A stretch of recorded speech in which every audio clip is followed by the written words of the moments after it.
Victor wanted me to come over, some kind of consultation. I'm walking down the driveway, and the Packard's already there. Surprise. Yeah, right. It's been a while since I saw this car. How'd you pry this out of Tom's hands? I said, hey, Tom, you want to sell it? No. And just like everything else, I made him an offer he couldn't refuse. When I first seen the Packard, I said, hey, that's a Packard? This thing could look just as nice as any Merc. So the whole thing with this car is I thought it was a great-looking vehicle. I mean, what do you want to do with it? I don't know. I just got the car.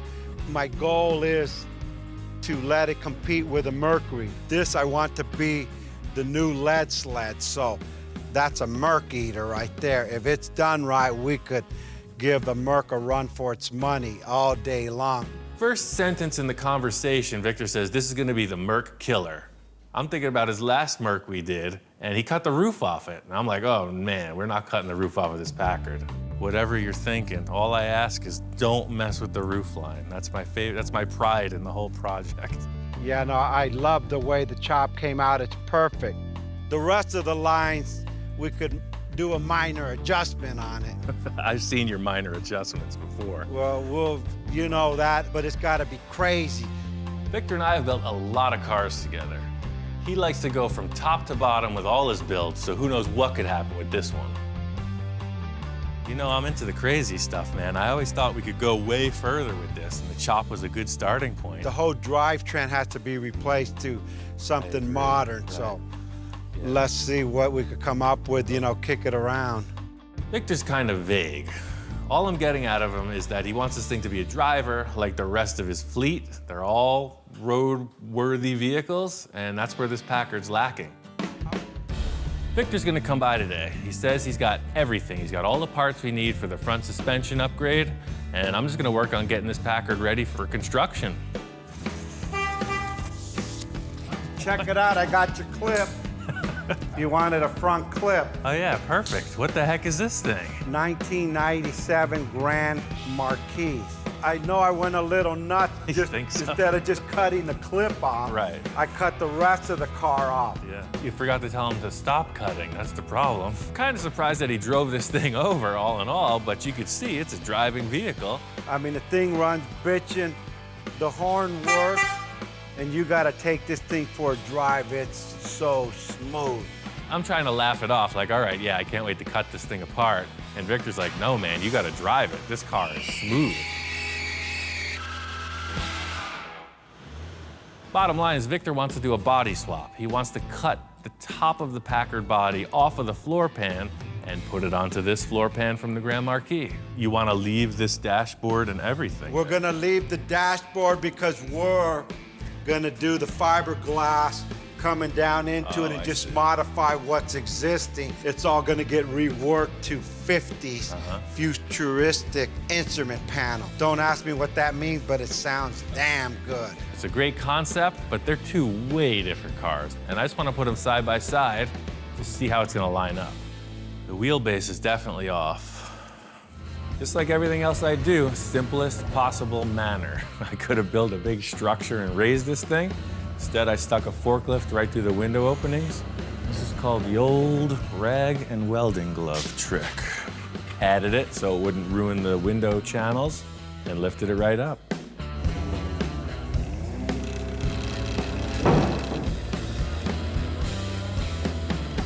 That there is the symbol of a nice, strong chop top. Nothing deformed. The guy who built this knew what he was doing.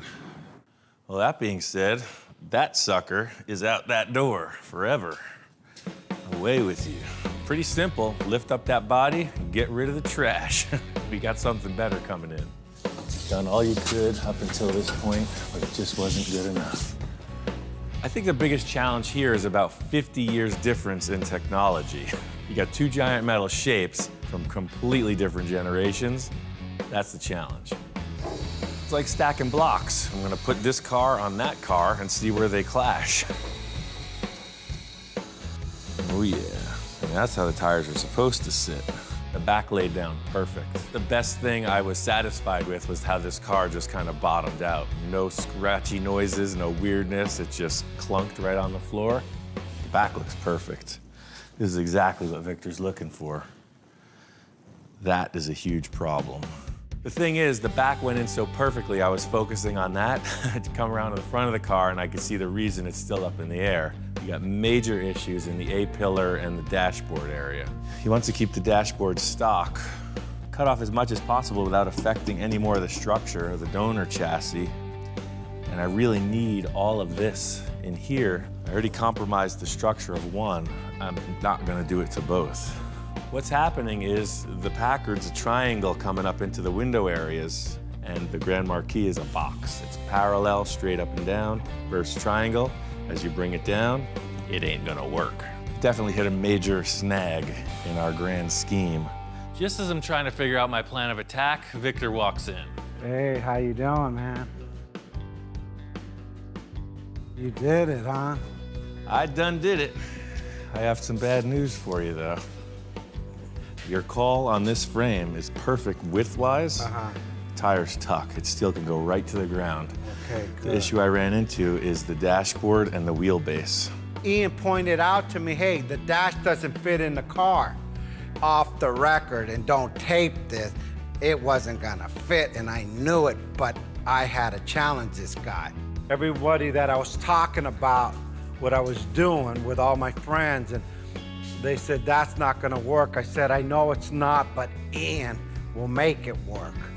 The whole problem here is not only the issue with the dashboard clearance, but it's also the wheelbase. Well, the wheelbase on the Packard is way out of line. You could see it's gonna need at least, say, a 10-inch stretch if you look at the center of that hub. Okay. So this is kind of what I was thinking. We could kill two birds with one stone.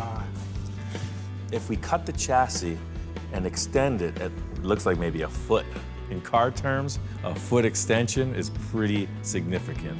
So check this out, this is what I'm thinking. So I think if we cut off right here, and we can just extend it. It's too generic, just like a ladder frame right there. Simple. But it would solve the issue with the wheelbase in the front fender and the dashboard. As long as you're cool with it, I'd like to cut that chassis and bring it forward. Extend it out, let's go for it and see. So I explained the fix for the front wheelbase and dashboard issue, and then further directed him to the rear, where I was really proud of how well it worked out. I want this thing on the ground. Go underground, go an inch below surface, and then when we go up a half inch, there's no questions, it's on the ground. Victor, you know, he's shaking his head no, because he says it's not low enough. He wants the thing down on the ground. So it's close, but it ain't there yet. That thing gotta smash beer cans. Okay. After the talk with Victor, it was affirmed that we needed to stretch the car a foot. This stretch is going to be very straightforward, simply because we're taking existing pieces and just moving them a little bit apart from each other. Look at that. You can make a limousine out of this thing if you wanted to. The way that they put these frames together from the factory, it's a series of metal shapes that are stacked, and then they're fillet welded all along the joins. I'm accomplishing the same thing with much heavier stock. I have my rectangle tube mimicking the shape of the original frame, and I'm stacking another piece on top of it, doing a fillet weld everywhere I can reach, then drilling through and plug welding the parts that extend past the original join in the frame extension. So it's a series of stacked metal shapes, all reinforcing each other. This thing is done. It's time to get the body on.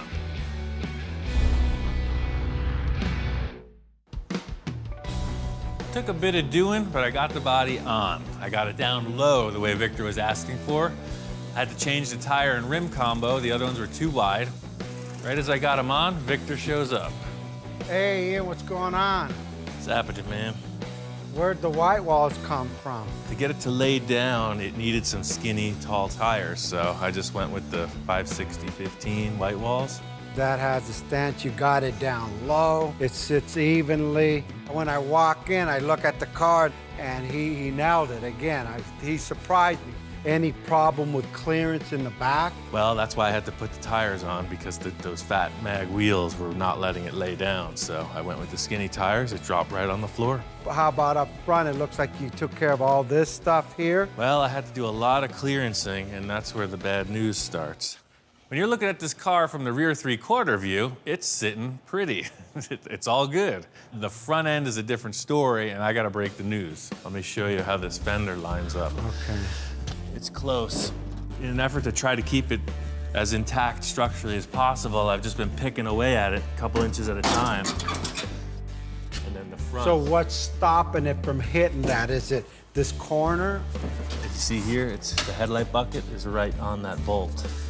Okay, with this here, the solution, we're changing that anyway. That's all gonna get cut off, and this will sit up a few inches here where it actually comes up.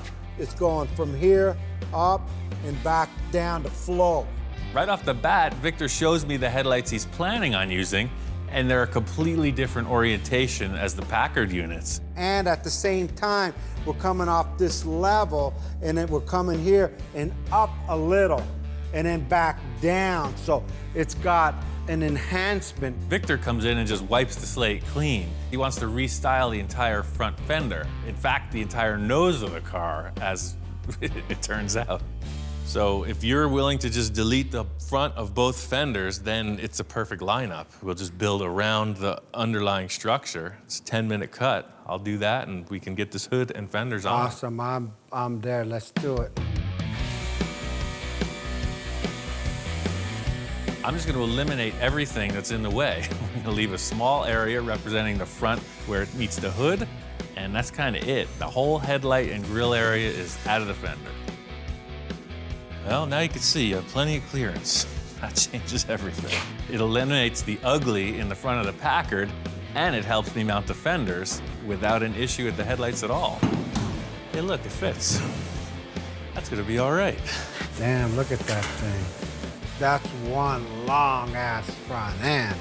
There's a million ways you can go about restyling a car, and I know Victor's got a plan. He's been thinking about it for a while, and it's not going to be okay to just mock something up and have him check it out. I need to nail a few of the core lines with him here so that we can get it right. Probably a little bit more to your left. Yeah, the fender, the tire side. Before you do that, I want to do, like put something up so we got a little high point. Just like an artist is drawing a line, we're gonna do that same thing. We gotta figure out how to suspend a nice, graceful arc. First call is to try to just pull some tape across, and it looks terrible. It's all faceted, flat, straight lines. Just up like a quarter, half an inch, and then back down. Well, I have this round rod. All right. I got a pretty good idea on how materials work, so I got this 3/16 inch round rod, and I just hold that up on the same plane as the tape, and it just bows gracefully. Just the weight of it makes a perfect arch. Yeah, that's it right there. Shit, that's it. After he put the rebar on, he handed me a piece of cardboard. So, got the little envisioning board. Yeah, Try well, that check out. this out. Coming from this point, yeah, look at that. That's like perfect right there. So I get it, I fold it over gently so I got the contour of the car. I could literally see what I was thinking. As soon as he expresses this upper fender ridge, I can see where he's going with this late 40s caddy styling. They have a very pronounced upward curve in the fender, and it's just a super deluxe look. It flows right in, right off of this line to that line right there. I'm over here going, yeah, man, that's cool. Ian gets quiet again. That design's great, but that's a lot of metalwork. You got 6 foot on one side, 6 more makes 12 by 3 foot. It's like 30 square feet plus of metalwork. I hope you know somebody who can pull that off. Did I ever say it was gonna work or not? That's a question. He says, yeah, you're not the one cutting the car up. I go, yeah, that's why I come to you. I don't want to say it's above my skill level, but I haven't tried this yet. I've cut up a lot of cars, changed a lot of stuff, but I've never done 2 fenders like this. Victor loves throwing down the gauntlet. All I gotta do is run it. I gotta run through all these tasks he's envisioning, and we're on to a new adventure. Here we go. I knew I could swap this body, no problem. These fenders he's talking about are pretty challenging. I gotta match that wire Victor set up on the fender, and a flat piece of sheet metal just ain't gonna work. It's easy to just piece together parts, but to create something from scratch is a whole different skill set, and that's what he's asking me to do. It needs to look kind of like the shape of a potato chip, if you can envision it. It's going to curve this way, and it's going to curve that way. Something for eating salsa. Got to start somewhere, and I'm thinking that the main line of the fender is exactly what Victor created with this round rod mock-up. So I'm going to try to create the biggest piece I can with the tools I got. The first step is to shrink it along each side of the sheet and curve it. Doesn't look like much has happened, but I'll tell you, those molecules are feeling the pressure. Hear that? It's tense. This is potentially a disaster. Victor's asking me for something he conceptualized with a piece of round rod and a lot of hand gestures. I don't have any blueprints, I don't have any sketches, I just have a conversation and I'm trying to build a car around that, so it could go either way. That's pretty darn close to what I need at this end, but you can see it's just a straight shot. So I got some stress in here and I got some stress up here. Now we're gonna put it in that wheelie thing. Let's see what happens. The two tools I'm using are really the standards for any kind of metal forming. You need to shrink it or you need to stretch it. If you're ambitious, you could build a whole car out of this if you knew what you're doing. But don't give Victor any ideas. It's pretty labor intensive. And I'm not that ambitious. Coffee break. This piece is the backbone of the design. So anything can happen, but you need a center line, and that's what this is establishing. I don't know what Victor's thinking. I'm just trying to set up this line, this one line he established. Everything for me has been structural and alignment oriented. So this is the first bit of art. Let's take this Mercury inside and see what she's got.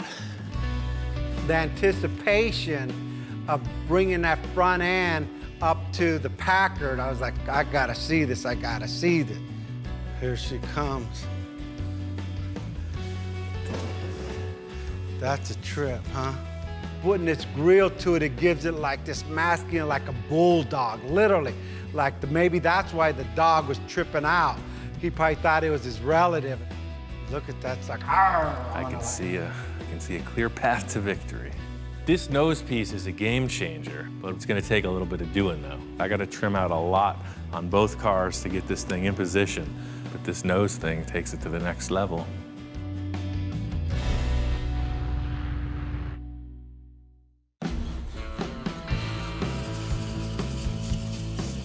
Getting this Merc front end ready for the Packard. It's a rusty old car, it's been sitting around. I'm gonna clean as much of the rust off as possible just so I can start to get an idea of how this will fit on the car. Yeah, yesterday this was way out.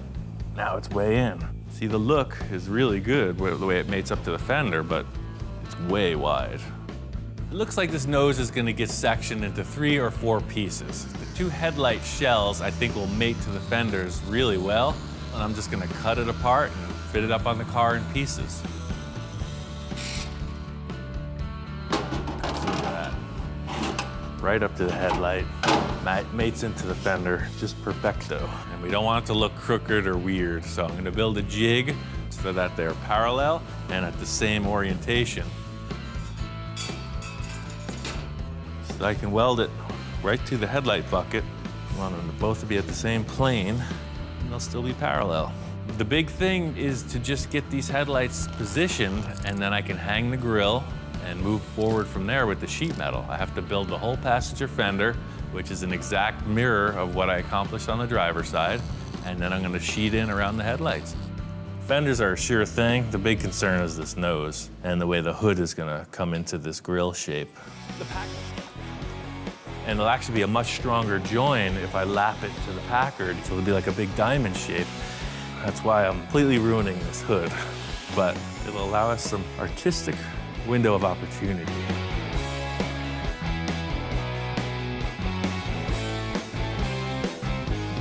Oh, actually don't look half bad. Sure switched up that ugly Packard. The Packard looked like a beak, a bird's beak. It was just way out and it's very thin. The Merc knew as a really wide, low car. And this really, it's a half and half. I can't believe it actually fit. Seeing that this Merc hood worked out was a relief. Now I just got to figure out the lower portion.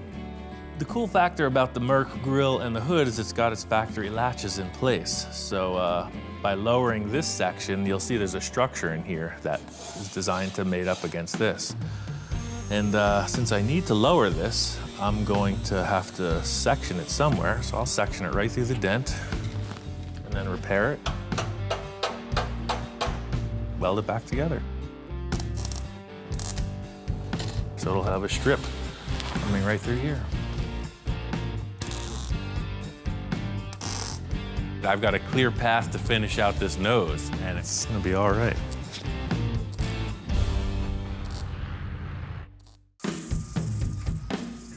Splicing these two hoods together was a pretty straightforward process in simple terms, but the contours on both sides are way different. So this is now our surface height of the hood. So it's coming through. You see how it's lifting towards the bottom? It's coming right through here like so, till it blends in. So this transition here is gonna be very hard to make. It's another compound curve. But right where that wants to change, I was thinking if I put a scoop in there, like you see on the Mercs, and all of a sudden the contour wouldn't need to be made, it would turn into a scoop. I don't know where the idea first came from for these scoops in the side of the Merc hood, but you see it all the time. It's a really cool thing. It breaks up the side profile of the hood a little bit. And because we have a mismatch in contour, I think it might just be the perfect fix. A little action in it. See, we come up with a number like this. Actually, that don't even look half bad. But it definitely handles that weird mismatch for sure. My first inclination was to put the scoop forward. Maybe not that forward, but somewhere between here and here. I know Victor likes that classic element though. I got a few ideas to make this happen. I just got to sell Victor on the idea. I'm working on getting the bottom corners of the hood rounded. You see that all the time on custom Mercs. And I'm gonna mock up this side profile that just may incorporate a scoop. I gotta show it to Victor.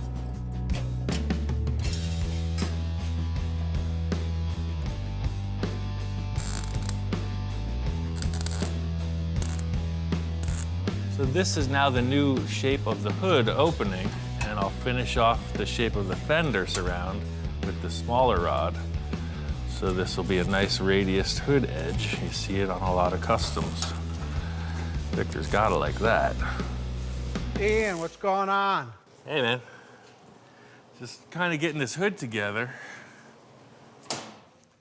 Oh yeah, what a difference, man. I haven't seen the car in a while. I came by today and that thing looks crazy. It follows the rest of the curves on the car. Curve, curve, curve, curve.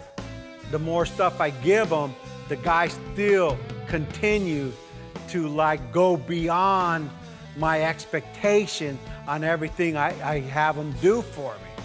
Cool. That's real good. So what are we gonna do now on the hood here? Well, that's the thing, you know, the transition from the Merc to the Packard is a little weird. But once Victor digested the look of the front of the car, he was really pleased with it, but then I tell him about the problem, and that is in the side contour of the hood. I want to show him the mock-up for the side panels and see what he thinks about this scoop idea. You know, I'm glad that the front worked out for you. I kind of just did that because I know you like the look of the other car, but the placement of the scoop is something I've been struggling with, whether it goes ahead of the axle line or behind. Yeah, so. Looking at it in proportion-wise, I think it should be not quite half, just a little forward here. Let me see. Yeah, Wow.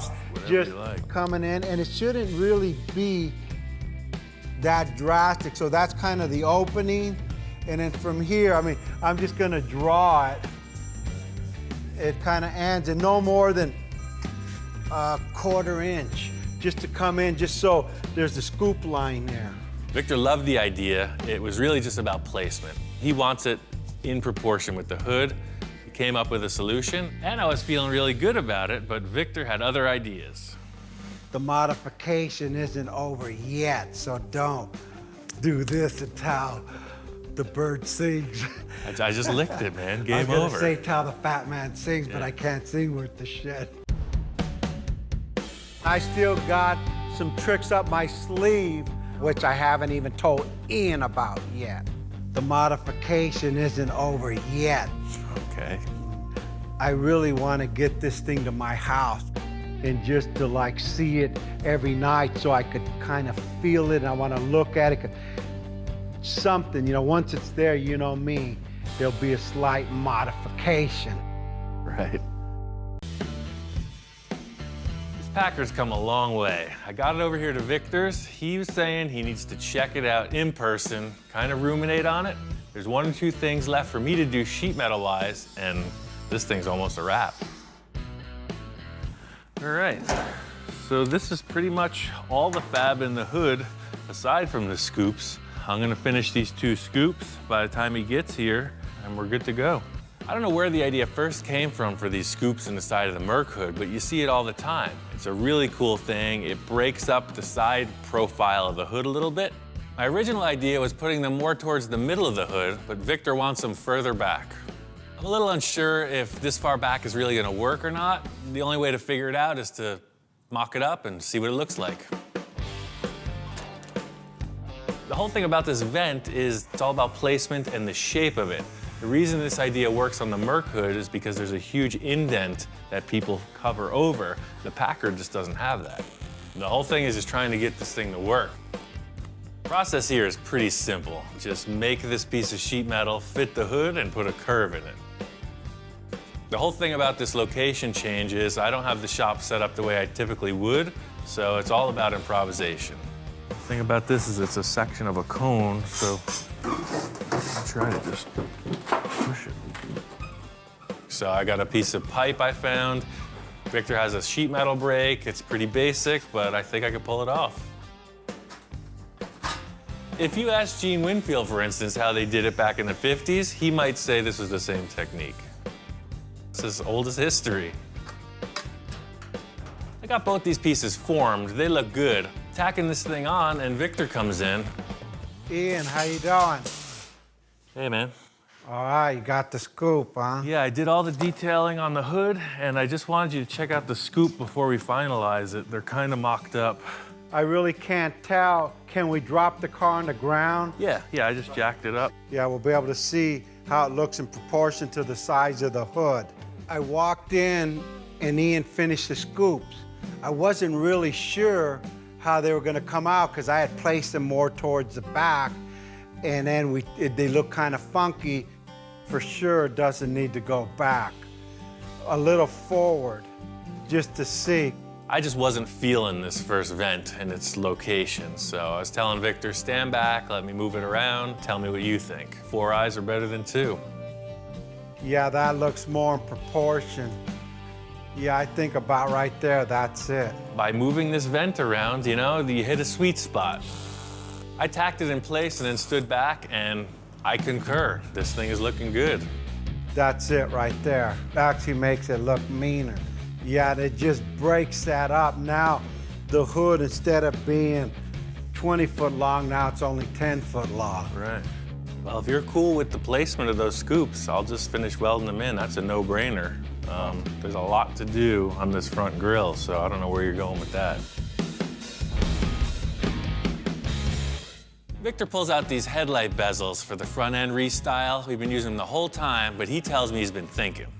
Last night when I got up at like 4 in the morning, I mocked these up. Then I remember I had another set and I actually put the light bulbs in it. So I got one more set. I've already stuck the light bulb in there. Victor has these aftermarket pieces you see on custom Mercs all the time. It's like a Frenched universal headlight. And it fits right in, no extra modification, nothing. They work perfect. They got brand new fancy bulbs inside, and it really gives the car a really face-forward appearance. Now it's been cut, sectioned, chopped, straightened, length, and now it's French. I think this is perfect. So we just weld those surrounds right to the fender, and that's it, done. So we're committed now. Let's get into the grill. That's another story. I asked Victor what grill he was using, and he comes over with a wagon full of parts, you know, the swap meet thing. I even modified the wagon to carry my equipment. This is my candy store right here. You know, I go to the swap meet here in California, Pomona, and just collect things. And I had a whole collection of grill, over probably 10, 15 years worth of grill. That's option number one, a floating grill like off of a shoebox. This grill works perfectly if you're building a shoebox. You could see the orientation of the headlights and the bumper, make it look just like that car. I mean, that's an awesome center bar, but it just tells you it's a shoebox Ford, and that's the thing. It's and like, it doesn't go with the lines floating. See, this thing flows, and that just, it doesn't do it. Yeah, it cuts it right across. Victor's really looking for my opinion in a lot of ways. Option one, nada. Nada. But still, it's not easy to put these parts on a Packard, so it's got to work out somehow. Option two is a 53 Chevy. This might flow a little better. Really works with these curves in the Merc opening, though. That's cool. Second thing up is this grill from, say, a 53 or 54 Chevy. It's a good-looking piece also. That fits it and it flows. The only problem I see is, what do you see behind it? You see nothing but the radiator and all the lines of the modification we've done behind it. And it doesn't work with the overrider either. You have to run just a blade bumper. It fits, but it doesn't work. The grill, to me, is like a nose on a person. It has to fit right between the two headlights, which are your eye, and your mouth is the bumper. Well, I don't think any of our choices so far are that good, man. It just doesn't flow. So now I guess we'll go with option three, which is the regular stock Mercury grill. I think both Victor and I were just looking for that other thing, you know? We were both leaning towards the Merc grill because it's a classy look. We're just trying out other options because you never know. Victor had to take off, and that's kind of his gig. He's the idea guy. Now it's up to me to just make it happen. First thing I need to do is finish out this sheet metal that comes around below the headlight. It's just gonna be one panel that wraps right around, mates the Packard fender to the Merc sheet metal. I don't have any of my regular tools here, so I gotta figure out how to form this stuff. The whole thing is I'm looking around the shop for something with a slightly smaller radius than what I need on the car because it doesn't actually stay the same shape you roll it into. It always relaxes a bit. I got two options. Roll of tar paper or a copper pipe. So there was like 3 or 4 rolls of tar paper laying around. I picked the one that looked like it matched best. Working out of the shop, you gotta make do. Their equipment's awesome, but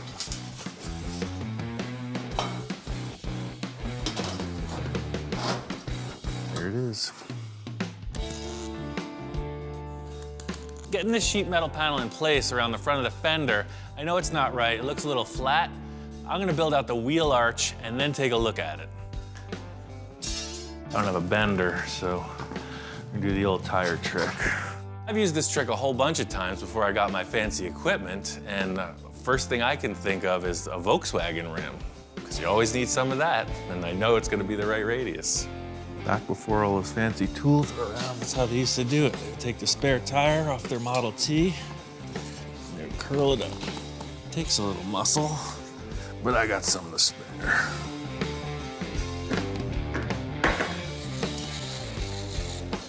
I really just figured that radius was gonna be the right one. I mean, did you see me do any measuring? Look at the outtakes. I did that to that. That's when you know you're on the right life path. Things just fall into place.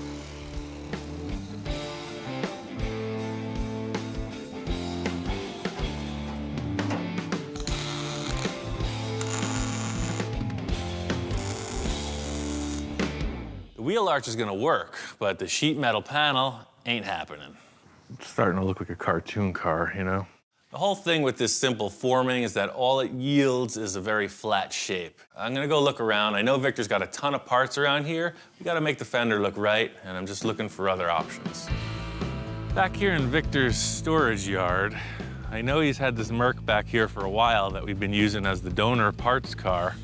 And yeah, Now that it's revealed, I think we all understand exactly why this is a parts car. Somebody really screwed it up. Looking over the car, I could see why it was abandoned. I mean, whoever started the chop, they cut it apart pretty good. They just didn't know how to put it back together again, and that's what ruined it.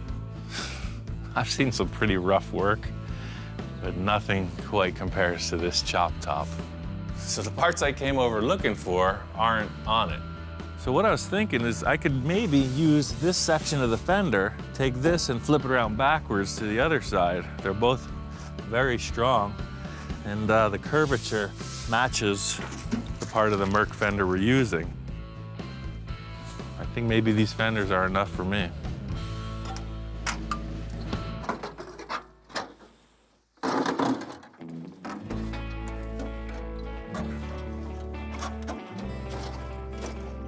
I think the car was getting a little sentimental. It started to reattach itself, so it was a little difficult removing it. There it is. We really don't have much to work with, so there's only one way to find out, and that's to take them back to the shack and see if it fits. I got the Merc fenders back in the shop. I'll do a little slicing and dicing, see if I can make them work. The whole thing with these leftover parts is that it does have a really nice radius. The fender well opening is represented, and it's, you know, it's original Merc sheet metal. You can see clearly it's curved, but it also has a slight curvature this way.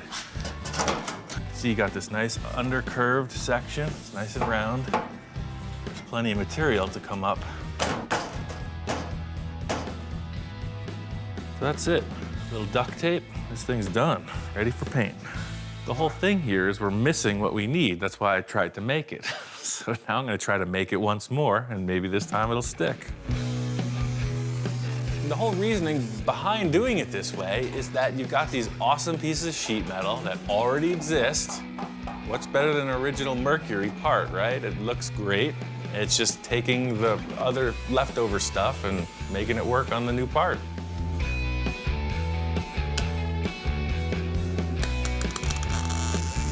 I got the piece of Merc sheet metal fit on the car. It's welded up. It looks like it's gonna work perfect, but I need to cut out the wheel opening so that the tire will steer. I started the fender opening with this round tube, so I need to continue that detail right through to the bumper.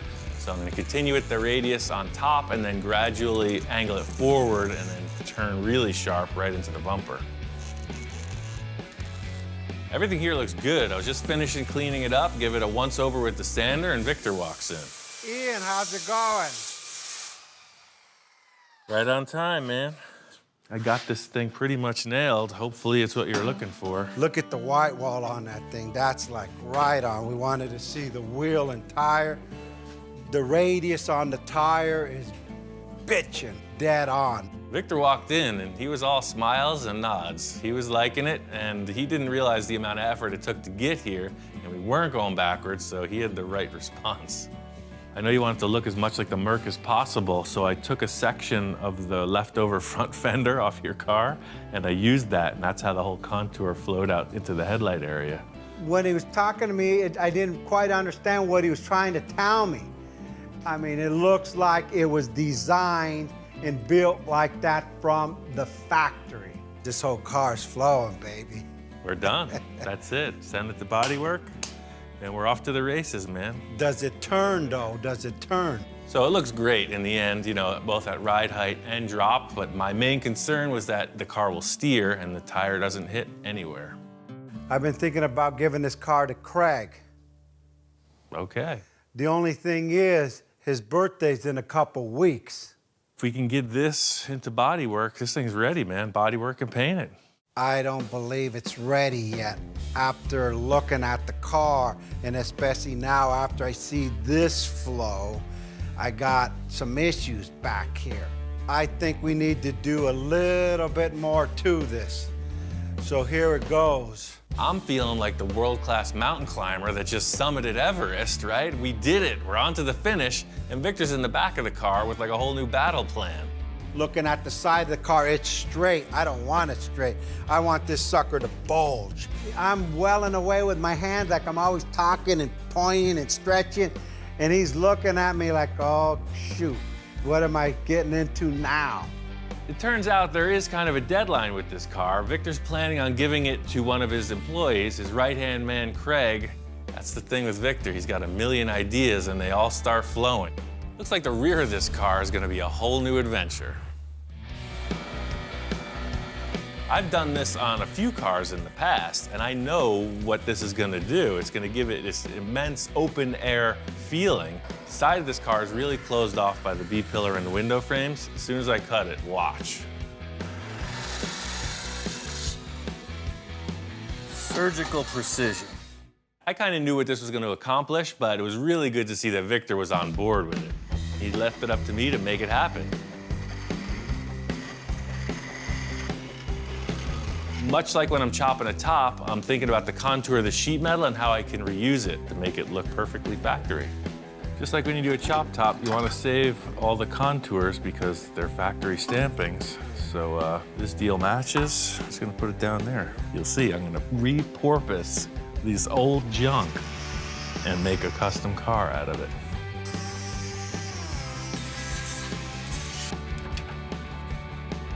Reusing these pieces was a good call. The bottom piece was a little nip and it fit right back in. Unfortunately, with the top, the length of it was more than what the pillar afforded me. As it turns out, this piece is just too small. See, I just got away with it on the bottom. And on the top, this contour changes a little bit right here, and we just don't have the material. See, it's been welded and fixed in the other chop. It's a pretty simple piece of sheet metal. It's just a straight shot with a curve in it. So it's not gonna be that hard to duplicate. It's just a time saver to reuse the old stuff. It's just gonna take a sheet metal brake and just kind of creep it in there and just pull a gentle bend in the sheet metal. So you could see, it's absolutely perfect. While Victor's here, I wanna mock up the shape of the fender skirts. Once we figured out the outside line of the skirt, it's just a matter of trimming the metal to fit and fastening it to the fiberglass. Victor's whole plan here is just completely covering up the old rear door. By having the skirt match up with the front door jamb, it's gonna give the illusion that the two-door was always that way. Yeah, that's it right there, man, that's it. I think you're onto something. Victor liked the look of the skirts. I'm just gonna replicate that in steel and get the car ready for bodywork and paint. This car's getting very close. The last few things are wrapping up. Victor's got his interior guy, Lino, on it. Yeah, Lino, he's done a lot of interior work for me. He's done 4 or 5 cars for me. Lino, right now we're designing the seat. They're off of a 62 T-Bird, and we've already molded them into the back seat of the Packard, and they fit perfectly. On the interior, I wanted to keep with the theme of something in the 50s, right? We're going Merc Eater, right? Lino, show me how that's gonna look. Okay, you wanna do some diamond tuck? Okay, good. Okay.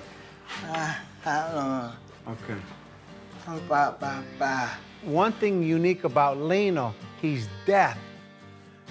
And then what about here? What are you doing here? Here's the leather. I don't know sign language, but I don't know what it is. I understand exactly what he's telling me. In fact, that guy talks more than any guy I know. Okay, so that'll be just pure leather. Okay. Okay, he's gonna do a red seam here, okay.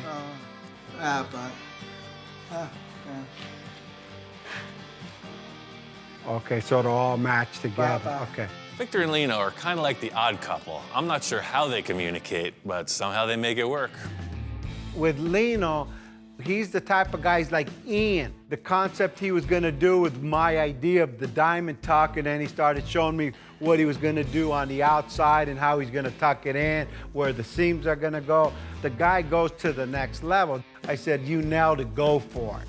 Good, all right, that's good then, perfect. Now what are we gonna do with the front seats? The typical mode with Victor is use what you have, and he's got these seats. Okay, this seat is out of a 2004 Lexus Coupe. I've been through this before. When you convert a 4-door into a 2-door, you can't use the same seats. In a 2-door, they need to flip forward, otherwise nobody's going back there. This one, when you push the button, the backrest comes forward and the seat goes forward, so people could get into the back seat because we closed up the back doors. Now, Lino, what are we gonna do here? Okay, first we're gonna cut off the old headrests because this doesn't go with the nostalgia of the old 50s car, so it's gonna be rounded off. Now, let me see what he's doing here. Okay, same thing in the middle. He's gonna do diamond tuck in the middle, and he made it proportionate to the seat. Most people would do big old diamond tucks. This guy put everything into proportion with the car. Look at how that's gonna look. The guy is good. He's just slow. When is this gonna be finished? I need this finished. We have such time constraints on this project just because it's Craig's birthday, and I wanted to give it to him for his birthday, not after. 1 day, 2 day. You hope? He hopes 2.5 days. I hope too, because if not, there won't be seats in the car. All right, good job. Hopefully, he could get this job on time. If not, Craig, he'll be sitting on a 5-gallon bucket.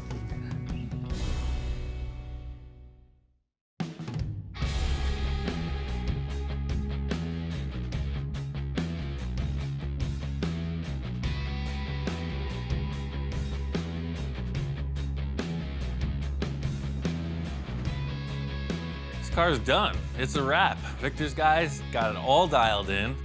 My favorite thing about this car is that it looks 100 miles long. It's like that cartoon you saw with the big giant gangster car. It's exactly what this thing is. It's really stretched out. It's low, it's lean, it's mean. That car looks great. I knew once I give it away, that's it, it's not my car. So I said, hey, I want to enjoy it while I can. We better take this thing for a test drive. And it drove so smooth.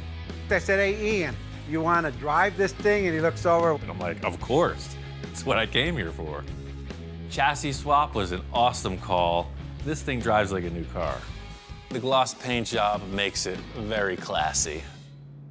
We're driving. I said, pull over. I want to see this thing. When I stepped out and, I seen the car driving and looked at it in a wide open space, it was like, wow. I mean, this thing looks mean. I mean, like really, really mean. I could tell from Victor's response, his expression as I'm cruising by, it's exactly what he wanted to see. He's a happy camper. I looked, I said, hey, Ian, get out of the car and look at this thing. Let me drive by. I mean, look at it.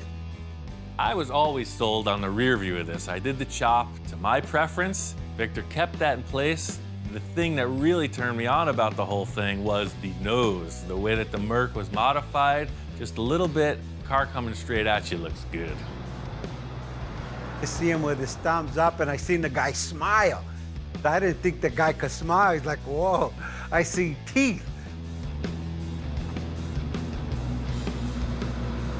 After the test drive, we take it back to Victor's shop. We pull it in next to his Mercs.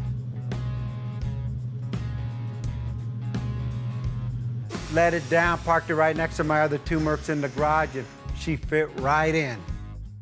Lino finished up the interior. It looks great. Leather upholstery, totally pro.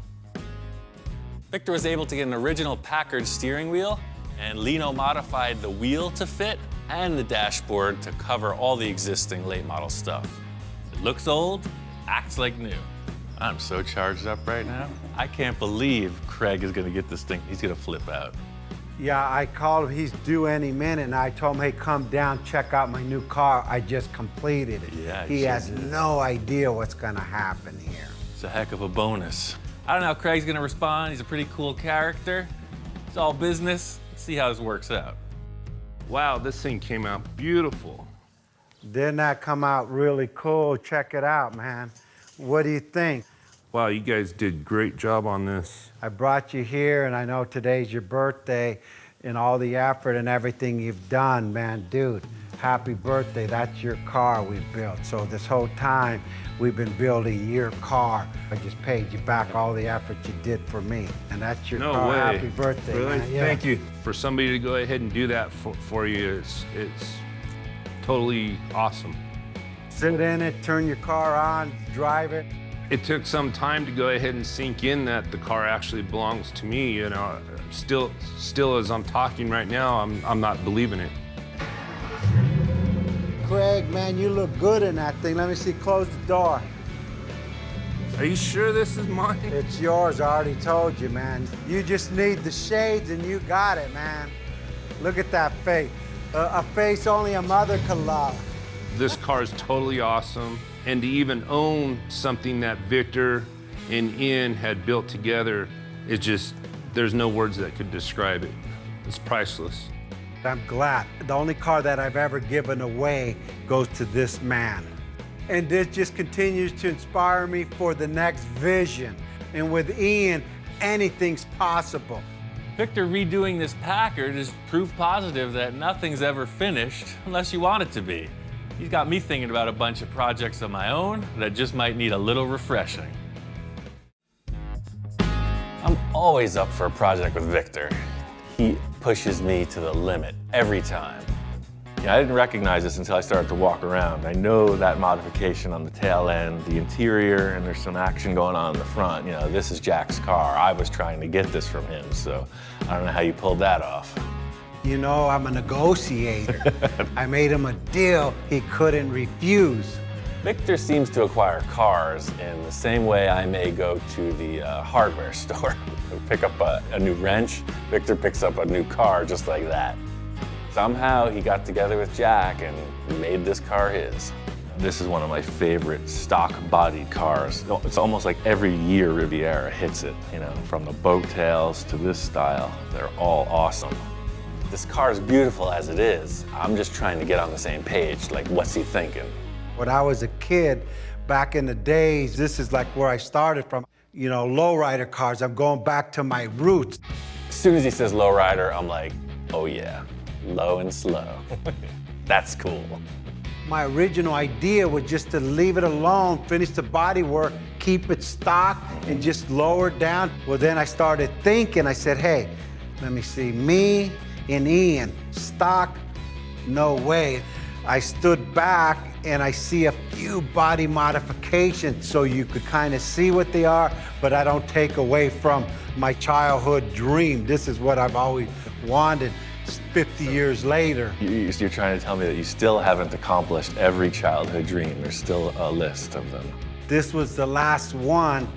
We're in the consultation phase, and sometimes I gotta offer a little dose of reality. The thing is, I know you're subtle. You have this potential to go awry from being subtle.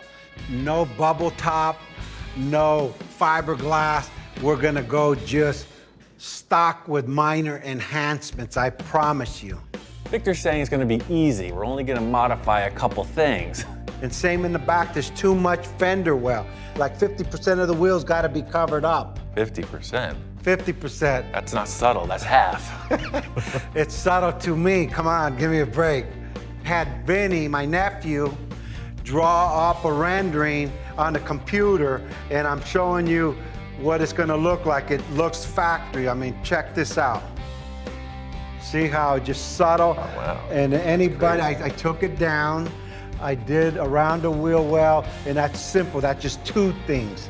That's not 10 things. Wow, that is, dare I use the word subtle. Victor pulls out this rendering, and I'm pretty impressed. You know, we use the term lowrider. It could go anywhere. It could get really crazy. This looks like it's gonna be pretty classy. It still looks like a Riviera, right? If you can rein it in and stick to this looks like 3 things for sure. Like 1, 2.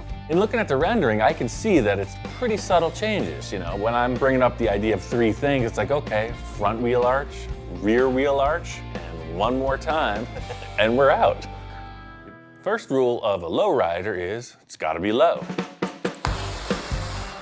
This car's set up on coil springs all around. We're not gonna use them, so I'm gonna cut them all out just to get the car slammed.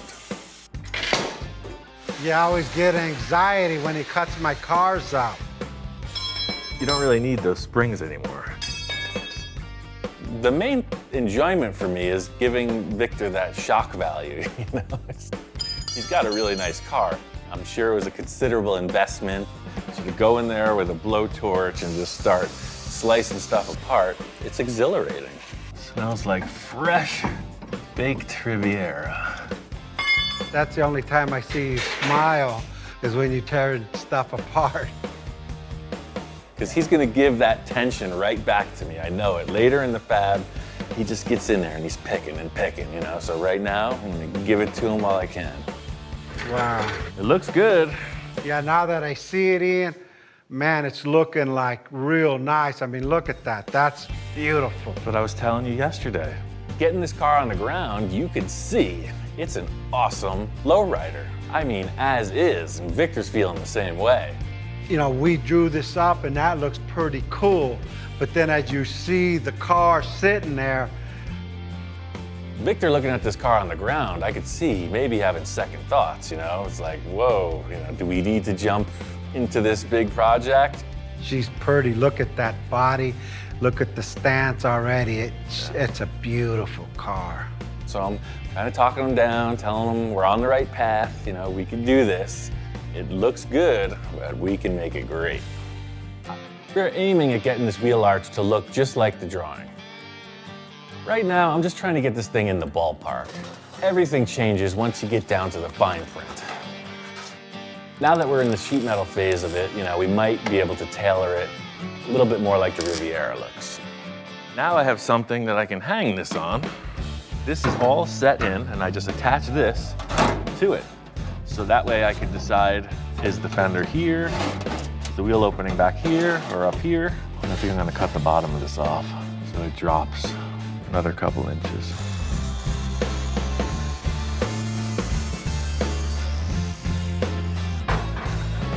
Dun, dun, dun, dun, dun. Up, see that?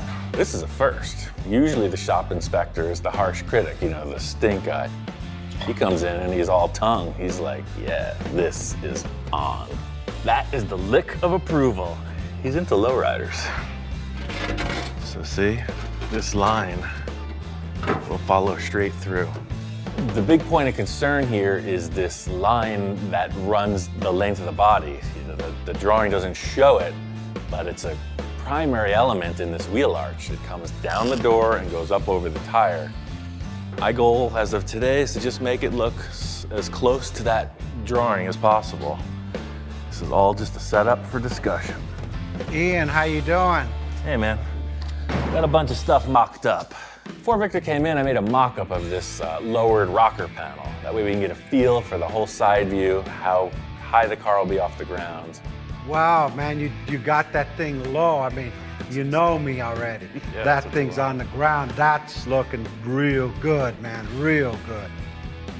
This mock-up is important because we're trying to translate this drawing into what the car is actually providing. You hit it right on the whole panel. The only issue I have is just with the opening of where the tire is. If you could just expand that out, and then, I know I said, hey, put it on the ground, but hey, come on, let me at least go up driveways. I knew this coming in the door. I was just, just listening. Just waiting for that moment, where it's like, surprise, we're changing everything. I'm not saying I changed my mind, but I want to enhance my thoughts. The thing about Victor and working with him is he's always changing his mind. So while I'm building something, I'm thinking of 50 different ways to rebuild it, and that's just the way it is. It's kind of setting yourself up for the inevitable and knowing how to pull through it. I just want to make a quick mock-up to make sure we're on the right track. And I think I know how to get what he wants using the stock Rivi parts.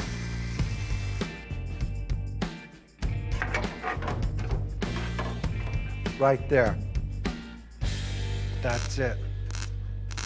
And I'm relieved because you just cut up my dream car. I'm thinking, man, did I do a bad thing by wanting to modify the back wheel and the front wheel? Everybody in the world will just put a fender skirt on the car to lower it, but that's worth the effort for sure. It's cool. Unfortunately, it's not going to translate into a good finished piece. I'm going to have to rebuild the shape we've created out of some steel stock because it's got to be arrow straight to make it count. So here's the deal. Instead of using sheet metal on that wheel arch, I'm going to use square tube. If making rear wheel arches out of square tube was easy, everybody'd be doing it. You know, it's not that it's impossible, but you gotta have a nice graceful curve in the metal and put it all together. Tube's gonna come right through, and that'll give this a perfectly straight shot. Great little session of envisioning we had there, but now it's time to cut all this junk off and make it right. Using this angle, it's pretty thick, and that's gonna give the sheet metal something to hold on to. You could see when we attempted to do all that, we ended up with a big caved-in mess. This quarter panel has to look as if that giant stamping machine at GM nailed it. But we're changing everything, and I'm hand forming it, so it's pretty techy. The one thing that's gonna sell this idea is having that line flow straight through the fender well opening. So it's straighter than a straight line, so I'm just going by all those trim holes right down the center. From day one, this is why I've been so interested in customizing cars. You know, it's the metal fabrication that's kind of the root of why I started this. It started with rust repair, and now it's building custom three-dimensional panels. All right, so that's that as far as the rear portion is concerned. I got this all fully welded up, so that ain't going nowhere. Is there something behind me? It's like, you know, when somebody pats the kid on the head, almost the same thing. It's like, keep it up, man. First review by Senor Inspector. This may be the best walk-in ever. This is the last part of the action, and I'm not getting distracted by any of this. You can see I'm focused. There's a tongue in my eye. So I guess you're liking this project, huh? I don't know the breeding of this particular hound, but you never know. He may have a little of that Latino culture in his blood. Well, guess I won't be needing a shower this evening. I'm gonna follow this angle that Victor and I started working on. I think I'm on the right track. Shop Inspector is all full of approval, so hopefully Victor is thinking the same things. Ian, how you doing? Good, man. How's she looking? It's getting close. None of that is Riviera anymore. I had to make everything. Yeah, you know what, dude? You nailed it. Fortunately, Victor loves it. So we are on our way. 3 easy steps, 2 to go. You got that line perfect. Look at how it goes straight to the back behind the wheel. It looks like factory. I bet you if someone had never seen a Riviera before and they seen that, they would think it's factory. I like that, you know, you're coming around. You're actually, you know, you're 1.5 inches off the ground, and I know that's a big step for you, man. You're coming up in the world. Victor brings in a new set, and it's exactly what I thought it was gonna be. Simple and classy. It's like a hovercraft. Yeah, no, that's clean. Yeah. Now that we got this tire and wheel combo, we know the diameter, so I'm gonna form the tube right around it. So you want this thing like right up there, right? Yes. Look at that.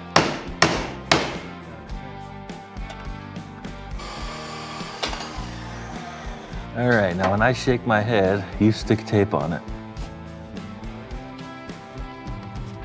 Right, so to me, proportion, it's looking too small. It looks like a little teeny hole there. I agree with you 100%. It looks like a little freaking pinhole in the side of the car, so. You know, we shrunk down that one that I rolled. Let's just roll one right out of the tire and just put that on there and see what it does. Of primary importance is the fact that the tire looks right on the car with the fender that we're creating in place. Yeah, no, that feels much, much better. We're really making decisions on the car, so I'm setting up 2 different options just to see what looks best. The line I see is this in between both. Half distance. Yeah.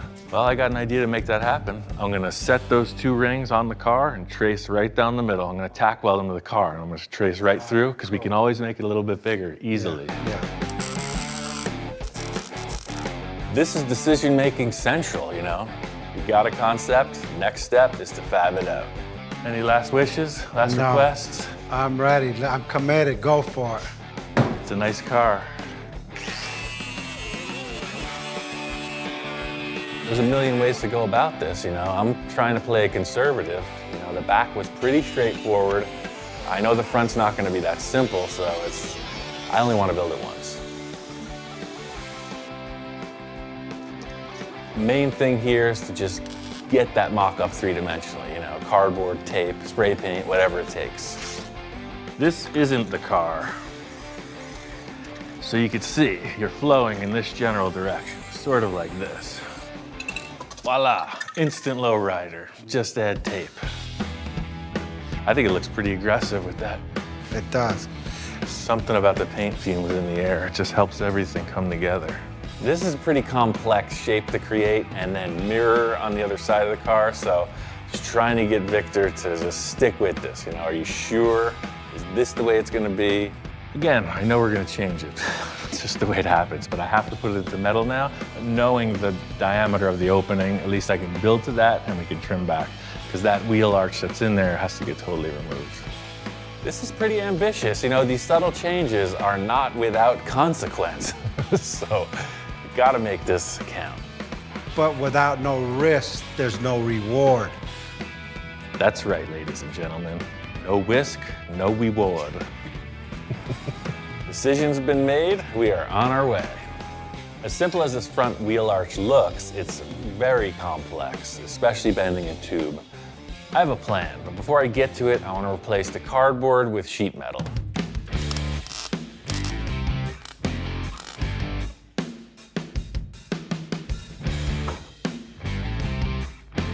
Marker. Thank you.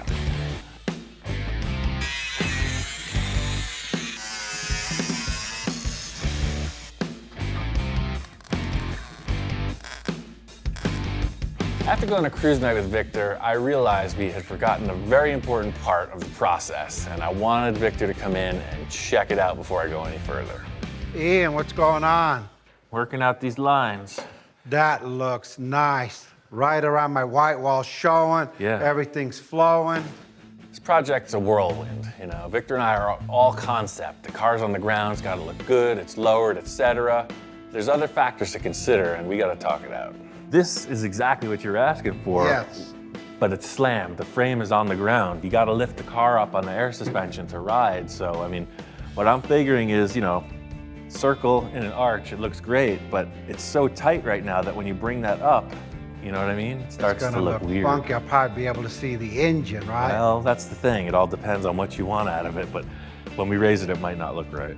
It's gotta look as good at ride height as it does sitting on the ground, and that might mean we have to adjust these fender well openings. I never figured on, hey, I gotta drive this thing. My look is slammed park. Right, and that's what I mean. We built this car, but literally it is metal to concrete. Even though the rockers are up, you know, the frame is on the ground.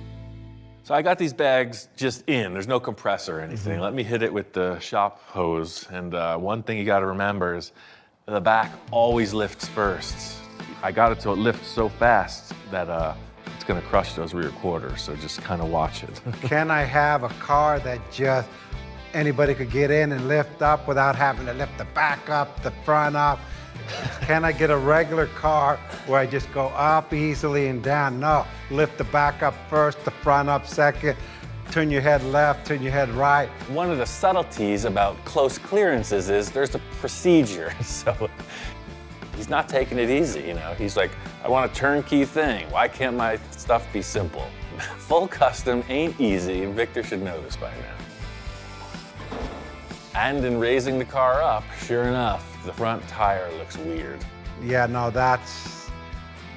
I mean, I could definitely go over curves. That's one good thing about it. You could set up the valves to have side-to-side action, you know, Yeah. flip-flop like it's showing, but right now it's just a bag. One bag is pushing the air into the other, so it helps us pose the car. So right now, rocker panel's down. So that's as low as you can get. So that's Right there. That's about cruise height. Yeah, that's gonna right be there. cruise height right there. Yeah, Right? yeah, exactly. So that's where I could drive it and still go over manhole covers and cruise it, If right? you're lucky, yeah. Yeah, on a so good then, day. yeah, I'm a lucky guy. We lowered this down 2 more inches. Yeah, and then now this bar's down to here and we're cruising and then we achieved what I wanted. Right.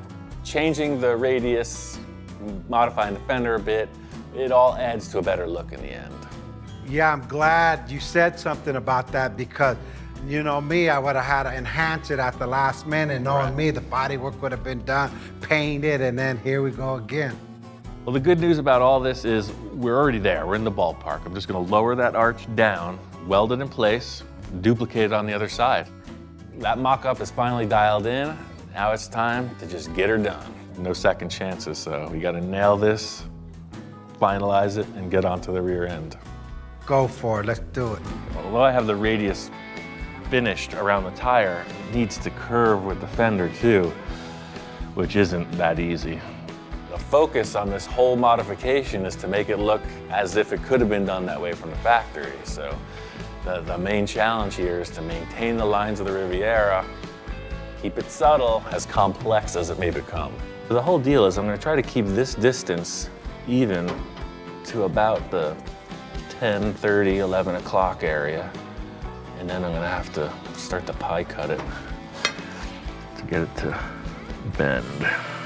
Came up with a concept of cutting this tube every few inches. The easiest way to translate that would be maybe if you know what flexible exhaust tubing does. It just is able to be formed pretty simply, so I just don't know how much cutting is going to be required.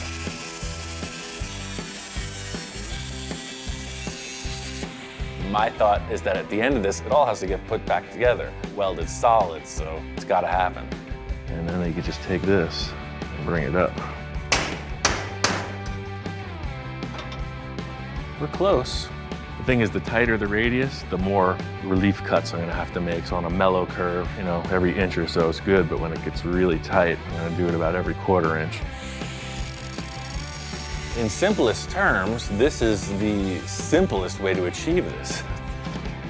It's a lot of effort, but you can see that it's working. As flat as this car looks, it's super curvy. When you're coming into that front fender, it's about an 8-inch radius. Looks like it's flat, but it's curved this way and it's curved this way. And I'm using flat steel. Victor said it was gonna be easy. I was trying to hold Victor this concept of 3 easy steps, so we've already gone way past that. Just modify everything. 3 easy steps. As far as the world of fender forensics goes, this is represented by this. These tabs are representing the underside, and now I have to create this outer lip, which you can see the radius differs from the bottom. There's almost nothing, it's almost flat, and it turns into this really dishy shape. That's what the boss wants. In the end, I gotta make sure that this concept translates to a solid finish, and it's all about whatever it takes at this point. It's just one of those things I can't stand flies in the shop. And we have horses next door. Horse, look, it's right behind me. It's coming in fast. It's smart. I've tried to gas it 5 times already. Can't stand it. For some reason, I'm a fly magnet. I'm like Pigpen. I think he bugged out. Oh, it's right behind me again. Oh, look at that. Sorry, fool. You're done. Spray paint's around, you know? It's an ugly color. I'm not gonna paint anything orange, so it's fly repellent. That's what you get for landing on my sheet metal. Again, forming a flat sheet into a 3-dimensional shape, there's a million ways and a million high-tech tools to do that. Or you could just splice it into little pie cuts and form it around the fender. The statement of reforming a fender is simple. The challenge of accomplishing that is a ton of work, and that's the thing. I knew this was not going to be 3 easy steps. The whole concept was, this is strong, strong, strong. You see the fenders flexing. Outer ring is rock solid. End of the day, this is what the car needs, and I'm all about doing whatever it takes. There's still a ton of work to do up inside, but right now, it's all about the external appearance. Last few details to wrap up, and this side of the car is done. Wow, that really looks good. I love the way that looks. Good to hear. That was a lot of messing around. Yeah, I love the way you added this piece on here. You dropped it down a couple inches so it starts to taper down to make the car flow out. I mean, that's brilliant. You know, once we lowered everything, it really needed that front little part of the fender to match because, you know, dropping the center of the arch 2 inches just changed the whole look of that wheel well. So I just made what looked right. And I see you did something here to tie this in. That really flows. It actually adds to the car. Like, it looked like it was built from the factory that way. I think that this is kind of that what happened moment, you know, and that's cool. Guys that know the Riviera will look at it and wonder if it wasn't some kind of special edition, who knows what. Even though it was a ton of work, in the end, it is pretty subtle. Yeah, you know what, Ian? This side is done. I mean, 100%. The rest of it will take care of it in body work. All flows came out like better than I expected it to. Victor's really digging the whole line of this car, you know? He's like, oh yeah, it's the lowrider I wish I could have had in high school. I gotta get a hat and some shades, man. Speaking of that, I got a surprise. Let me raise it up so you can see the white wall at like driving height, and I'll show you how it's gonna look up and down. I just got them hot wired to a battery in the trunk right now. Watch when you hit the switch, because it's like, gets up kind of quick. Wow, easy there. Easy there, partner. That's ridiculous. It's like bucking bronco. At the front, I slowed down a little. It's not too much. And it don't go side to side, does it? It does all the moves, baby. So if you want to, you know, get your ghetto groove on, you can dump it side to side too. So we'll have a little gangster lean if you want that. Victor wanted a lowrider, that's what he's got. Front, back, side to side. You took that literally seriously about the lowrider stuff, huh? That's what you want, man, right? The thing is, it's not quite hopping hydraulics motion. You know, this is a cruiser, air suspension works perfect. The sides look like you're drawing, but there is no reference as to what the heck's going on with the front or the back end of this car. And there's a reason for that. I figured once we finished the sides, we'd get the feel, and we don't need no plan to tell us what we have to do in the front. All we have to do is walk over and start thinking and talking, and we will come up with something, I'm positive. We don't need no stinking plans. Never. Yes, and the more I look at it, we're in trouble. I think we've made a lot of progress on the side view of this car. It's better than I had hoped, you know. Front and rear are next. I got a few ideas, and I'm sure Victor has got a mind of his own. Who knows where it's going. Ian, how you doing? Well, it's time to do the front end, so I was just making sure all these panels were aligned before we cut them apart, you know. This Riviera has come a long way. It's been quite the journey. We're onto the front section of this thing, and I'm expecting some major changes from Victor. I got a couple little extra parts to start on the front end, to start on the new journey. In all the other projects, Victor is all about, you know, the face of the car. You know, the car's coming at you and it looks like this or like that. And I'm thinking, oh man, this one's gonna be a big problem compared to the sides. Check this out. You know me in Pomona, a 1965 Riviera bar grill, baby. Victor's always shopping, you know, parts gathering. I never know what he's gonna come through the door with. It might fit right in. It was made to fit right in this thing. Let's see how she does. Check that out. I just saved you a week of fabrication right there. Look at that. So it was made for this car. It was made for this car. And that's my flavor right there. He brings in this grille, and that totally streamlines the whole process. I don't know where he's going next. I had these. I bought all 4 of them. Let me show you what it's gonna look like with that and this chrome. Check that out. Oh yeah, for sure. What I mean, see how clean the look is? No doubt. This here's done. What's the catch? Where's the... A mile custom, remember. From my standpoint, it looks like we're gonna get through this project without making any more crazy modifications. As long as that's the look you're going for, let's get on to those rear fenders. I want to keep Victor on course, keep him rolling right through the car, and now it's on to the back end. The thing about these rear quarters is they got to match up with all the stuff that Jack's done, you know. He's customized this whole back end. You know, he did this cool roll pan, drapes under the fuel tank. He made these pods that housed custom handmade taillights. Our main issue is getting this fender drop to somehow flow in with the rest of this. Jack's already customized this car. You know, the rear taillights are his own design. He took this big slug of plastic and whittled it into a taillight. So you'd have to put some LEDs back here or whatnot, but you know, he was trying to be super smooth with the car. So you see when they go in, they just insert like a little puzzle piece. So you can see this line comes into the taillight and disappears. I really like these lights that Jack came up with because they are handcrafted. The only way I would improve it per se is to maybe come up with a little chrome bezel around it so it fits the chrome on the car, and of course some kind of good lighting system. Ian, I like it. I like the lights. Hey, Jack did an incredible job, but it's not in my vision of what I see this car should be with the modifications we did on the side. To make it really easy for you, all you have to do is this. Number one, I want to tear the lights out, weld that all up, mimic this angle coming down, this tying into here, cut out the whole roll pan. I don't like it.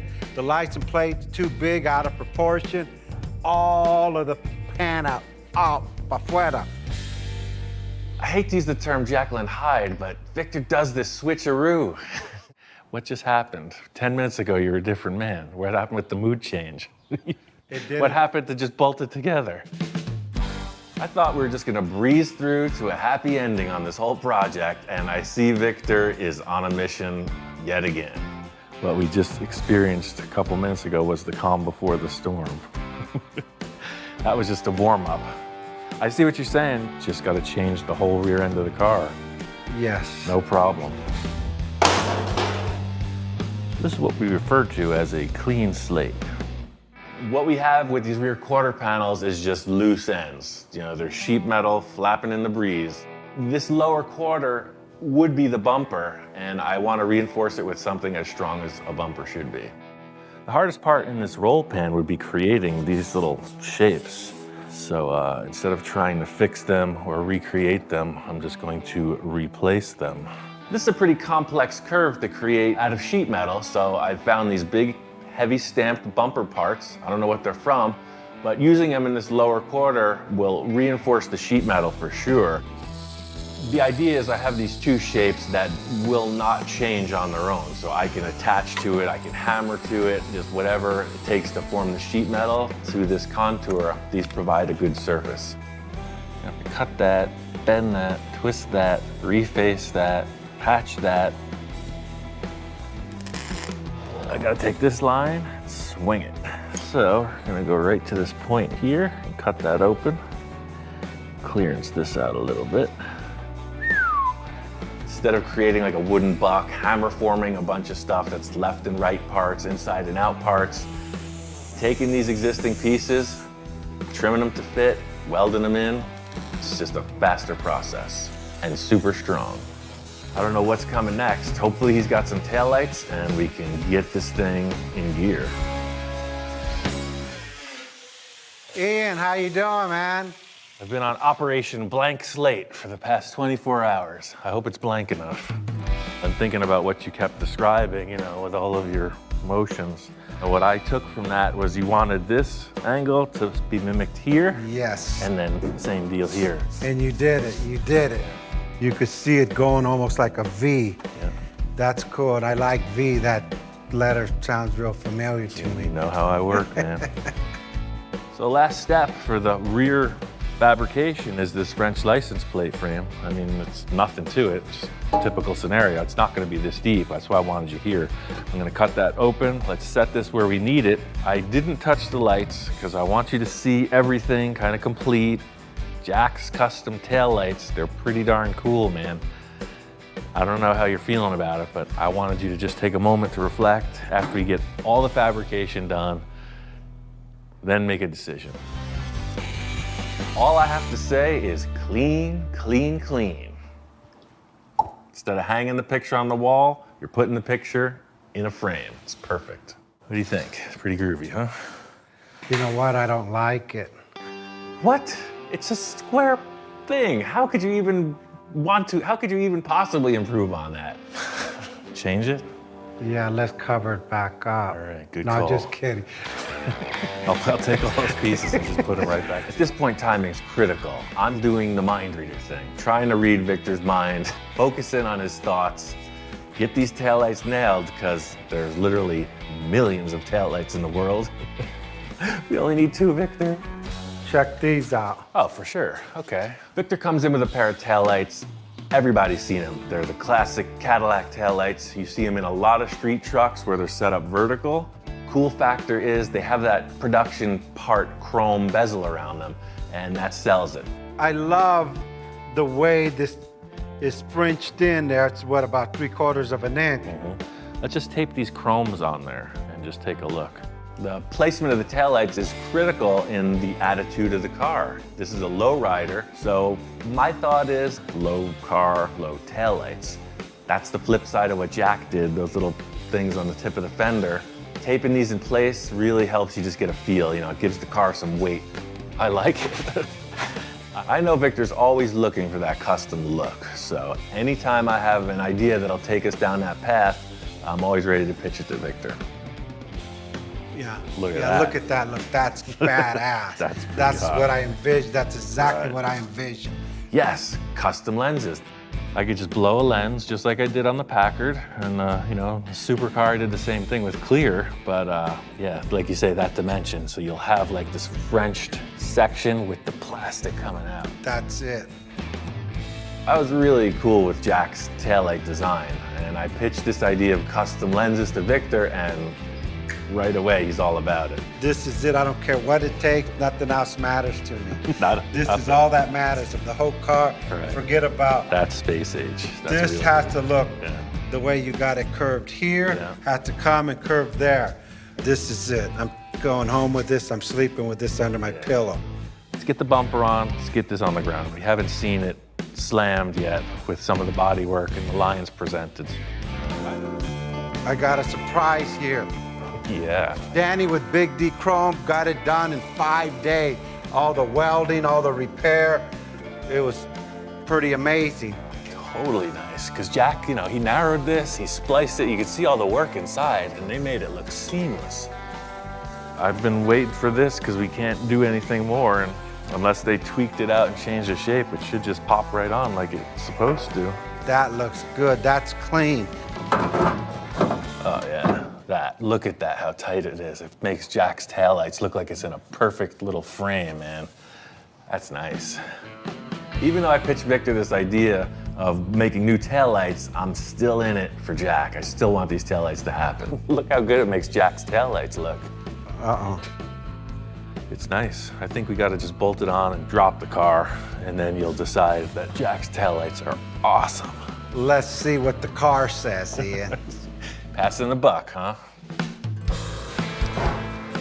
Putting the bumper on and dropping the car, that's the stance. Victor and I always do this thing where, you know, first impressions, you know, how does it feel? What's it look like? Nice and low, sleek, classy. Totally makes a difference on the ground. You know, I'm glad these fenders took the shape they did. It's a total game changer. Crazy, huh? Yeah. So far, so good. I like what I see. I came in the shop this morning, and there were a few surprises. The car is painted, and it's subtle. It's a very mature call. It's a good-looking vehicle. I'm building a lowrider car. I'm just keeping it to the conservative point. If you ask people that know me, they know I'm really conservative. Yeah, I saw the bubble car. Yeah. This guy is super talented. I've known his work for years. He's done a lot of stuff for Victor. He's done a lot of cool stuff on Victor's other cars, the Zephyr, the Merc. Dude's first rate. When we stripe this up, you just want all these just to come to a straight, just point right there and stop, right? Correct, that's Okay. it. Once we do that, it'll be nice. It's gonna break it up top to bottom, and you know, a little more to look at, a little more bling. Can you be done in an hour? Give me 30 minutes, we'll be out of here. 24 hours from now, we will be on the freeway, going to the show. The paint and graphics is in session. I'm gonna be outside doing my thing with the taillights. Typical Cacho form, we painted the car with no taillights. This process is like old faithful to me. You know, you set up the grill, you get the plastic to the appropriate temperature, you have all the fittings with the wooden clamp forms, and then you inflate it with pressurized air at the right moment, and voila, you have a tail light. Ha ha! Winner! Every time I do something new, you know, there's a learning curve. That's the problem we've been facing. Specifically regarding the thickness of the plastic, the material your backboard is made of, the alignment of the planets, as Victor's put it. We keep getting these ruptures. It's science. It's like clockwork. With this material thickness and the parameters we're working with, it's just not happening. You know, life is a learning library, so the first options didn't really pan out the way I was hoping. I have enough material for one more shot, so I'm gonna make up a whole new jig, try it once more, having learned this much in the prior attempts. While I get that ready, it looks like Victor decided to go with a silver leaf and pinstriping idea down the whole side of the car. This process is pretty cool. They tape out a bunch of lines and they end up with a negative reveal, a masked shape of what their graphic's gonna be. The surface is cleaned and they put on this glue. The glue material dries, and then applied to that is this super thin silver foil. It's almost like a paper dust. It's really fragile. So this is applied, dried, and then this turned finish is put on it. He's using a cordless drill, which I've seen him do it by hand, but the cordless drill is really fast. Putting a little spin in the silver leaf, which gives it a nice little effect. Just gotta take your time with it. He's got it nailed. I mean, to see him come in with that drill and just pew, pew, pew, pew, pew, just shoot down the line, that's pretty trick. If all this isn't enough, Victor's got his window tinting guy working on top of everyone, getting the windows dialed in. The shop is hopping, the car is really progressing. Yo, what's going on? Hamburger, it's about time. I'm starving. So we learned you can't have any grease. I cleaned this whole thing down and I got your tail light in the oven. The issue is with the 1/4-inch acrylic, it only stretches percentage-wise so much, so I was asking it to like triple its size. Yeah. Oh yeah, no, it won't do it. Now I made an 1.5-inch band by 18, so it should puff. I just wanted to go out 3/4 of an inch. Yeah, this is it. I'm good luck, you know that. What? This was gonna come out perfect. There it is. Well, let's take it inside and see what it looks like. It's kind of ridiculous, but it's not uncommon to be thrashing on your car right up to the minute the show opens. But I don't know if anyone doesn't even have taillights on their vehicle yet, let alone trying to blow custom lenses while the car is in final paint and polish. Finally, we get one that works. You know, this is the learning curve. So if we had to make 1,000 of these, try number 4 is pretty good proportionally. So it's close. We definitely got something to work with. My problem is I've seen too many options on the car. Now I'm not confused, but I'm not sure what I want to do. I don't want to say I told you so, but why didn't you leave Jack's freaking lights alone? It would have been done. I just couldn't stand looking at it, man, you know? Victor's option is these existing lenses from Moon Eyes. It's almost the same thing that we're doing, just a different shape. He's talking about trimming them down, you know, customizing something that's already there. And, you know, we got a bunch of options on the table. All we're missing is a decision. The last 24 hours of every car build is all in the details. You know, that's what brings it all together. So it's a thrash, but every little thing is being attended to. I really like this car. I mean, it's classy. It could have gone any different way, but right now, it's presenting itself really clean.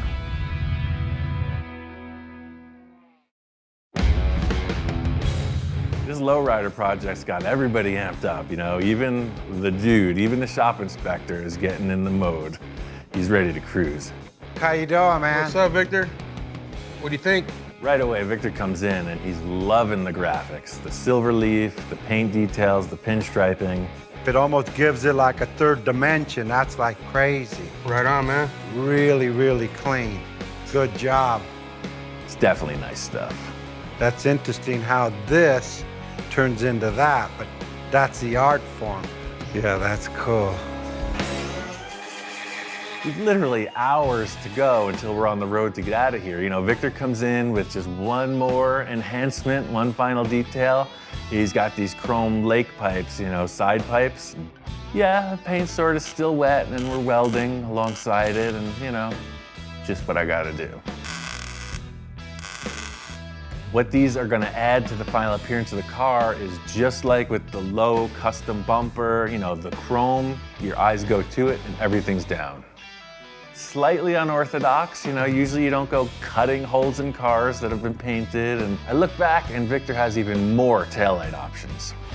And then just cut this little hole out, and these two things just go right there. We know the lake pipes are a good call, risking cutting through the paint. The taillights, there's no turning back. Wrong call on that, and the car won't show. I say you run it without any lights. It's a show car. And instead of just putting something Mickey Mouse, because the whole car came together the way I pictured it. So we'll just go to the show. So I'll put you in the back with a flashlight, no big deal. And then we'll see what happens from there. We'll come back, take our time, and figure out what we're gonna do. I like that idea. I'm just gonna sit in the trunk. We'll just leave it open. 2 frosty adult beverages, and I'll just have this, each time I feel the car slow down, I'll just send out a light. The bottom line of this debate is that the more we look at the rear of the car, the more we agree that it just has a great look as is. To put in taillights that don't complement it at this point doesn't make any sense at all. I mean, the whole front end is muted. You don't even know that there's headlights in there. So, I mean, if we want to talk aesthetics, that blank look, you know, this is freaking classy. It's like a sculpture. But right now, forget it, man. Just take it to the show. I agree with you. After the show, we'll come back and figure out what we could do to keep this look without seeing the taillights. What we have finally arrived at is whatever the finished look of these taillights are, they're not going to affect the rear view of the car as it is. You know, maybe the taillights don't even show while the car's parked, you know, like the retractable license plate in the supercar. You know, maybe there's something in the rear window. The look of the rear of the car as is will be retained. I'm just excited to finalize this project for now, get to the show, enjoy a weekend out, and, you know, discuss the project with the people. We made it to Santa Maria. Cruising Nationals is a 3-day event. This weekend is pretty special. Not only were we preparing to build the car to debut at this show, I got a call from the historian, the Hall of Fame manager for the West Coast Customs, and they want to induct me into the Hall of Fame at the show as well. True story. They held a private event for the awards, but the big payoff for me was sitting in the lineup, signing autographs with all the legends. The Hall of Fame is actually carrying on a tradition that me and Barris and maybe Ed Roth and a few of the early customizers, we started this whole thing, you know, clear back in the late 40s and 50s. And now the new guys are carrying it on. And then Eon Russell, it's really wonderful to see him come along, and I know he's doing a fabulous job, and he's doing some really nice, creative, custom work. It's all the guys I worshiped growing up. It's all the people that led to me making this career decision to do what I do. Crazy. I mean, I literally grew up reading about this guy, yes. And now I'm in the club. Hey, how's it going? It's like not even me, you know. If you know me, I'm a quiet, geeky guy in the garage. I'm not a celebrity. Hi, Ian. I don't want anybody else's money. Just yours. What? We're just waiting for the security to escort us out of here. Yeah. I feel like we got away with something.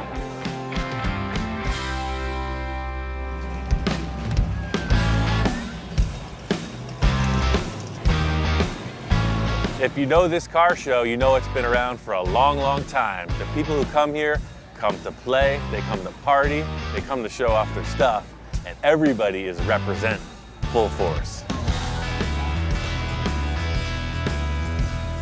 Cruise night is specifically set up for people to see the vehicles in motion, so it's like a parade. Everybody's lining the sidewalks, streets are closed only for the show cars. This is the craft taken to its highest level. West Coast Customs with a K. The lowriders, the tail dragger scene, the bombs, anything low and slow is represented in force. This is all about the classics. The whole thing is a cruise night, it's just a warm-up. That's kind of like everybody landing, a meet and greet, have a few conversations for the big show on Saturday. But I'm really looking forward to getting to the show in the morning and seeing the Riviera.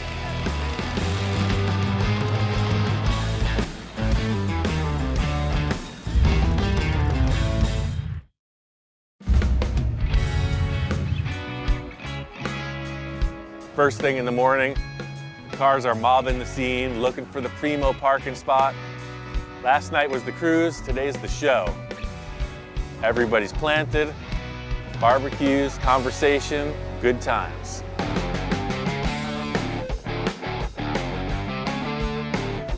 There are awesome cars all over the place, and right in the middle of them all is the Riviera. Victor is that worker guy. He's still in minor adjustment mode. He's trying to shake down a set of taillights. He's got a pinstriper on hire. He's still building the car at the show. I hope you brought your little jigsaw, 'cause I'm looking around for the lights. My goal is, hey, I'm still striping. Right. You might cut a hole in, so we finish this thing in Santa Maria, lights and all. One of the stranger things that's going on is Victor's telling me, keep your eyes open, we're still on the hunt. You know, that's the mode. I'm like, I thought we were celebrating our victory. You are a hero of mine. Thanks, man. Like, I watch all your episodes over and over. Very nice. Yeah, sharp. The whole crew's here representing, and my friend Tom with his hot rod pickup. Yeah, I'm here to support Ian. He's been inducted into the West Coast Customs Hall of Fame, which is a huge deal, man. It's amazing. It's such an honor. And so I came out to show him some support and be there for my boy. The Riviera, man, I love it. And the stuff that he's done to it, it's like, it's so subtle, but trick at the same time. And unless you know what a stock one looks like, you might think that it's pretty much factory. The response has been overwhelmingly supportive. I was expecting, you know, Rotten Tomatoes, some heckling. You like the taillights? Beautiful. Where are they? We're almost done. Nobody knows but us. This whole lowrider adventure has been super cool. I've always wanted to do something like this. You know, this is a huge LA flavor. From the Van Nuys Boulevard cruise night to this event, you could see that style is represented. I'm ecstatic. The car came out like beyond my expectations. Our mode is reflected by a lot of the people here. You know, ideas are always changing. You could see a car that was here last year and it'll be a different color, different set of rims, change this and that. And you know, Victor and I are the same thing. What's not to like about any of these? This is a Cole Foster car right here. Everything, they're all incredible. I mean, everyone has their own flavor, their own meaning. Our current issue is this lack of taillights. There's a billion ideas out there, so this is a perfect location to kind of do some scouting. We got a Buick Riviera. We just finished, 65. Victor can't make his mind up. So we finished the car and it's got no taillights. You know, I did that one for Bones, you know, years ago, that 63 Buick. 63, huh? And, you know, I painted that car 5 times for 3 different owners. I know Victor, and I know how things develop, and he will not stop until he's satisfied. So, in his own words, whatever it takes.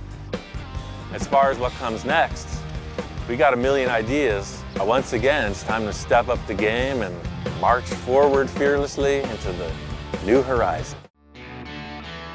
The thing that I like most about these cars are that you don't have all the parts together. They're all around, they're leftover pieces from other projects. It's super low budget. It's more of a treasure hunt than anything. You have to scavenge around and just make something that's badass. The next project I want to do is a Model A. I want to build a roadster pickup. Call it a rat rod. It's a whole new trend. It's hot right now. Everybody wants one. So my intent is to dip into my own private parts stash, source out a few other pieces around town. I know a bunch of hideouts. People have stashes of parts, and We're gonna build this thing. I want to bring it to Las Vegas to sell.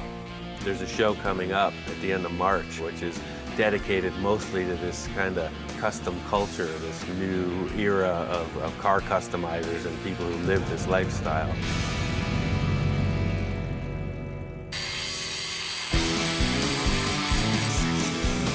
The most important thing for me was to lay down the line of the car, and I want it to be utterly low. I want it to be so low it was almost undrivable, because I think that looks the best. So I just stepped the chassis way up in the back.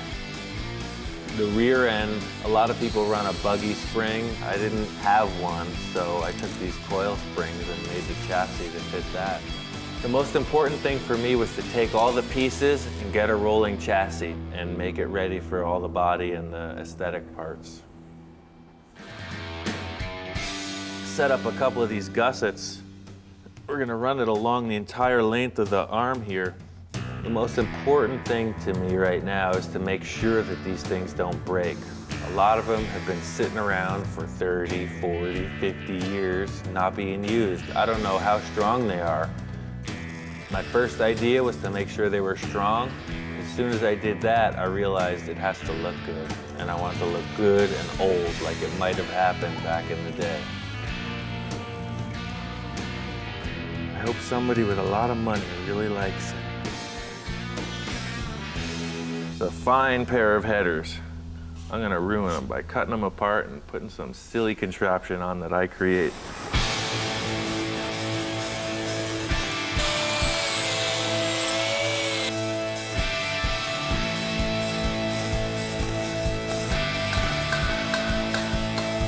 I'm gonna keep these till I'm dead. I'm gonna keep these till I'm all done. So maybe I'll put a little bit of me into this and hopefully it'll stay there. Whoever wants the car can just unbolt them, but I don't think anyone that's traditional would really love what's going on here right now. I think they'd be a little bit upset. I really love this idea of just spot welding, make it look more like rivets, so I'm gonna do all the arms like that, just about an inch apart, just big, nasty welds that look like rivets. Big rivets makes me think of tanks, planes, military stuff, super industrial, so I'm gonna make it look that way.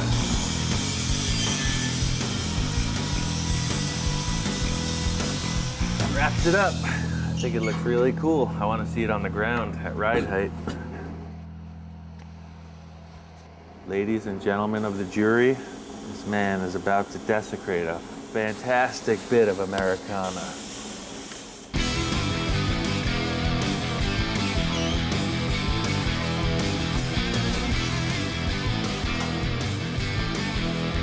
Like I said, I tend to get carried away cartoony.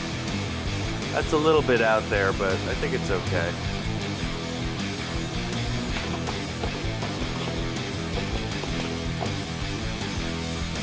Okay. It's a 302, it's a small block Ford motor. I don't know where it came from, but it's all rebuilt and new. Yeah, this should make the car go at least 700 miles an hour.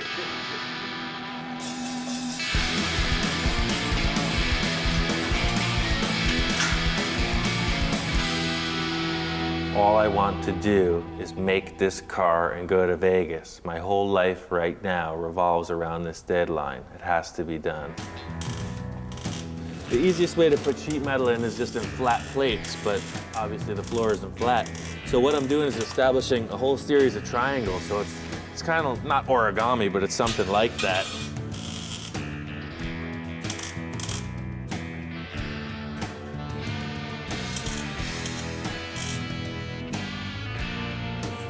Thought I was gonna do this setup with the jagged, burned out stuff, but I don't like it. I'm gonna put it in something a little bit more conservative, so I'm gonna start by making a square tube frame that surrounds this license plate.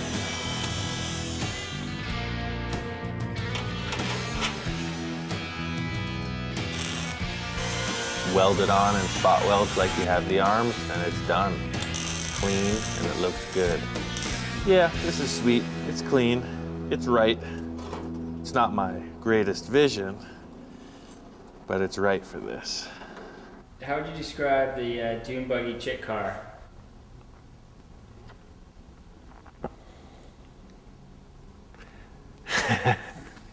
That car is just, that car means so much to me, dude. It's, that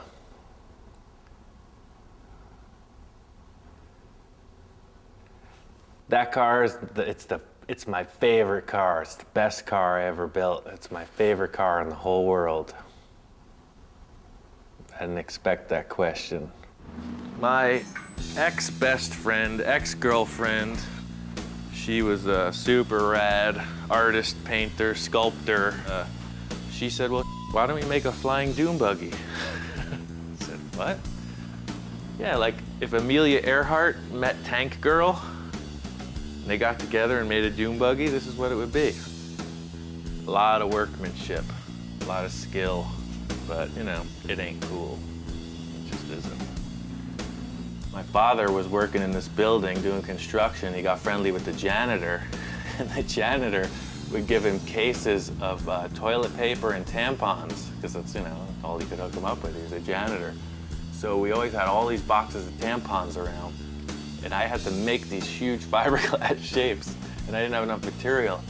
So I mocked it up with some paper mache on the outside, and I took the tampons and threw them in the fiberglass. And they sucked full of this stuff, and I just laid them on. So it's kind of funny that it's a chick car, and it's made out of tampons, the whole rear end. Now this is a really big pizza box. Always order the extra large if you have to make any templates for a pickup truck bed.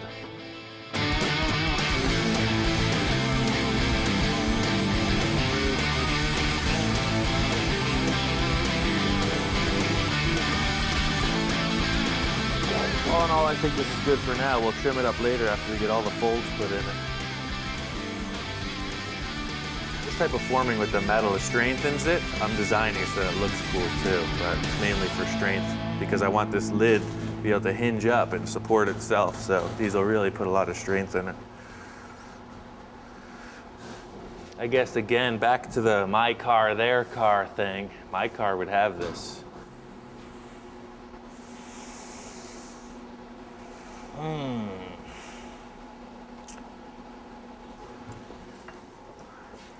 How do you know when it's right? I don't know that it's right. Call me in an hour. Maybe I'll just rip this thing and throw it in the garbage. This window frame, I made it from an original 39 Auburn windshield. I modified it to fit this car. I want to use these two cool old gauges. I don't know where they came from, but got oil pressure and water temperature. I don't know what this ashtray is from, but it's pretty cool looking.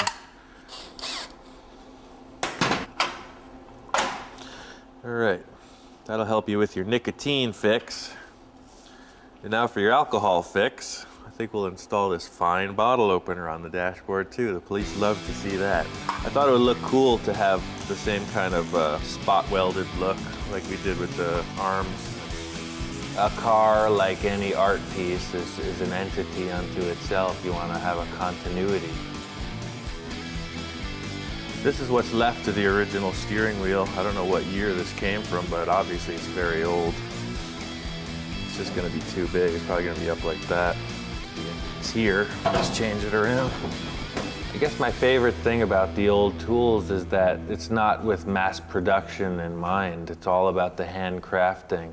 So you get a lot of tools left over from industry that don't make money for people, so you can pick them up cheap.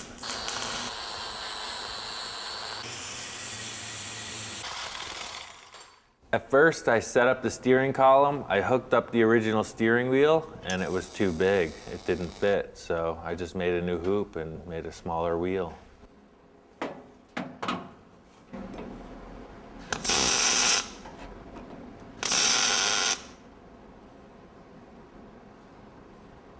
I mean, now that it's starting to look more like a car, I'm thinking about the paint, and of course I was originally going to go with like flat black with red accents, but after seeing the dashboard and how cool it looks, I think I want to see what this will look like when I shine it up.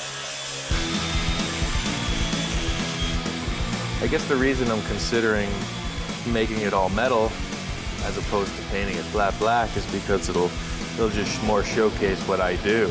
It's like I don't pride myself in auto body or Fondo or paint.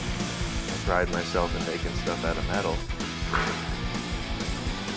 Makes me think of like a sardine can or something. It's like it's cool. I think the rusty frame is enough. Paint the rest black. I can't decide where to put the shifter. I mean, originally I was gonna put it in the middle, big tall shifter. My other car has that. I've seen a lot of other people do it, but there's just no room in here. So I remembered I had this, this is an emergency brake for a Chevy truck, like a 66 or something. I think I wanna make a jockey shift, a suicide shift for this car. So when you're driving, you're out of the car, you're like, it's really tough. Come on!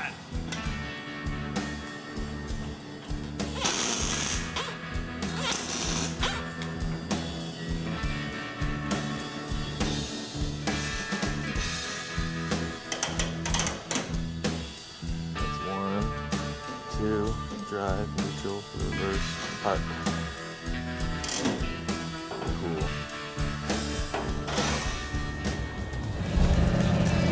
We pick a certain era of a hot rod or a custom and the time frame of when that car might have been built, and then we just basically adhere to that year or group of years and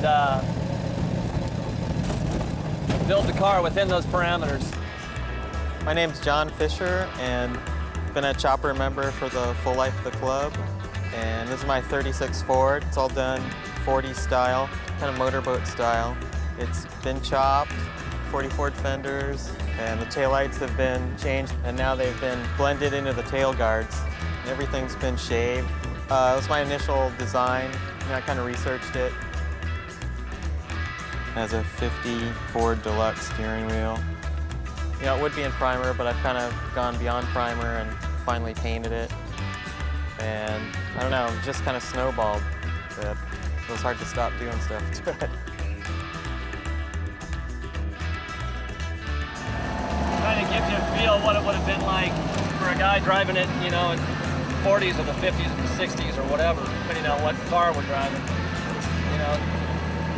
You know, it's like a time machine in a lot of ways, I think. We had these guys on here. I'm gonna save them maybe for one of my own cars, but we're gonna go traditional on this, or at least as traditional as I can muster. A lot of people talk about Ed Roth.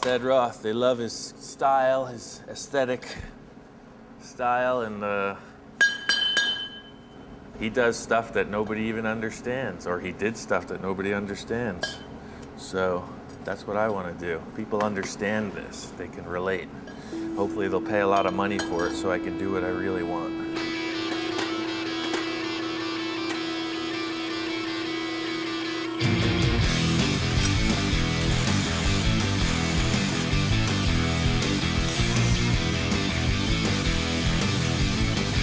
I've seen this car before somewhere. That's all I can say. I'm trying to create something that everyone likes, except me.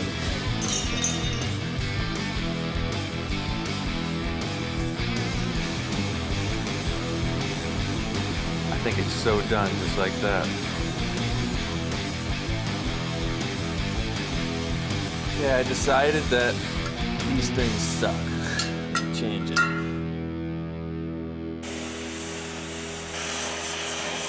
Follow me.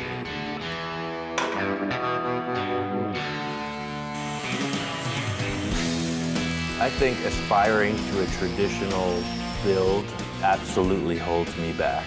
I like the look of it, but I'm not concerned with the year, make, manufacturer. I'm just looking for an aesthetic.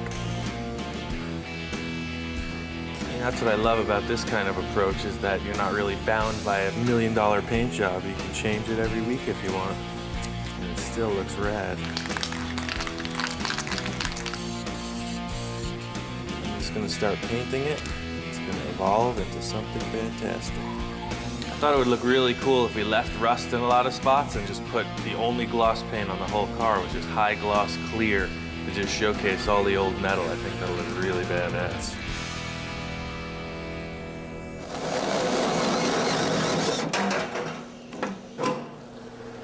That body was just too nice. I just.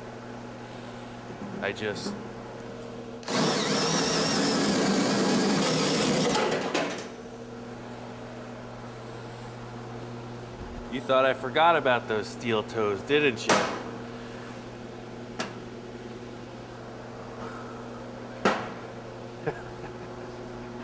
I didn't have a vent for it, you know? You need a little ventilation in there. I think they're perfect. I just knew it would come to me. I knew those toes were gonna be worth something, man. They were too cool to just throw out. My favorite thing is that you can take something that people will recognize and just warp it into something that they don't recognize. That's my super project back there.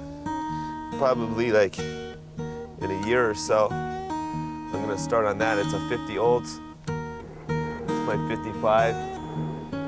I had that up and running about probably 8 years ago now.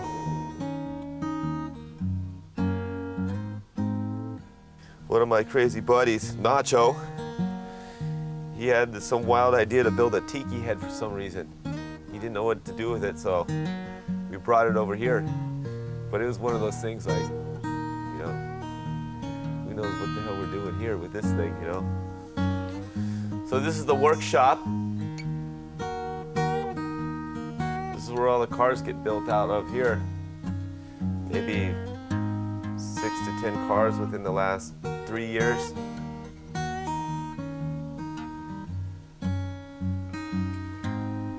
This is where you built this car? Yeah, this is where I built this car.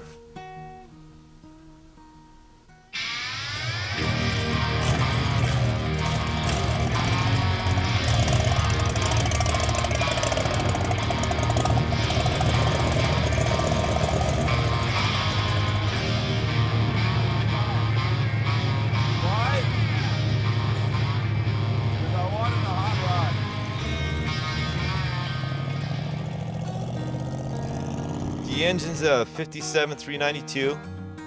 The carburetion's 4 Webers. The frame I hand built. Only the front 2 feet are the original Model A frame, and the rest is 2x4 box tubing. 46 Ford steering column, 32 style dash. I chopped at 4 inches. It's got an old roll pan on the back from a 50s hot rod I found in an old man's garage. It was the only piece he saved from his high school hot rod that he had. We get our kicks off of trying to build it as traditional as we can, rather than just buying parts out of a catalog. We're just kind of bringing it back to the roots where it started.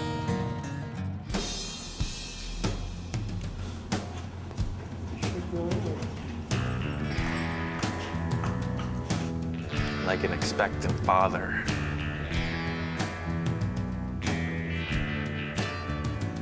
Nervous?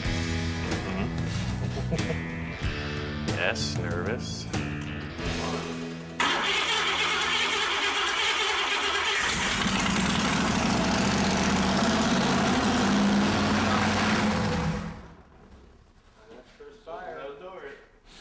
Somebody squirted oil down the cylinder wall. Oh yeah, I filled it with oil. It's the sweet smell of success. I think the artist's struggle is finding out how he wants to express himself, so one day it was black, the next day it was silver. That's all I can say. I was moved to sand the entire car just to see, and I think I like this. I finished off the tailgate here. Just took the remaining piece from this after I cut it, welded it across here, and just put a little bar on the back for a handle. I got some hinges that were just laying around and put them in there. Put some reinforcements and then just sprayed it with undercoat. I'm gonna spray a clear with a little gold flake in it, so it's just a little more dramatic when the sun's on it.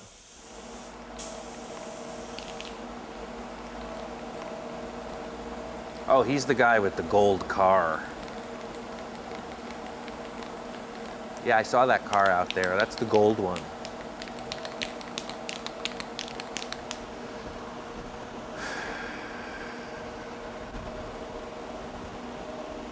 We gotta go. It's almost time. We gotta go.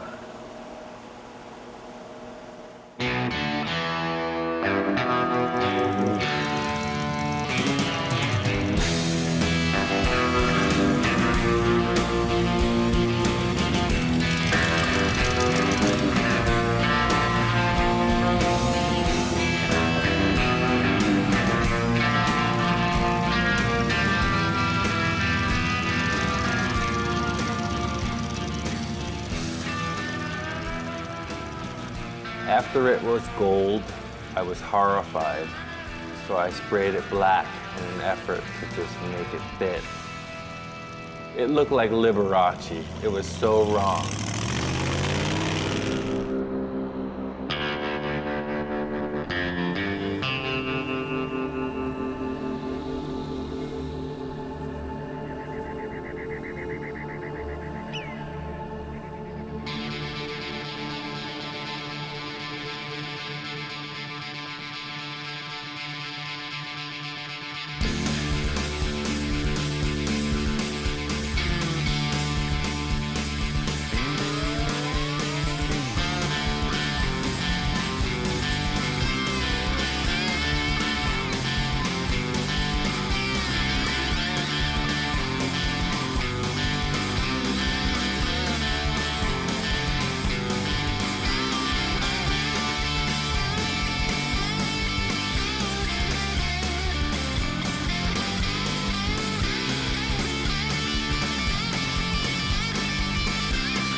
The car club, the Shifters from Southern California, throw a car show every year. Their whole deal is a pre-63 car show, all traditional built rods and customs. There's thousands of people up here, hundreds of cars.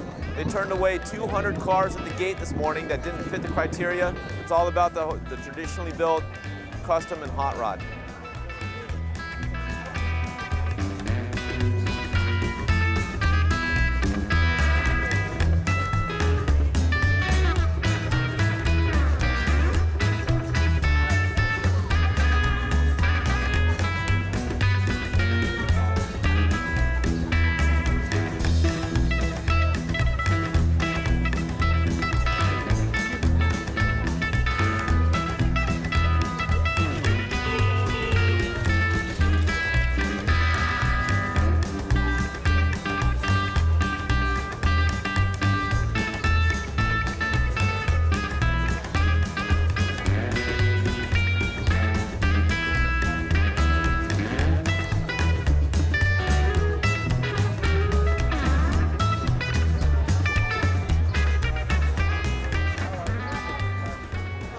Well, we made it. We pulled in last night. This place was already packed. I couldn't believe it.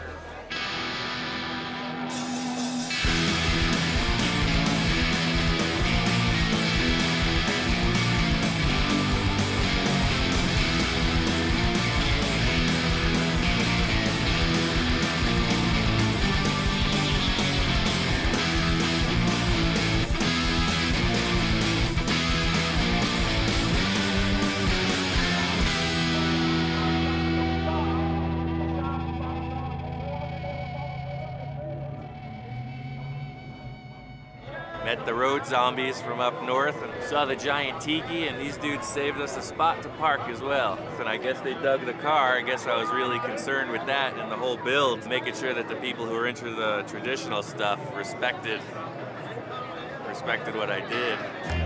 I think Ian's car is real awesome. No, personally, I'm into the more traditional style cars, and his car is definitely along the lines of very traditional, the way it looks. Very artsy. He's done a lot of classy artwork with it as far as his welding and stuff like that, which is cool. You know, he's personalized it. I was noticing the tie rod ends, how all the welds and stuff, all this like kind of little spot welds. It's cool. It looks like it came out pretty awesome. And there's just thousands of people here right now that want to be involved. If every car looked the same here, I guess it would be pretty boring. So there's a smattering of all different types of cars. Painted cars, primer cars, rusted cars. I'm not going to pick apart someone's car. I'm just going to build my car the way I want to build it. There's people here that don't have a car, but they're going to have a car next year because they go, that's looks fun to me. So I'm going to go search out and buy a car and start working on it. You know, it's all about fun. There's no attitude here. You know, with us or any of these other people, everyone's here for a good time. You gotta come here by yourself and you leave with 20 new friends. It's really cool. Doing a new project. I'm out here looking for a new car. I want to do a custom, something pre-1955, preferably a two-door. And we're trying to get it to Vegas in 2 months. There's a big show going on, so I really like to just kind of go out in the world and see what the heck's available. I mean, I don't have my sights set on anything specifically. Just kind of hunting around, looking for something to start on and try to strike a good deal. Talk about an oddball. I've never seen one. I mean, it's not really like a custom, but if you laid this thing on the ground and just made it a total driver, this thing would steal the show. This thing is huge. It's not really the look I'm going for. This car's got potential, but it's not the one. This is more what I'm talking about. Another DeSoto, 40-something, 41, who knows? It's like cool features on all these different cars, but I don't know, I'm just not feeling it. I've been looking all around for a few days now. I've hit up like 5 different spots, and when I see it, I'm gonna know it. I'm just not finding it right here. My friend Roman, he's got a line on this 54 Chevy. It's over at his buddy's house, so I think we're gonna check it out.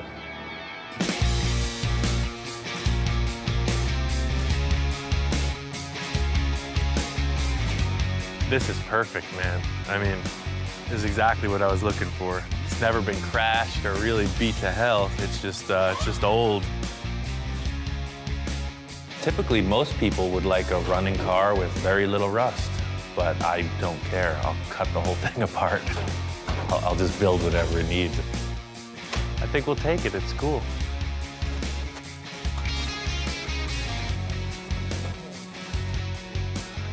Thank you. On the 54, everything mechanically is junk, so I need to find a car that I can pull all the new stuff out. It's all the way in the back. Yeah, all the way by that dumpster. What I'm looking to do is update the drivetrain. This Skylark is a perfect example because it has late model 350 V8. It's got power steering, power brakes. I can gut everything I need out of this thing and put it into the new car. Thank you, Gus. I appreciate it.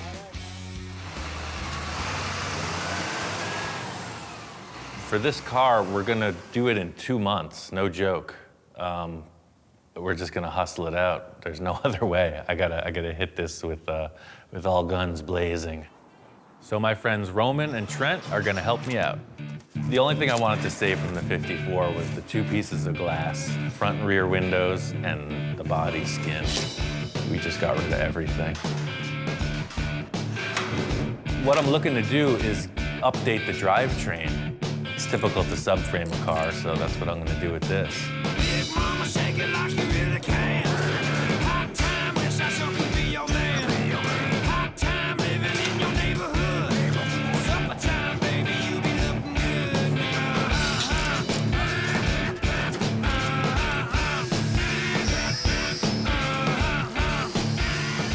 The reason that I'm subframing the car is 2 points. I'll have the opportunity to Z the frame and lower it, and it will update all the steering, the motor, everything. All the mechanical parts will be newer.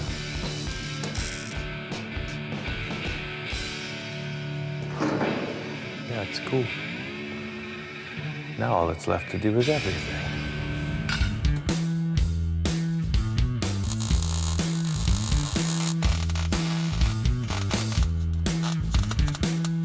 You can see here the old leaf spring used to mount right here.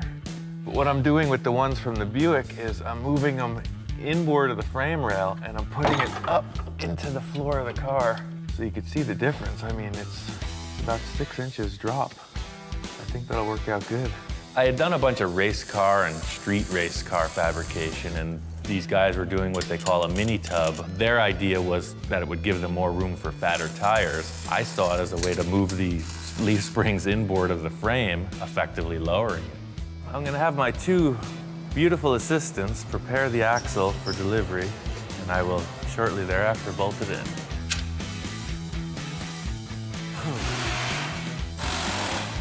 I came up with this idea for the rear leaf spring perches. I'm gonna put 2 crossovers, 1.5 tube across the frame, and the springs will actually locate between them on these cross braces.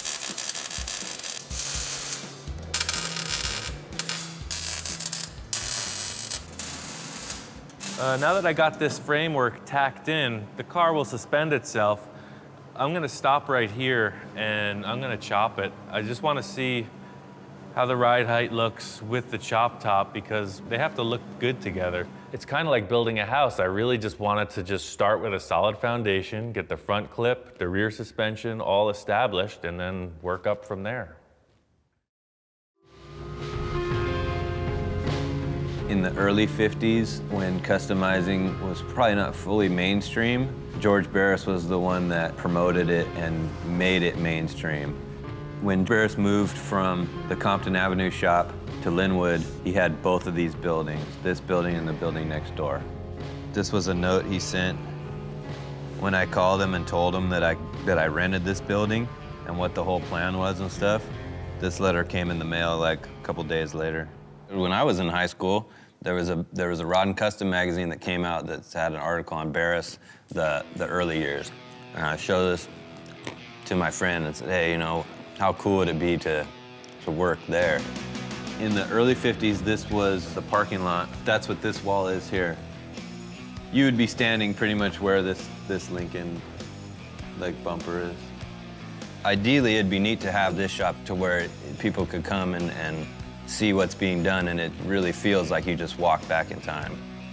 This Ranchero is gonna be this car. He first brought us the car and with this picture and said, I want to build something like this. And it was like, well, if you like this car, you know, why don't we just build this car? We try and get people to pick an era. It doesn't limit you, but it gives you just an idea, a little spectrum of what would look right when the whole thing's done. Mostly for us, we try and just stick in the little era of what the customer wants. Like, hey, I want my 55 Cadillac to look like it was made in the late 50s. And then you got pretty much everything laid out, what you want to run. The majority of the stuff we use, if we're starting with something that hasn't already been messed with before, we try and do it on lead.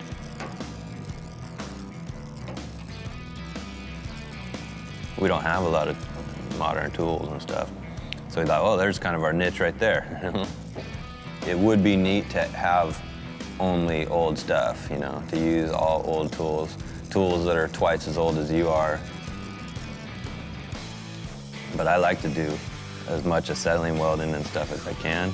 It's neat having that kind of stuff around. Like, it just feels comfortable. It feels like it's done this job before. All I gotta do is keep doing it, you know? If somebody asks me to chop a car, again, I look at it and I make sure that the top flows. See, that's the most important thing to me, is to flow the top. And you do that right through the rear window.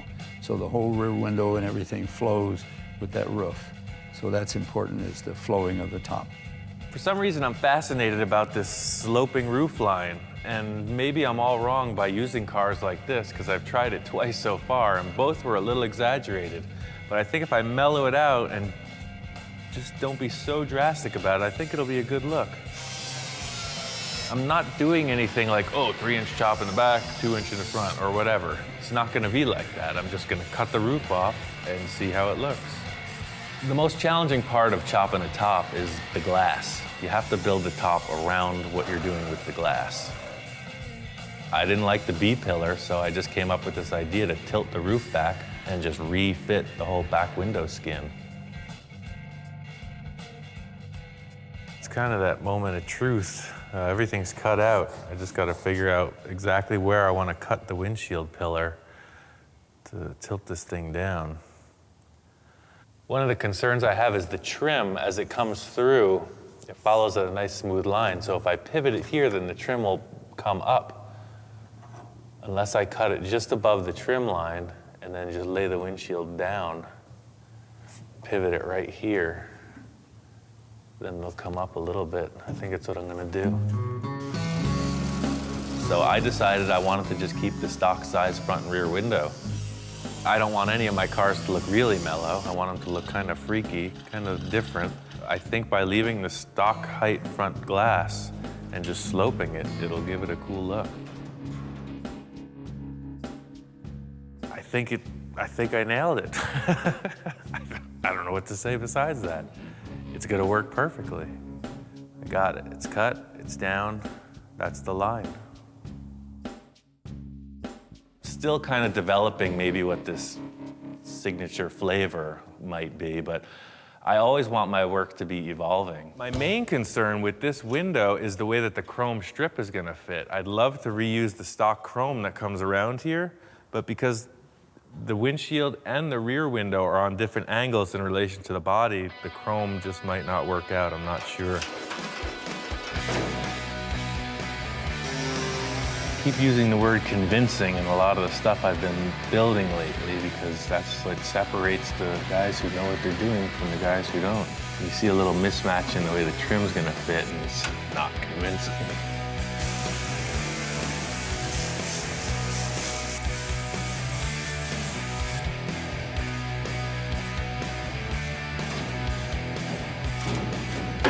Putting the window back in was the hardest part of the job.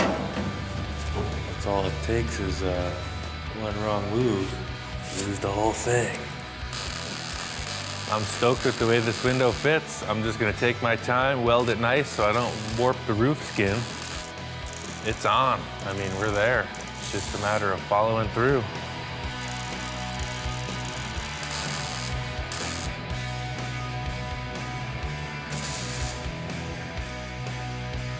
I want to make sure that these guys fit before we get any further into this. Yeah, that's cool. Just trying to verify whether or not this roof skin distorted with the pillars, but it's cool. It's right on. We got about a month to get this car done for Vegas. I think we got it. I don't want to use the stock 54 tail lamps. They're just typical. When you look at the car, it identifies it right away. So I had this idea about cutting and rounding the back of the fender so it doesn't stick out. Something about the way the roof line flows, this is bugging me how it just sticks out like a thing. I don't know. This is so rusty in the rear of it. I'm gonna change the bumper and I gotta cut this whole portion out anyway. So I'm thinking I'll just hack it off and section this piece of tube in there and just join the fender to it. I think it'll work. And I think this matches it pretty good. I think I'll just splice in right about here.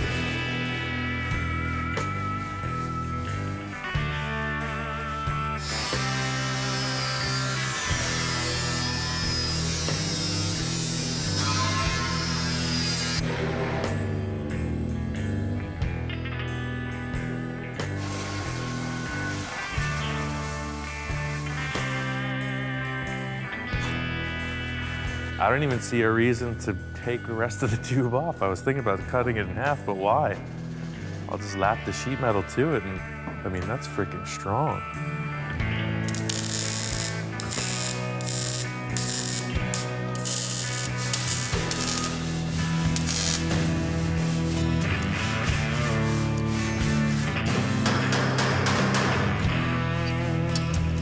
Kind of weird to put a big tube in the quarter panel of the car, but it's what I need. It looks great. We're on a strict deadline. I could spend 2 months making a quarter panel.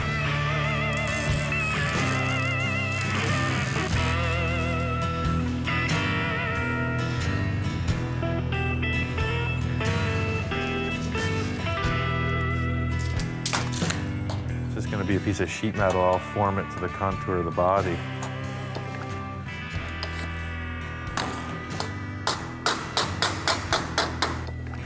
This fender's kind of a funky shape. It's a compound curve in a few different ways. I'm just gonna tack it in place and then hammer it with a dolly. I think it'll follow through fine.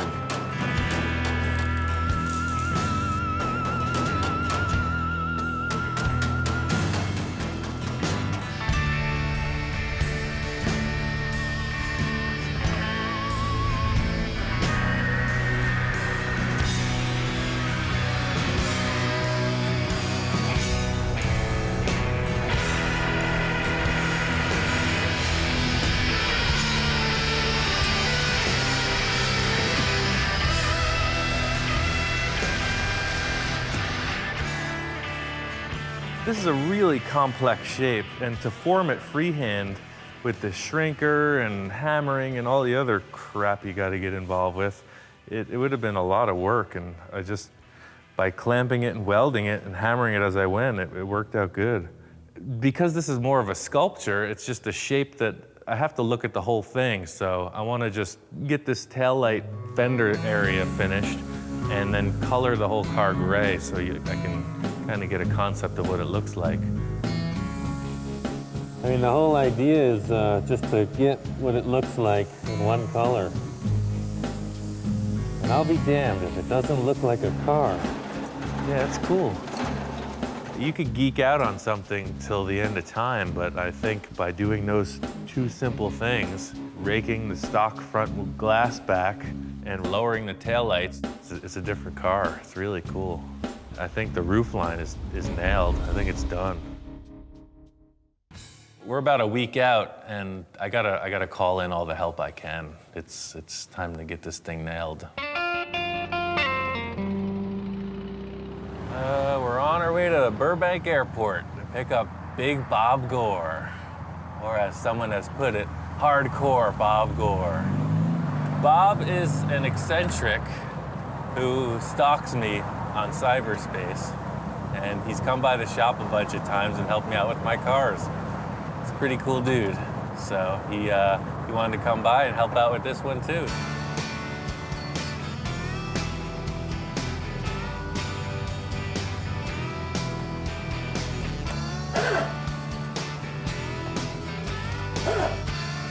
Hop on in. One thing's for sure is I'm going to be like the happiest guy in the world for the next couple of weeks, and there's just nothing, no way around it. That's just a guaranteed fact. I consider him one of my best friends, man. This is an opportunity of a lifetime. What I do for a living is I restore cars, I fabricate metal. Also, I'm a body man and painter. Bob's my friend from out in Wisconsin. He saw the first DVD and it just thrilled him. So we just kind of got to know each other over the phone, and he's come out a couple times to help me work on my cars. It's a good thing. My claim of being Ian's biggest fan is the fact that I drive my family crazy because pretty much just about every day, you know, at the end of the evening, I throw in the video. Sometimes you need something to inspire you. I asked Bob to come over and paint the car, because that's what he does. He's just down for the cause. It's awesome. I think you could say it's a lowrider-inspired car, no question. And what I saw with those cars was a lot of simple paint work done, but people just went crazy on the roofs. And I kind of dig it. It's like wearing a fancy hat or something. The idea of having a finished roof on a car that was in primer doesn't work for me. I think it's the wrong choice because it's almost like wearing one shoe on one foot and going barefoot on the other. Michelangelo painted the Sistine Chapel. The Pope was telling him how to paint it, when in all actuality he knew that Michelangelo knew that it should be this way. So that's me, man. I'm in that position. Yep, you're the Pope and I'm Michelangelo. I didn't see what he was seeing. I felt it was the wrong way to go. I'm used to painting a whole car at once, not just one section of it. And we'll get used to it, man. This isn't a dealership. We had a disagreement about how the car should be painted. The bottom line is we need to get through this paint job so we can finish the rest. So I just let him go with it. It was the first time he and I ever butted heads. It's frustrating in this time frame. Was psycho. I mean, it's crazy, especially if you want perfection. I walk in on the car and the first impression makes it, and the car just imploded. It just sucked all the light out of the shop. It was not palatable. I didn't like it at all. After the events and everything, you know, obviously we're behind schedule, et cetera. I honestly don't see the car going to Vegas.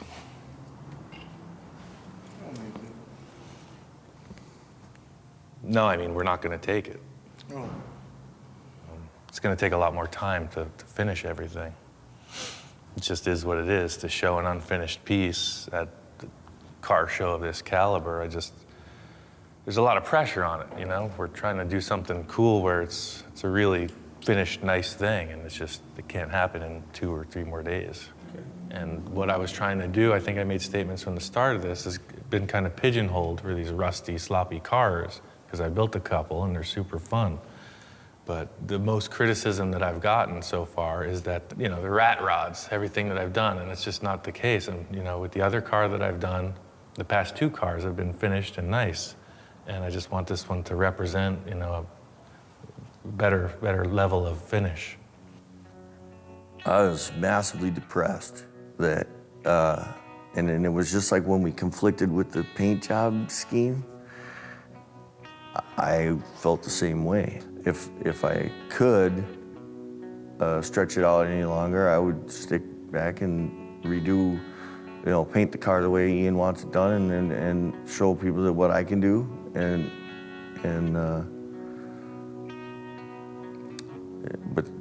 but we couldn't. I guess I'm just at a little loss for words. It's, you know, it's pretty much a bummer. I mean, it really freaking pains me to call it off. You know, everybody was hoping for it. Everybody was planning on it, you know. It's my call, and, you know, I gotta kind of bust these guys' bubble. I don't know, man, that's the stark reality of things. People like to make this out to be rock star stuff, but it's really not. Bottom line is, this is my mark, and I'm not gonna do it halfway. It's gotta be right, and I don't care how much effort it takes. It ain't done till I say it's done.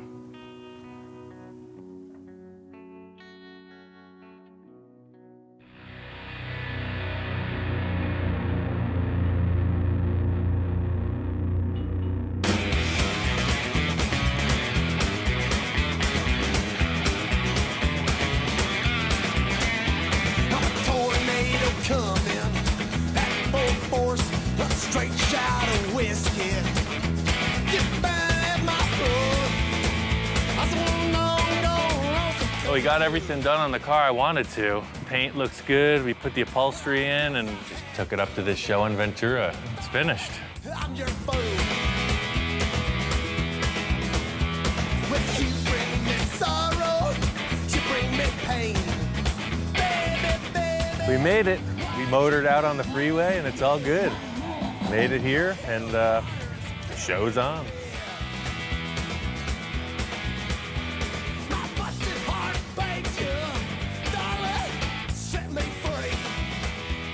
Pretty cool. It's quite a nice ride, everything about it. It's pretty darn impressive and a lot of work. They just put so much thought into it and worked on it so hard. So each custom has a personality, which is your own. Your ideas, your thoughts, it all goes to your car. So that makes a custom right there.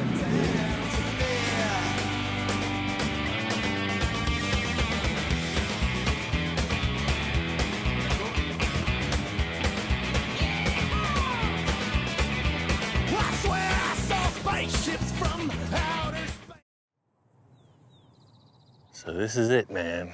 Full custom acres. I needed a little room to spread my wings, you know? If you listen just right, you hear that? Whole lot of nothing. Nothing. As the saying goes, turn the page, right? No, this is a whole new chapter. Awesome digs, man. I wanted to get my friend Tom out here. I got a project I need a hand on. I also wanted to give him a little tour of the homestead. So apparently this was some kind of a horse ranch. They were raising thoroughbred horses. Oh, cool. You know where I'm going with this. Oh, yeah. No horsing around, baby. All cars. Man, I love that backyard. Look at those hills. You know, when I drove up the driveway, I was just like, I'm home. When I was looking for places, you know, it's a lot like looking for a car. I had my heart set on something completely unique and allow me the freedom to do what I want. You know, I've been in the city in a workshop for like 20 years, man. So being out here, it's where I need to be. I mean, total inspiration, right? Get your creative juices running again? Get up in the morning, no distractions, just create. You could build for days. That's what I'm talking about. I've had cars stashed at friends' houses all over the place, so I got a few projects lined up. I'll show you what I got on the queue. It's Ian's turn. Pretty cozy out here, you know? You can stand out here and just gaze at the sunrise, sunset for all eternity. The cars do not build themselves. You know, I got the shop all dialed in. It was a lot of work to get it going, but power's on, it's all cleaned out. First project is queued up. Let me show you what I'm thinking. Whoa, what you got here? This is the project. 48 Packard. You remember Don? Well, I finally got it from him. I got this thing from my friend Don. I've been eyeballing it for like 6 years. The thing that was kind of the specialness of this is that the two-door, look at the slanted post already. Yeah. And then it's the fastback. This is like the Pontiac Fleetline style, but it's bigger. Look how freaking substantial that body is. Yeah, it's got a lot of cool shaping going on here, man. Everybody wants a Merc, right? They're hard to get. So the Packard that you and I did, you know, it came out so cool. You know, we did the chop, and then Victor and Craig got it, and it went all the way. Right. And, you know, I'm not a jealous type, but maybe a little envious. Their car is called the Merc Eater. This one is going to be the Merc Eater, just to give it back to Victor a little. Now that I'm in my own spot, I want to go full custom, like my own brainchild. How much are you gonna cut? All of it. So I want to radically section and chop this thing. I want the car pancaked. I want you to take my ideas, Gene's ideas, and your ideas and illustrate them. Tom's really good with mock-ups on the computer. You know, he'll take a snapshot and then just start rendering concepts to know what direction we're going. I'm excited. I finally get to build a custom cruiser for myself, and it's got to be a crazy statement. Full custom, Ian? This is option 1. This is extremely chopped and extremely sectioned. It's super low, makes it look really long. Love it. Yeah. And then a little more conservative. It's still chopped and it's still sectioned. It's probably sectioned about 3 inches. I say we go for as much section as possible. We're gonna just have to cut that car apart and see what it offers. All right. Wait, do you want some help with that? Yes. And as with everything, you're never gonna get that simple pencil on the paper result working with a car. So there's gonna be a few detours, there's gonna be a few hurdles, but we're going for it. Ready to cut stuff up. All right, man. Tom goes in for a little costume change. You know when he comes out in uniform, it's getting serious.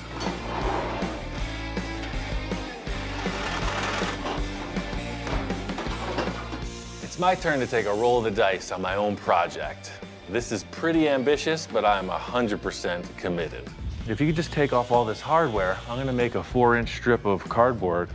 Cutting the sheet metal is not that big a deal, but where you cut it is a big deal because it's got to reconnect. So I'm kind of thinking about how this thing's going to fit once it's sectioned down.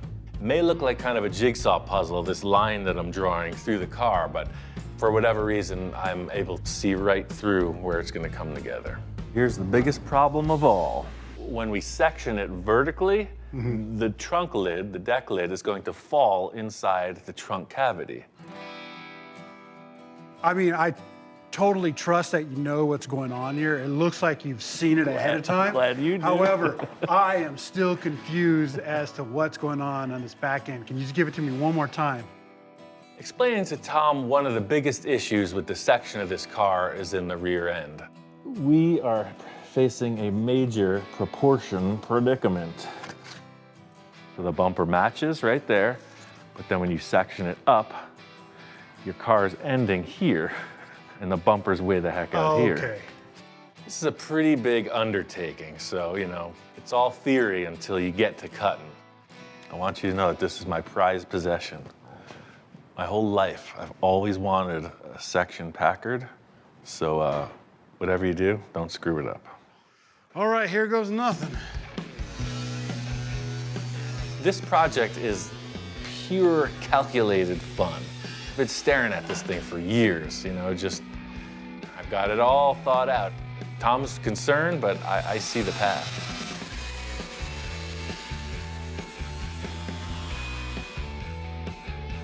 For my next trick, I'll remove this entire rear panel. Envision, if you will, a straight vertical drop, right? And it's way inboard. So you do have that shelf now. Yeah, it end up with an underbite. You know? This body is a few cuts shy of coming down. If you see something going wrong, run. Run. A little bit worried, but at the same time, very intrigued. I want to see what happens. I'm just gonna go slow. Good, right there. Perfect. I don't think it's gonna work for the front. We're just gonna have to muscle it. Talking about you and the guns. Come on, get over here. Well, got a plan. You know, I need all the help I can get, and those two dogs are not gonna listen to a word I say. So Tom, being the senior crew chief here, he gets to do the heavy lifting. Right, this is real grunt work. You can do it. Just put your back into it. What does it look like? Whoa, she is sectioned.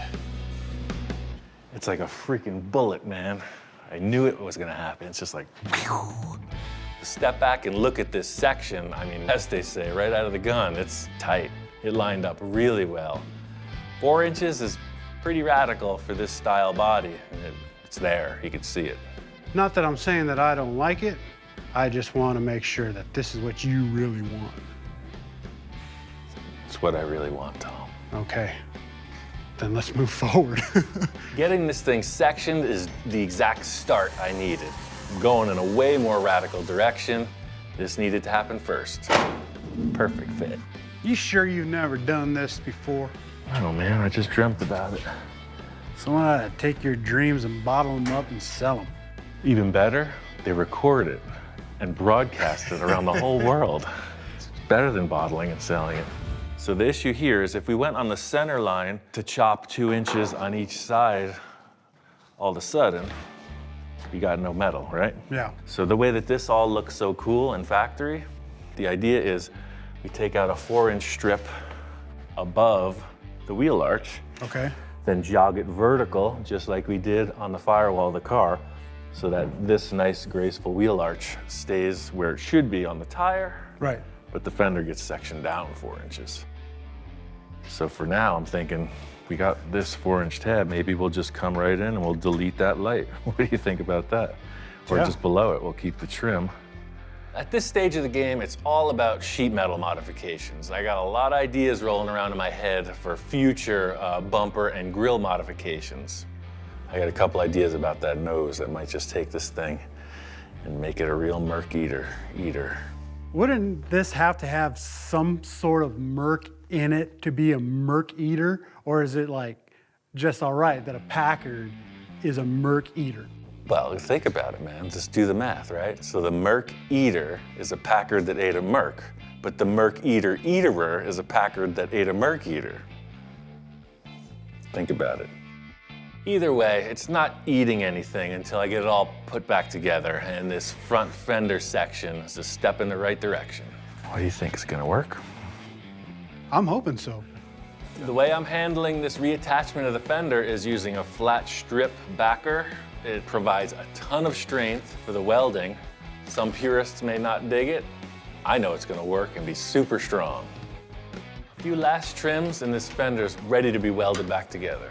You can never have enough clamps. If our calculations are correct, this thing is gonna fit on the car. Theorizing is all well and good, that's one thing, but you never know if it's gonna fit until you literally put it in place. Dude, I am legit excited now. Seeing that fender back on there, I can't wait to see what it looks like with the hood back on. Let's just unhook the hoses and plug it in. Yeah, let's do this.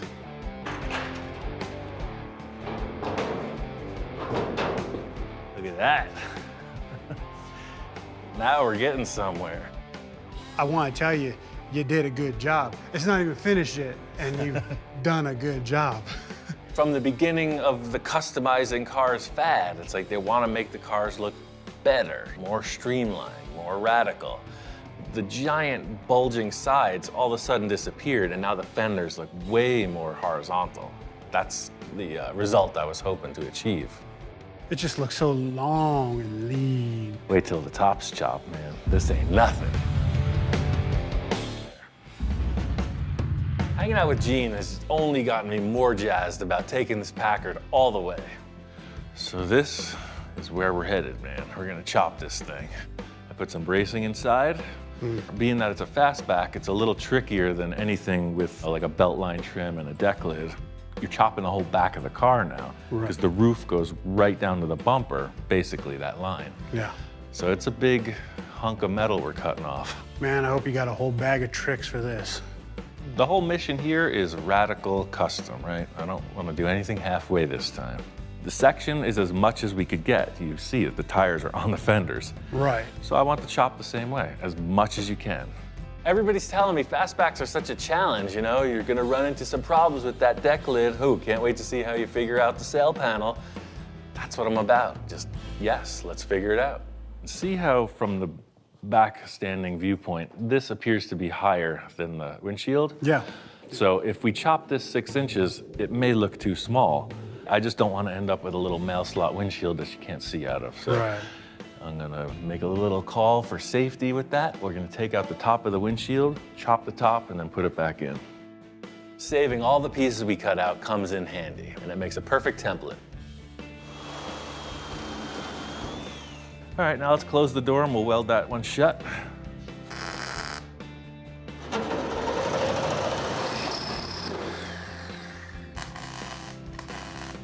I want you to cut vertical, and I want you to cut horizontal. So you're coming up. When you see that, turn that way. When you see that, turn that way. Don't go in that area. Yeah. And Tom? Yeah. Don't screw that up, okay? Here goes everything.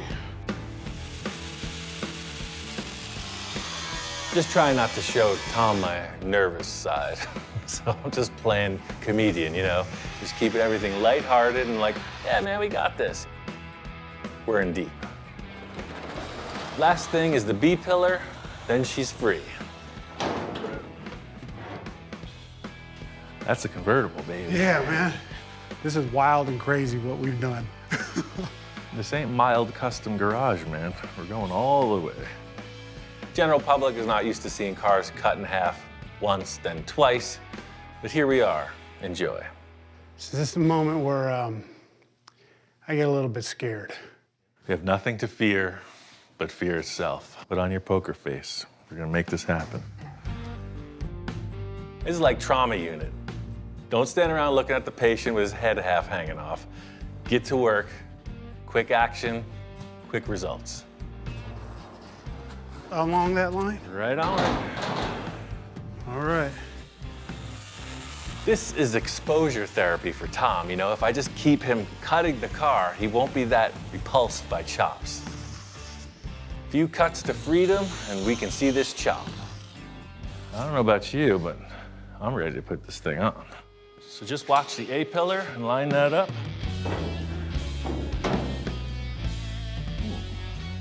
Look at that thing.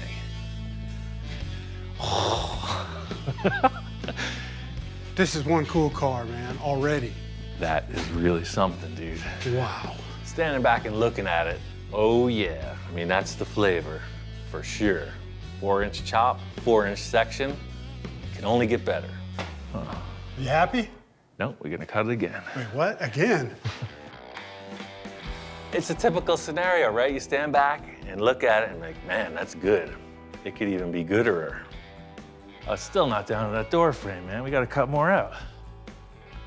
Let's do it. This is exactly what it needed, you know? It was right there, and I just took it a little bit more. And that's what I want, it's perfect. So the idea now is we can tailor this windshield any height we want. Look at that, it rolls right into the side window. Oh, wow. Totally cool. That call of making it like an inch less chopped than the rest of the car, you know, credit to Mr. Winfield. He's done this before. Perfect idea. The fit up of this windshield requires a little bit of expert finesse. It's pretty technical. All right, this is the famous moment where the fabricator lights his pants on fire for the cause. Whoa! Feeling like welding? Ah! Don't light my hair on fire. Ah! Seeing how good this chop looked, I did a whole bunch of busy work. I was burning the midnight oil and got a whole bunch of stuff fitted up. Some progress has been made. Ooh. I really went for it in the past day or so. Yeah, I see that. What have we got going on here? The inspectors and I were in here doing hard time. I didn't like the miniature window that was getting set up, so I just pulled this back and I attached the roof. That way there's structure. The roof line looks so good, I did not want to compromise what was there. So as a fix, I took the B-pillar and moved it rearward so I wouldn't end up with this miniature back window. This is definitely his favorite build yet. You know, he likes the cruisers, and you can see he's all, look at the nose action. The biggest challenge of the car is in this rear third. These shapes do not align at all. We got two different contours. You know, this is flapping in the breeze. It can be positioned. If I push it down, it's coming down and then up and down again. So you definitely want to have a nice graceful transition into the fender. The key element here is we cannot mess with the frame of the glass. The glass is rigid, it has to sit. I think this is the biggest intimidation point for anyone that would chop a fastback. Can't wait to see what you do with that deck lid. And this clearly illustrates what ends up happening. I say we slice right from here, underneath, right to there. Just lift it up. You got your eyes, and you got your muffs. One-shot deal. And they're pretty fashionable. I like them. I wear them to the club on the weekends. I don't know if you can even call this a technique. This is more of like an emergency recovery effort. That's how I roll. It's like, that's wrong, do something. I'm gonna bet you can just lift that right up. Aha! We can live with that, eh? Yeah. And there's a little mismatch here, but that's totally usable. The whole thing is you want that line to flow, right? Flow is flow, no matter how you present it. If you don't need no fancy tools, this piece of steel rod illustrates perfectly a graceful arc. I think we can get away with that. I mean, if anything, lastly, see the bottom edge of the window opening? Yeah. You can always just slice that and bring that up just a hair. This little shim trick does exactly what I needed. It's not a perfect case scenario, but it bridges that gap between what the glass will offer and what the line of the body needs. Well, if this is the spot where it's supposed to be, yeah, you got a big old gap and drop going on here. What I was thinking is, you know, you got all these loose ends, right? If you could somehow just take that deck lid, like put it on the ground and just smush it, it might fill that whole gap. Yeah, but then your trunk lid flat. Check this out. Just like you hear, you know, they're gonna reskin the door, reskin a quarter panel. We're gonna reverse the process. We're gonna separate these two panels. So if we can take this razor and get all the way through, the outside will remove. So I want you to do that all the way around, and I'll see you tomorrow. This might push down a bit. Sort of like what we did with the roof. Look at it. Yeah. You know, these angles might not work on the car, but let's chuck it on there and see what we're dealing with. Look at that. That's gonna work, huh? Oh, yeah. Totally gonna work. This smush technique is highly unorthodox, and you can see it works perfect. There's one more thing I want to lay on the table. We're not even making a deck lid. Wait, what? With this deck lid back in place, leaves a lot to the imagination. Something about the seamlessness of it. I love the idea of not having this open. It's gonna be so much smoother. So it's just gonna go straight back. Straight back. Wow. You know, full custom, right? Yeah. Concept style. We're never going to the grocery store. My calculations are correct. We're gonna slap that on, trim both sides, tack it down. Let's do it. Contour, this is gonna be perfect. Now I need to figure out if I'm gonna put the replacement skin above or below the deck lid. The whole thing that has to happen here is step back and take a look at it. All right, man, as usual, I made a couple subtle changes. Okay. The idea of the deck lid skin stuck, but I shifted it down. I think it looks a lot better this way than the route we were gonna go. I decided to seal up the back because I just want it to be slick. Takes a lot of thinking, a lot of considering, especially when you're chopping up this compound curve. It looked best pulled down right to that roll pan area. So it's the back end of this that's really gonna bring it together, you know. I kept saying we're gonna have to make a lot more of the car, and you can see what it's coming down to. In my opinion, it is always easier to use what was the car and put it back in shape. First things first, why don't you take that piece of the Packard, and you see the little seam left and right? Yeah. Just cut off those two taillight sections. Just get the outer skin. Let's lay them up there and see what works with that. Man, I'm really liking the way this thing is turning out. Good answer. Hey, you want to trade for a 47 coupe? I'd have to do the same thing all over again, man. Like I said, this is my vision. Look how freaking slopey and low it is. Yeah. From what I'm looking at here, you know, my vision of the whole thing, a custom roll pan will really seal the deal on the tail end of this car. You know, like any custom, you want it to flow, right? So just like before, with the flow of the roof, look, there's a dead end right there at this Right. balance. So I want to build a roll pan. I think that's gonna look really cool. All right, first thing, we're gonna cut this off. The deal with this roll pan is that we're creating it from scratch, significantly different than the rest of the car in the section and the repositioning of Packard parts. This perfectly illustrates all the other panels I made while Tom wasn't here. This thing's pretty cool. I got it from Eastwood a while back. The shrinker has like these little teeth that pull the metal, so it works like a stamp and then a crush. So the shrinker does physically shrink the edge of the steel, and it puts a lot of stress in the panel. That way it makes the English wheel a lot more proficient in the curving of the steel. All right, let's see how this thing looks. Oh yeah, very satisfying. This is really just winging it, exemplified. No template, no nothing.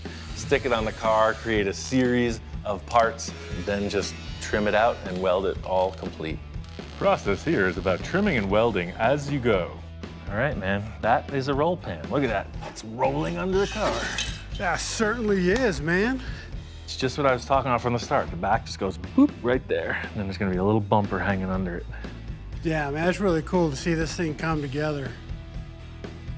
Yeah, see now with the hole filled in, it just slopes right back. This is looking real close. You know, the lines are established. There's a couple other things I want to do, and then I really want to push the car outside and take a look at it.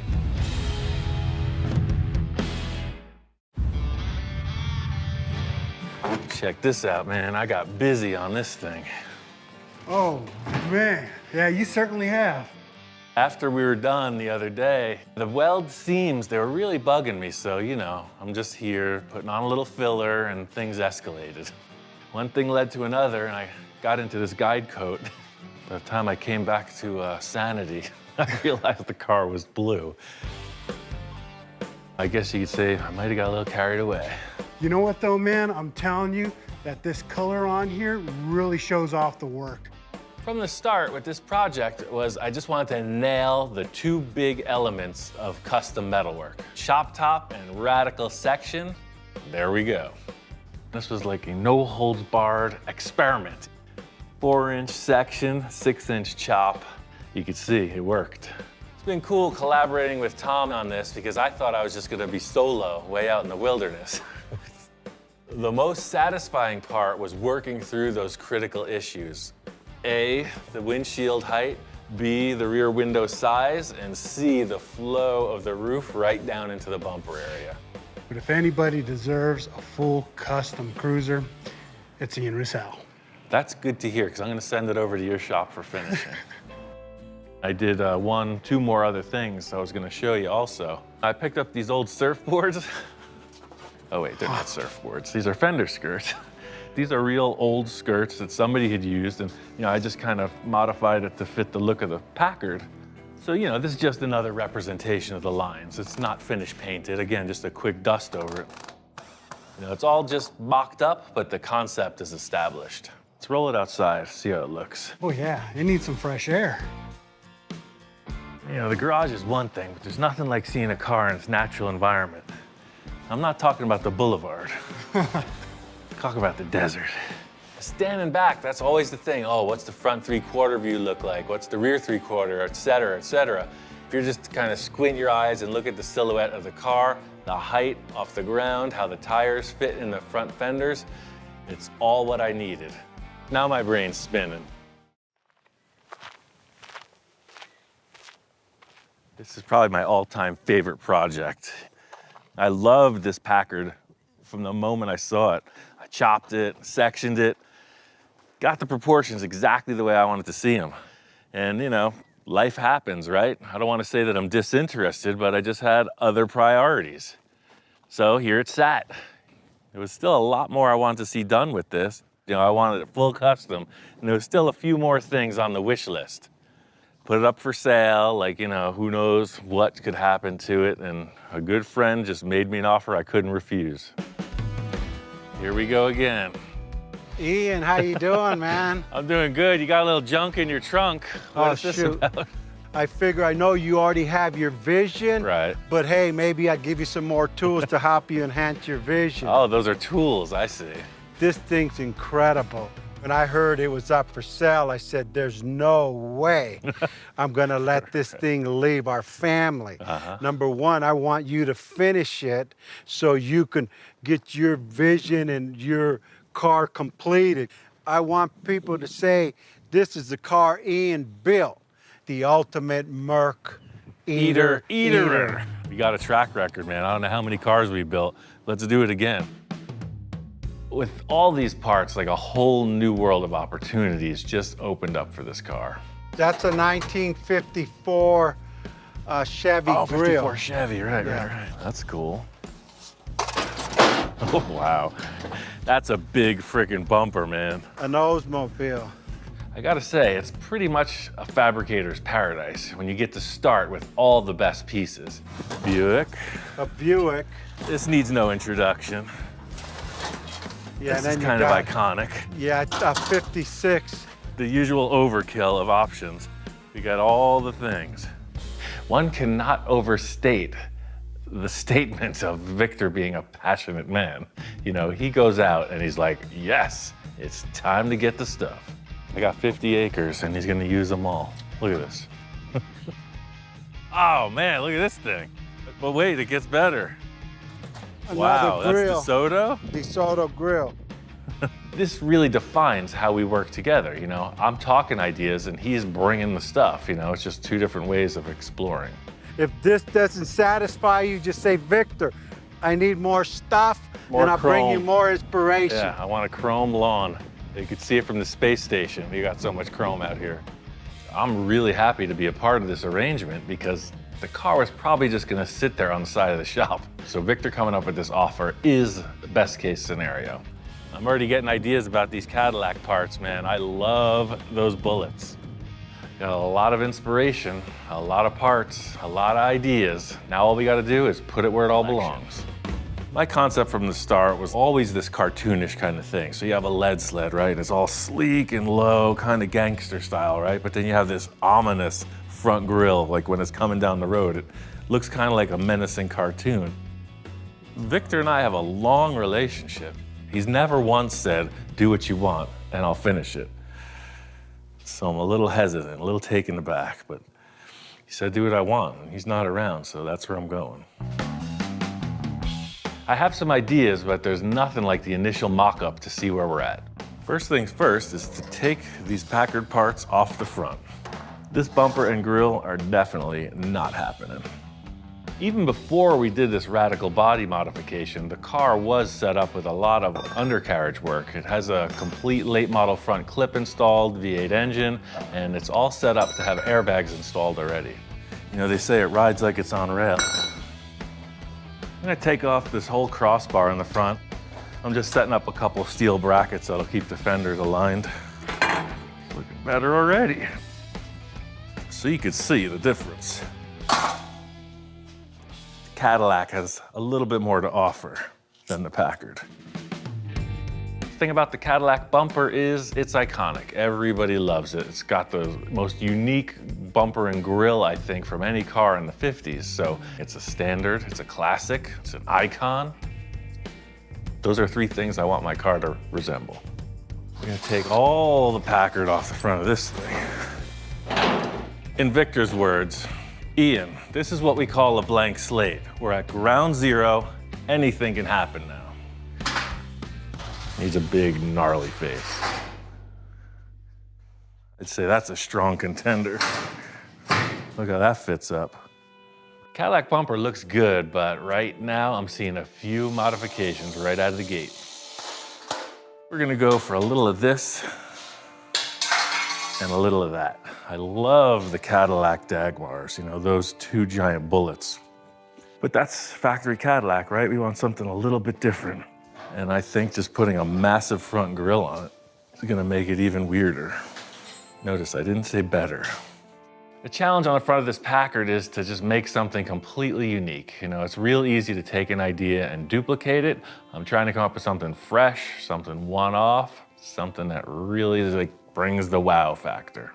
So if it looks like a giant weird object coming down the road, like it could have just landed in Area 51, then we're on the right path. I have a long history of cutting up Victor's prized possessions. The old rusty bolt technique, the oldest trick in the book. Aha! It was clear from the start that the headlights are gonna get moved also, so that's the thing. I'm not even worried about those old locations. This is my favorite part, cutting them up. The initial mock-up is super important, no matter how loose it appears. You know, it's giving me an idea of proportion, dimension, how things are gonna work together. So it may look super loose at the beginning, but you gotta start somewhere. Now we're talking. Well, I love the look of this. What bothers me is the giant hole in the middle of the car. I got these Buick parts. I started thinking kind of a what-if scenario. What about something like that? But then where do the headlights go? That's the other issue. And this is where we take a right turn. We could just stack a bunch of parts on the front of this car, but I want it to look purposeful, like it belongs that way. I love it. This is the tail, the exact tail of the good old-fashioned mock-up. Packard was just such a, like, nose-in kind of arrangement. I feel like this big, giant grille will really help it out. And you know, like a bunch of these Buick teeth. Like a whole row of them. Merc eatering grille. It's gotta have massive teeth. Right now, I'm just looking at the grille and bumper, how that chrome parts fit together. You know, later on down the road, all the sheet metal on the fenders is gonna have to be modified. This would seem like a lot of work to the average individual, but for Victor, it's probably a walk in the park as long as I'm accomplishing it. So that's where we're going with this.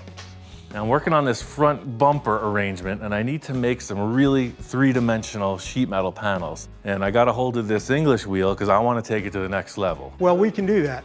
I first heard about Bill and his book because he's a fan of the show. So he writes me a message, dude, I love your show. I love what you're doing. I have the information you need to take your career to the next level.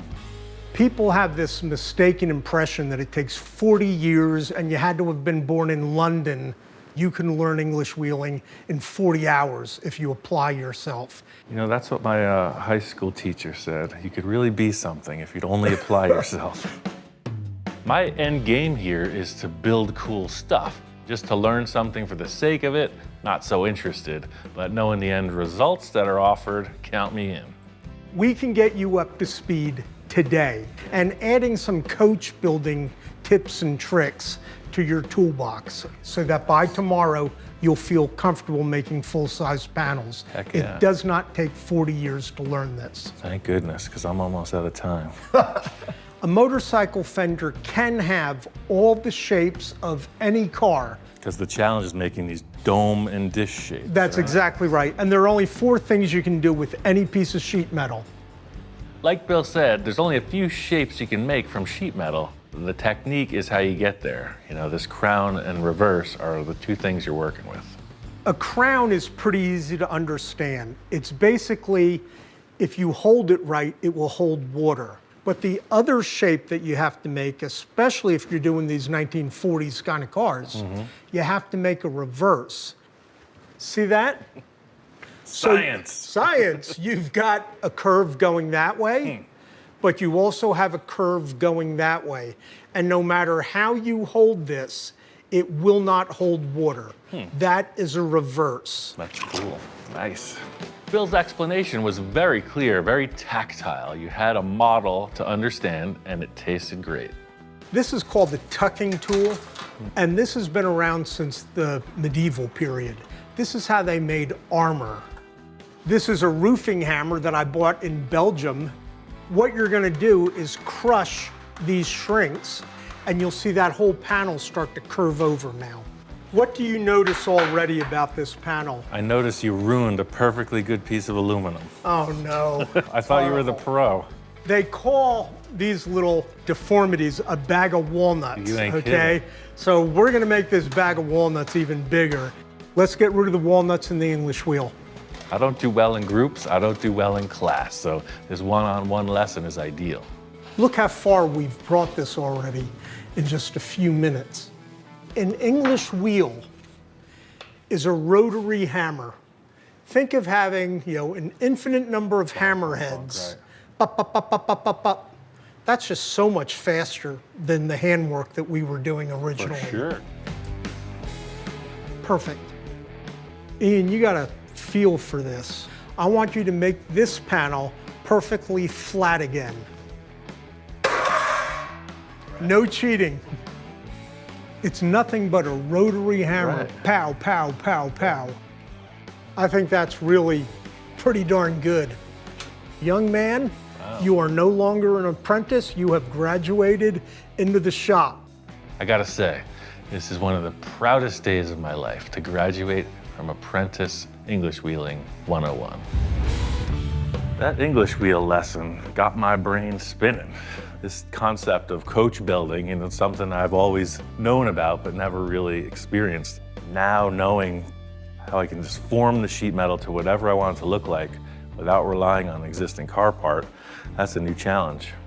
First thing first is these Buick teeth. This will be the center one, and I want that to just hide that. My process always starts really loose, just stacking a bunch of ideas and seeing what looks best. But now it's to the point where like fantasy meets reality.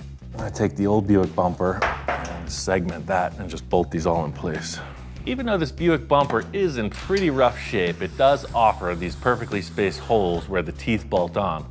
So that's a good starting point to get them at least positioned. So now it looks like a bumper again. All about the mock-up. You would think that these would be all the same, but they're all unique. There's a left and a right side of these things. What I'm trying to look for between the Cadillac and the Buick parts is like a flow. Like I feel those teeth either have to go like up, they have to go up. I was thinking I would see this chrome, but I'm gonna delete it. The whole key for me, it's just like making music. When it sounds right, it's right. Good news is the front of the car is getting lighter and lighter with every modification. There's no instruction manual, there's no rules, just what feels right. I like that. That's a mouthful right there. The only thing I would add to that is maybe this upper grill bar somehow.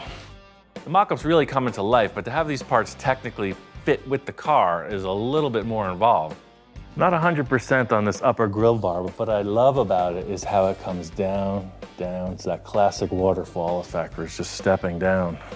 The upper lip, maybe, maybe not, but once I place the headlights, that'll determine. I like these, early, mid-50s Oldsmobile. These are the original Packard headlights. The whole front of this Packard is looking completely different than it was when it's stock. So there's nowhere to attach these headlights. So I'm just creating a simple crossbar to hang the bezels and figure out what looks appropriate. I'm just looking for that face, the face only a mother could love. As long as that's cool, I can build anything behind it. I want the car to be custom, right? So it's easy to just hang a picture on the wall. I don't want that. I want it to look a little more aggressive, a little Frankenstein-y, a little bit overbearing. It looks a little like Victor to me. It's got the mustache. It's got the cool vibes. It's not his car quite yet. I'm not concerned in the least about anything. So this hood, it's a no-brainer. Cut it right through. This should illustrate it quite clearly. There's your problem right there. It just doesn't line up. It's a complete mismatch. The Packard grille design and the Buick grille design are totally different shapes, so the front of the hood's definitely gonna be modified. All I know is the headlight goes here, and it's got a taper into that fender, however I feel it's right. This is a brand new adventure. You know, this sample that Bill and I worked on really illustrates it perfectly. So on all the other projects, I've just been taking a flat sheet of steel and bending it in one direction. What I'm trying for is somewhere between this and this.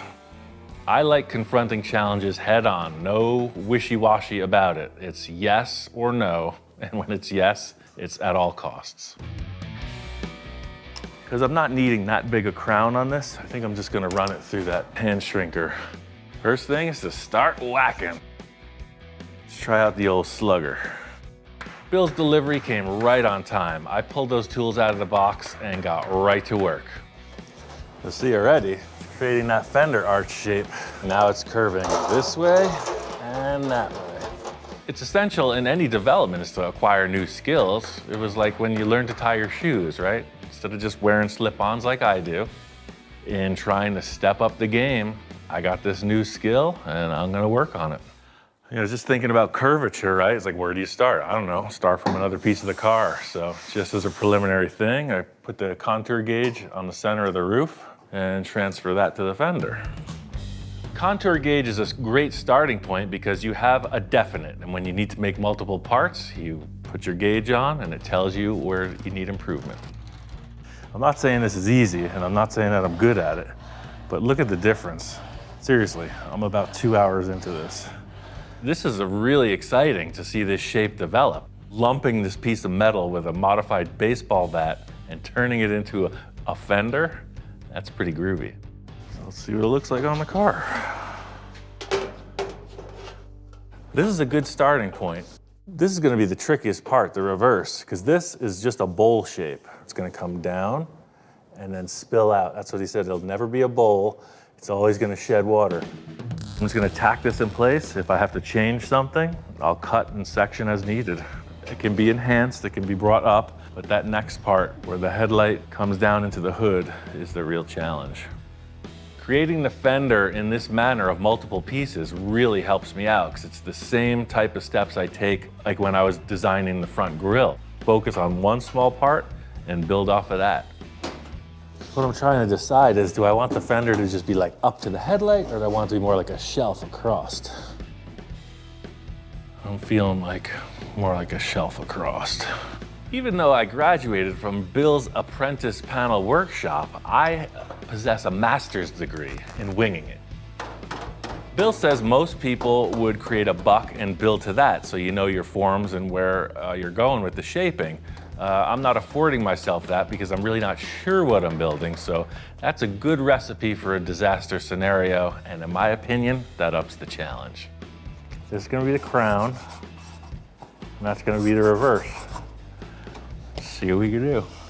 At a point in everything, you just gotta be you, right? You gotta do your own thing, and you have to apply all the knowledge you've been given. That's what makes each person's results unique.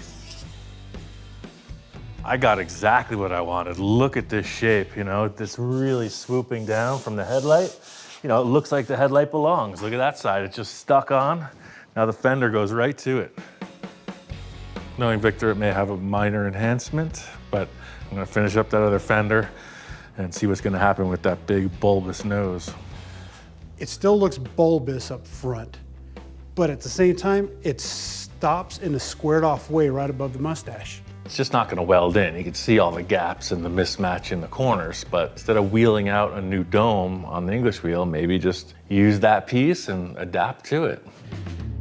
I've been really focusing on honing my English wheel skills, and I'm not afraid to dip into my bag of tricks. It's all about the end result. So why don't you work on taking the paint off of this, and I'll work on taking the paint off of that. Every one of these old cars, look at that. Hiding secrets. Nothing shocking when you're dealing with old cars, and frankly, surprises aren't surprising. You know what? You're gonna get your first English wheel lesson. All right. See that thing there? Yeah. Put it in that thing over here. Nothing over here. And just like that, the student becomes the teacher. You know what your second lesson is? What's that? Don't put your fingers in that machine under any circumstances. Now, last time you were in the shop, you hurt your finger. We don't need a repeat of that. Ow! Voila. With this approach, you gotta be flexible. The key thing is just to make sure everything's symmetrical in the end. Yeah, I'd rather not cut it in half though. It's all about positioning with this nose. You know, I don't want it too pronounced and I don't want it to look like it's disappearing. Flip it back over. With your idea, show me it upside down now. What if you just stick that on top and we splice it back even more? Oh, I like that. Look at that. You know, it's gotta have the character you're looking for. If it doesn't have the character, it's not the car. Once you see it, you know it, and quickly move on. Take action and get what you're looking for. Oh, now you're getting somewhere. Now with this machine, I can actually fuse steel together. You're gonna trip out. Last part of this equation is to see how the hood merges into the fenders. So you're talking the fenders coming in here like this. That way the hood's just a little cap on top. Cut me 2 of those, and I'll work on this stuff. While my trusty assistant cuts out the sheet metal for the hood, I'll splice in the fenders, and we're on our way.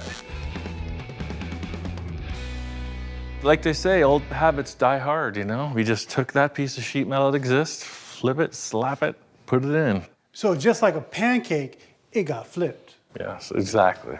I like that analogy. Hey. Hey, how's it going? Victor coming through the door every time, it just feels like there's a drum roll. It's like,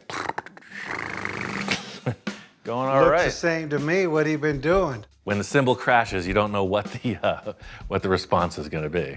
What, are you still on your honeymoon or something? What have you done? On this end of the car. Oh, sorry. I left that one alone. This is the moment we've all been waiting for. Hopefully, I've lived up to my potential and Victor's great expectations on this project. Holy what the hell happened to the front end of that thing? Shoot, I could get a job working for the railroad tracks, clearing off rocks and debris with this thing. Man, you came in, cut up that Caddy bumper, put the Buick bumper on that thing. It's almost like some crazy designer back in the 50s got pissed off at somebody and said, I'm gonna design a car. And that's your dream right there then, huh? That's one of them. It was more like a nightmare, but that's what I wanted to see. I was thinking maybe you were an angry child or something. I mean, I did everything that I would have done had it been, you know, just up to me. If it was your dream car, you know, what would you want to see done different? Well, now that you ask. I gotta say, I asked for it, and here we go. All we have to do is tie the front to the side to the back, and we're done. So they're just like, and it goes by and like, wow, what did Ian do now? As I'm looking at the side, them B pillars gotta go. I just see one massive windshield. And then of course the skirts, these skirts gotta come up to here. I gotta mimic the 2 front Dagmars in the back. Wow, the car goes by and they're like looking all the way through it, like what the heck happened? Well, I don't know what the heck just happened. Maybe I shouldn't ask your opinion. Now we're building a whole new thing. It's a slide enhancement. I don't change anything. If I'm understanding correctly, you know, the major change is that as the car goes by and people are going, wow, the biggest change is going to be the removal of these B-pillars. My concept with including these B-pillars and radically redesigning the rear quarter windows was specifically for this old school look. The easiest thing to do would have been when we chopped it, to just leave it open.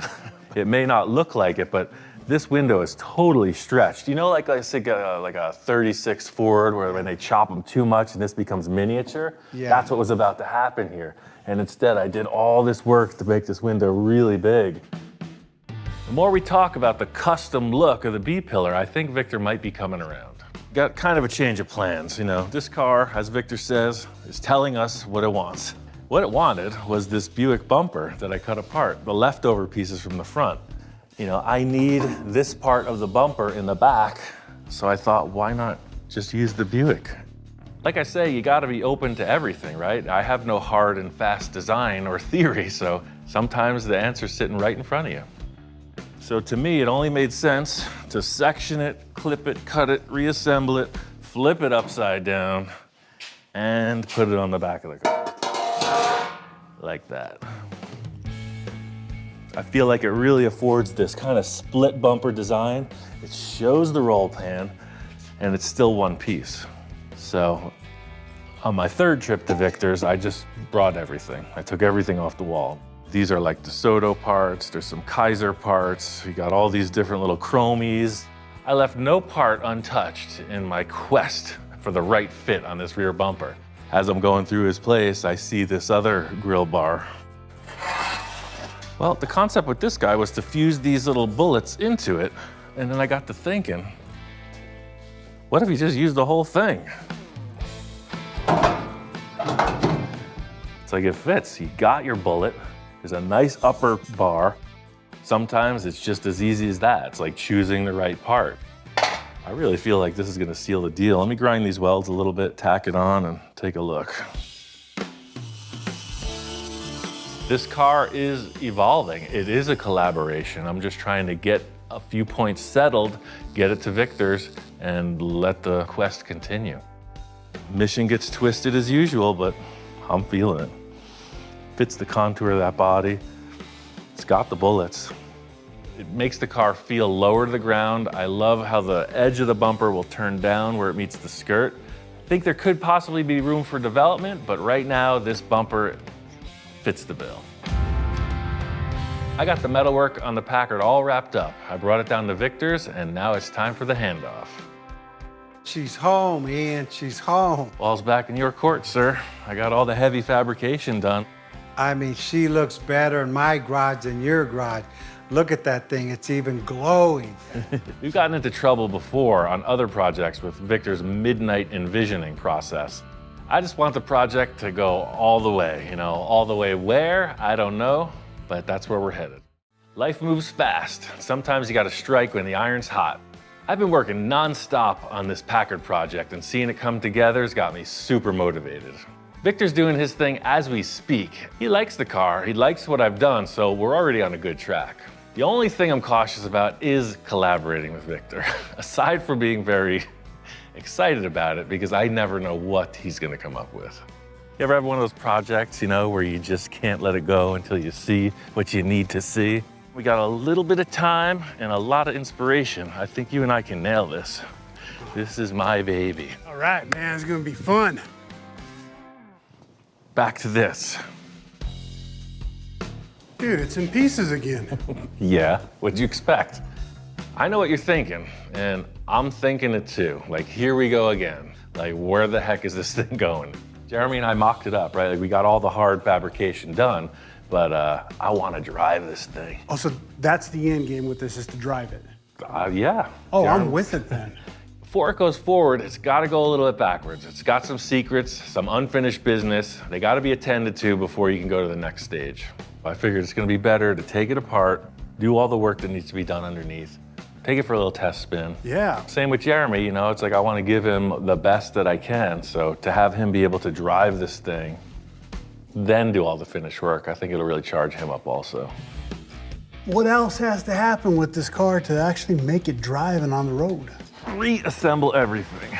Then we need a fuel tank, we need fuel lines, we need wires, we need a brake master cylinder, we need brake lines. Tom was in such a good mood that I did not want to bring him back down to earth with the reality of the task at hand. Headlight wiring, taillight wiring, fuel pump wiring, coil, alternator. That's everything. Any other questions you don't want to hear the answer to? It is one thing to get yourself going, in motion. It is quite a different action to reverse that and stop. Speedway Motors, it's got all the stuff. Oh, isn't this pretty? That rear axle is from a truck, so it has the big bolt pattern, just like the front. Fortunately, Speedway had them. Now, if this was my world, we'd be in that thing running, because we're out in the desert and there's nothing in our way. But I do not own this car. I'm gonna play it on the safe side of things. The rear end originally came from a van, and it had big drum brakes on it. So I feel like this disc brake update will be a little bit lighter, stop a little better, looks a little cooler. Yeah, just put it on there. Ta-da! Perfect. So let's pop off these 4 bolts and yank the axles. All right. Believe it or not, I did not begin my foray in custom car building with a healthy respect for a good brake system. The car from the first DVD, it only had rear brakes at first, like the original Space Junkie, but if you look at the scene with the first test drive, it had slicks on the back. And man, I came up to the intersection and it was a little bit misty, rain. Yeah, when you're in a real little jalopy like this and all of a sudden you're coming towards something and can't stop, no, you're gonna want good 4-wheel disc brakes. You could say I've learned things the hard way. I've had just about everything except that cartoon moment where your feet are dragging outside the car to try to stop you. How excited is Jeremy to get this car? He's super charged up, man. I'm not even Jeremy, and I'm excited. See, everyone's excited. Jeremy wants to do all the finish work at his shop, you know, paint, interior, etc. Like sending your kid off to college, right? Just like tears of joy, tears of sorrow. This is almost like a 20-year project, you know. About 2001 is when I got that thing in stock form. We filmed the whole building of this car. It just never went anywhere. The design of this car was purely a reflection of the way things were going at the time, you know, the early 2000s. The groundswell, you know, the basic vibe was like strict traditional hot rod, almost like a restoration. People were getting pretty darn conservative for whatever reason. And I was like, all right, well, I'm gonna take all those traditional old parts and screw the whole thing up. It worked perfect. It only went to a few shows, and every time it was out, people were just like, man, that thing is weird, with its pink pinstriping. The general reaction when I finished the car was like, whoa, that's interesting. This car was a bold choice. It kind of, you know, ruffles the feathers. Well, what was it, a 2-door sedan or It was a 4-door. Oh, and you shortened it up? Everything, the whole Channel, 9 yards. chopped it and channeled it, sectioned it, and the older dudes are the ones who really responded. Well, what a car. I never seen nothing like that in my life, and I've been around for 77 years. Right on. That's cool. Got a bunch of awards from all the old timers too, so I'd say it was a pretty good endeavor.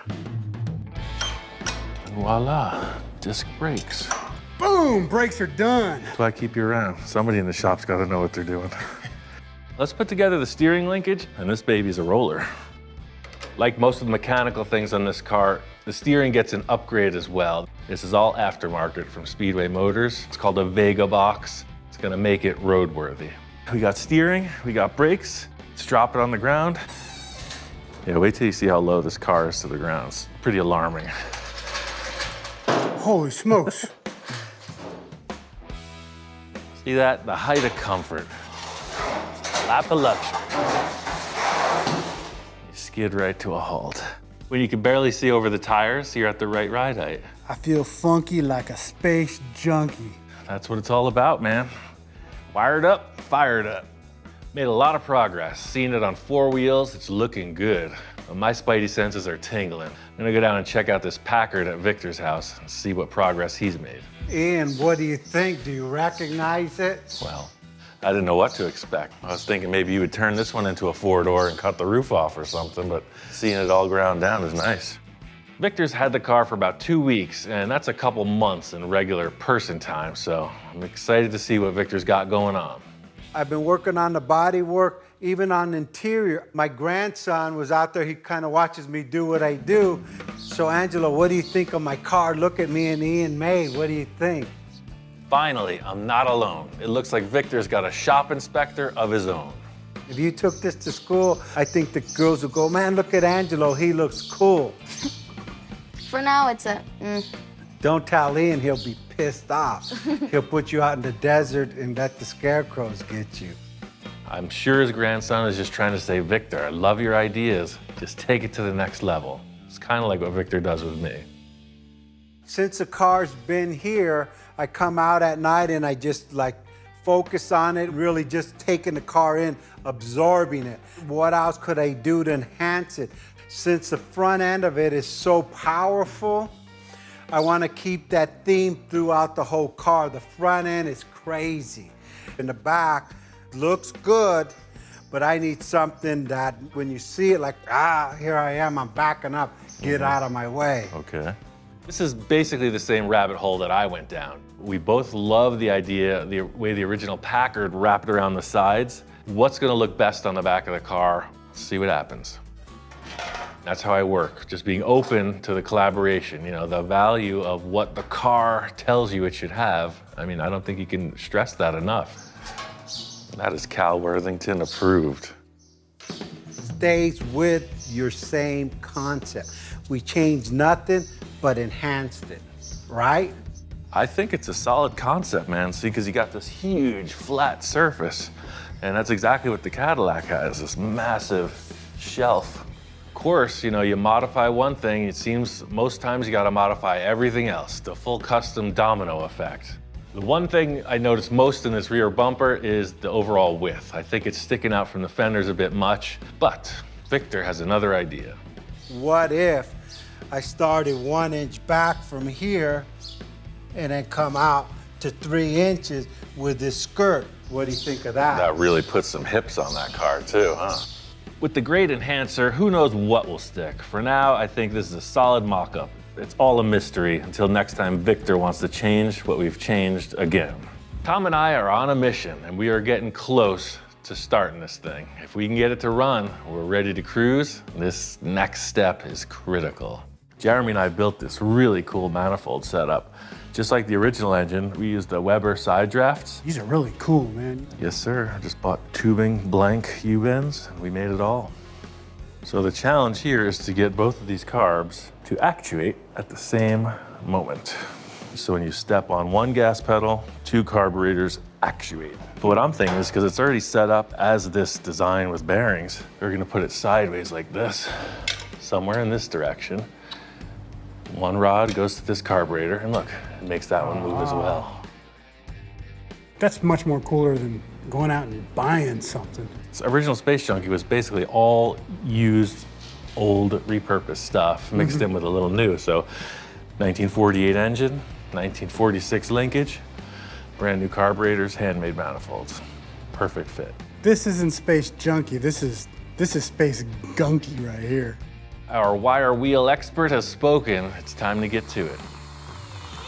There's one complication with my master plan for the dual carb linkage. This was set up for Tom's single carburetor setup, and this is clearly a dual. That's a different arrangement completely, so I'm one end short of success.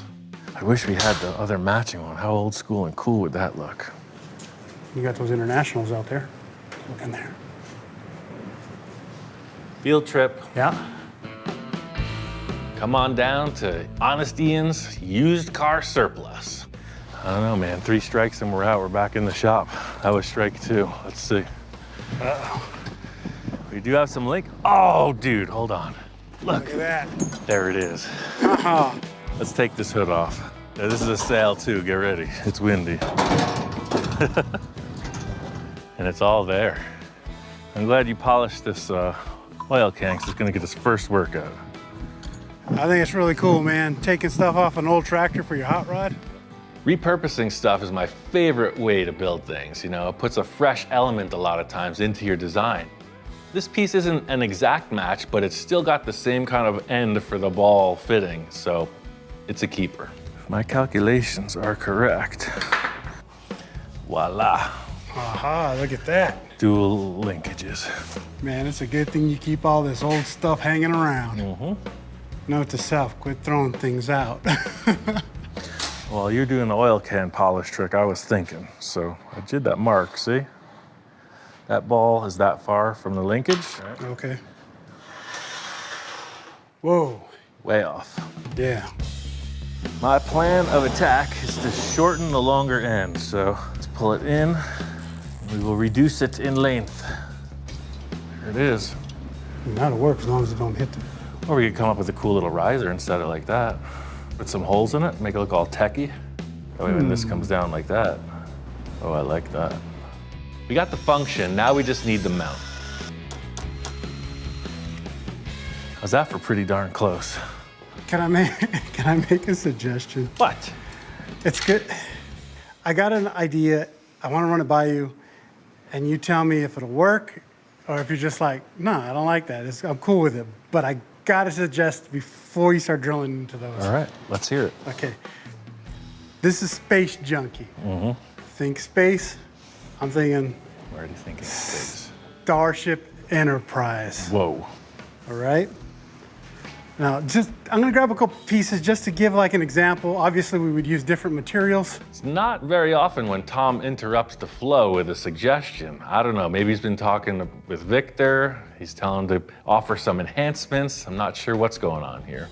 What if we came off of here? You've already welded metal here, so why not weld some more? A tab like this with a gusset right underneath coming from here to here. Why not circles? You got circles here, here. You got circles all over Space Junkie. What do you think? I love that idea. Yes! The thing I like most about Tom's idea is that it's very free-floating. I was coming up with this weird, heavy-looking contraption, and he's like, no, it should look organic. It should feel this way. And I'm just like, that's right. See, it has kind of like a little bit of a UFO type of look to it. Yeah, it's just got a little, little arm. The function is there. We just got to be sure that these two carbs work in sync. This rod is a fixed length, and this rod is threaded so you can adjust it. So just to get this one to the same length, I'm gonna put this piece of aluminum as a spacer and see I could thread it in and out. And when you hit the throttle, you'll be pulling from this one. Boom, they both go. Oh, hey, you did it. Can you dig it? Gotta keep it funky for the junkie, man. Woo! A few more loose ends to button up, and this engine's ready to fire. You know, the moment I've been waiting for, or maybe not so much waiting for. Either way, we're gonna turn the key and see what happens. Got all the wires in. As soon as we get this thing filled with fluids and put the last couple spark plugs in, we're ready for a test. All right. There's always a shroud of mystery surrounding these secondhand engines I find myself using time after time. Got the battery, got the switch, got the oil. It's got oil. Do I look nervous? I don't feel nervous. Yeah, you look nervous. What? Hear that? It's the sound of fuel pressure.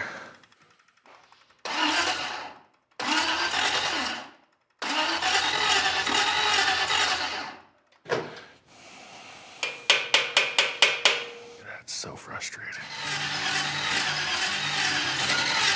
Hear that? Oh, it wants to. That was something. Yeah. It's cranking kind of slow. The starter sounds funny. It's not breathing life.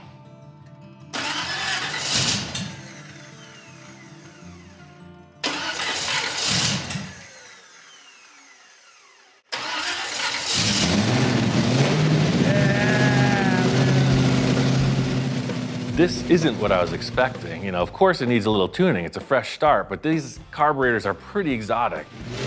Yeah. It's wild. It lays right down to idle and just purrs smooth. Look at that. Totally rad. That's the reason I chose this engine from the start, because of the sound. Wait till the rest of the exhaust's put on. It sounds like an old World War II fighter plane or something. Wow, you notice how sweaty I was 16 minutes ago? Oh, yeah. I'm feeling better. Was that nerves? Yeah, it was nerves. You look a lot better, too. Yeah, I feel a lot better, thanks. Yeah. Just hearing this start, oil pressure, responsive on the throttle, this is exactly what I was hoping for, you know? Now, this is the impetus to get this thing all assembled and ready to drive. You know the drill, hop in through the roof, straight outlaw style. All right. All systems are checked. What could possibly go wrong? This has been a long time coming, like a real long time. You know, it transformed into this trailer queen in the first process of the build, and my dream, you know, 18 years ago was to get in this car and scoot down the road with it. Sometimes you just have to build a project, completely tear it apart, scatter the pieces across the nation, and then huddle them all back together. All these years, finally gonna drive it down the road. You know what the exciting thing about this car is? What's that? You put the steering wheel on when you're ready to go. I do. Are you ready for action? I am ready. Are you ready? I'm ready.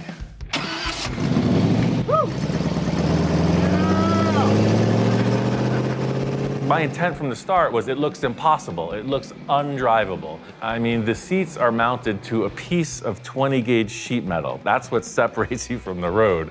The proof's in the pudding. There's two large adult men driving this thing down the road. It's like a sleigh ride. It's like an amusement park ride off the rails. Off the rails. It just oh man. You're laid back, the acceleration is there. You know, it's got all that torque in the bottom end and all of these brand new Speedway components. It's pretty cozy. What's not to like about that? Oh, this is just too wild. Am I smiling like a big, crazy, cheesy smile? I feel like I am. Tom's kind of having an out-of-body experience or something. You know, he was a fan from day one. He saw this original car come in from the wrecking yard, and here we are out in the middle of the wasteland having a throwdown showdown. Wow. I'd say mission accomplished, sir. I say Strong so work. too. I can't wait to show this to Jeremy. He's gonna be like totally amazed. Oh man. This is exactly what I wanted to see before I hand it off to Jeremy, you know? Turnkey, hop in. Being that this was a personal mission, I really didn't let on to everyone what was actually happening here, you know? Jeremy's on his way over and he has no idea that this thing's an actual cruiser.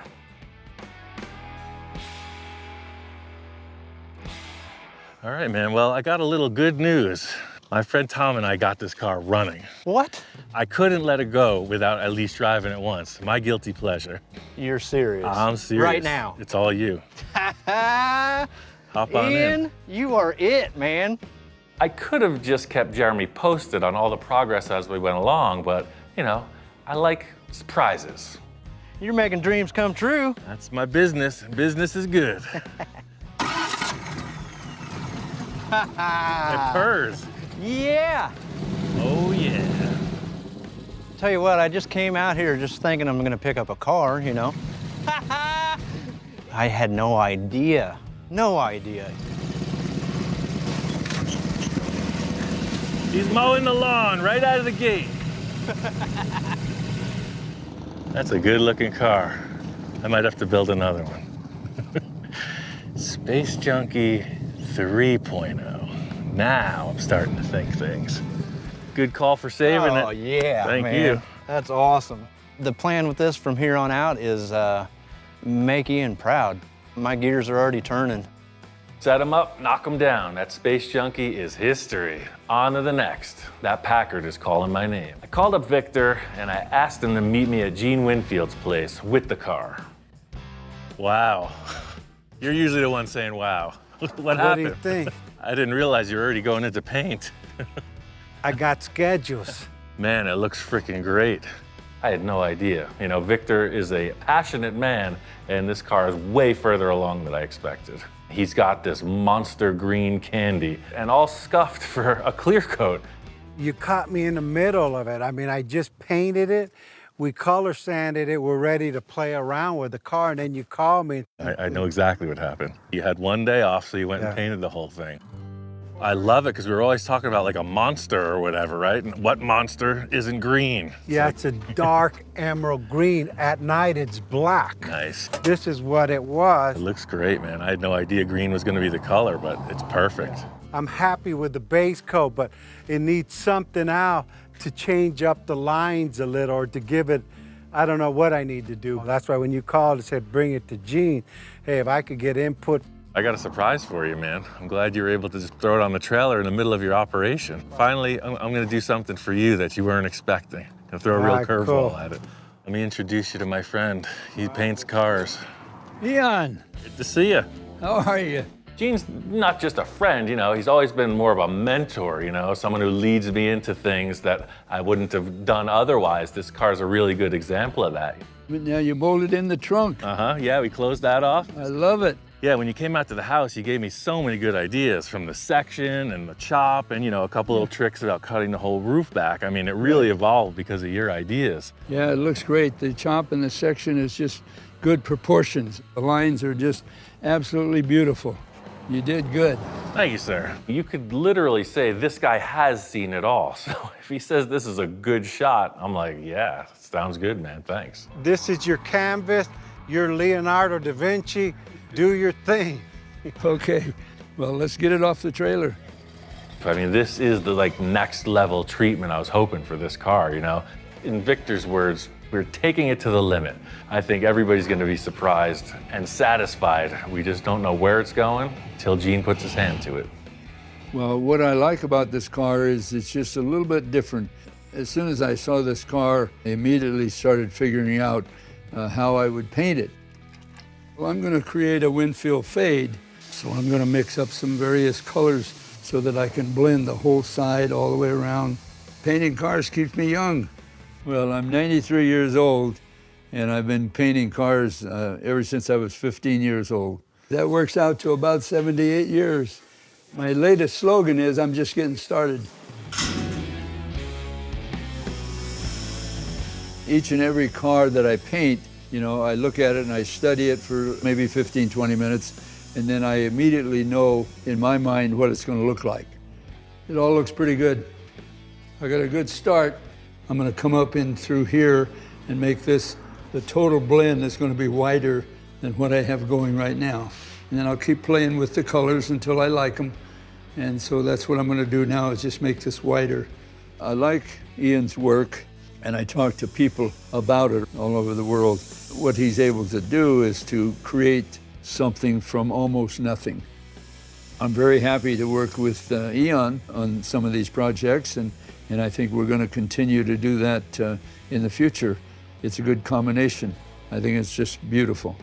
Oh, I'm over halfway there, yeah, but it's just not quite good enough for me yet.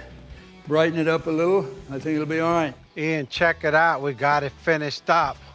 All that hard work and effort leads to this moment. Oh man, usually I'm the one saying that. Dropping that car off at Winfield's, you know, I said, do your thing. So as far as I know, Gene painted it, Victor got it back and handled all the final assembly. You never know what could have happened. The reason why I covered it, I adjusted it slightly. Just sorry, it's my MO. I just got 3 questions. The first one is, does it have taillights? Yes. Number 2, do we have a fuel filler? Yes. And is there room for a license plate? Yes. Then it's a win-win. I'm really excited to let you see this thing. This is your dream car that you let me finish, and I did. And I hope you're happy with it. That's quite a build-up. Shall we? Let's do it. This is it. She might be a little dirty. Oh, man. This is your car right here, baby. Oh, man, pulling this cover off, I mean, it's serious. It's nasty. Look at the color on this thing. It's a Winfield fade. Man, this is out of control. Now look at what you've done.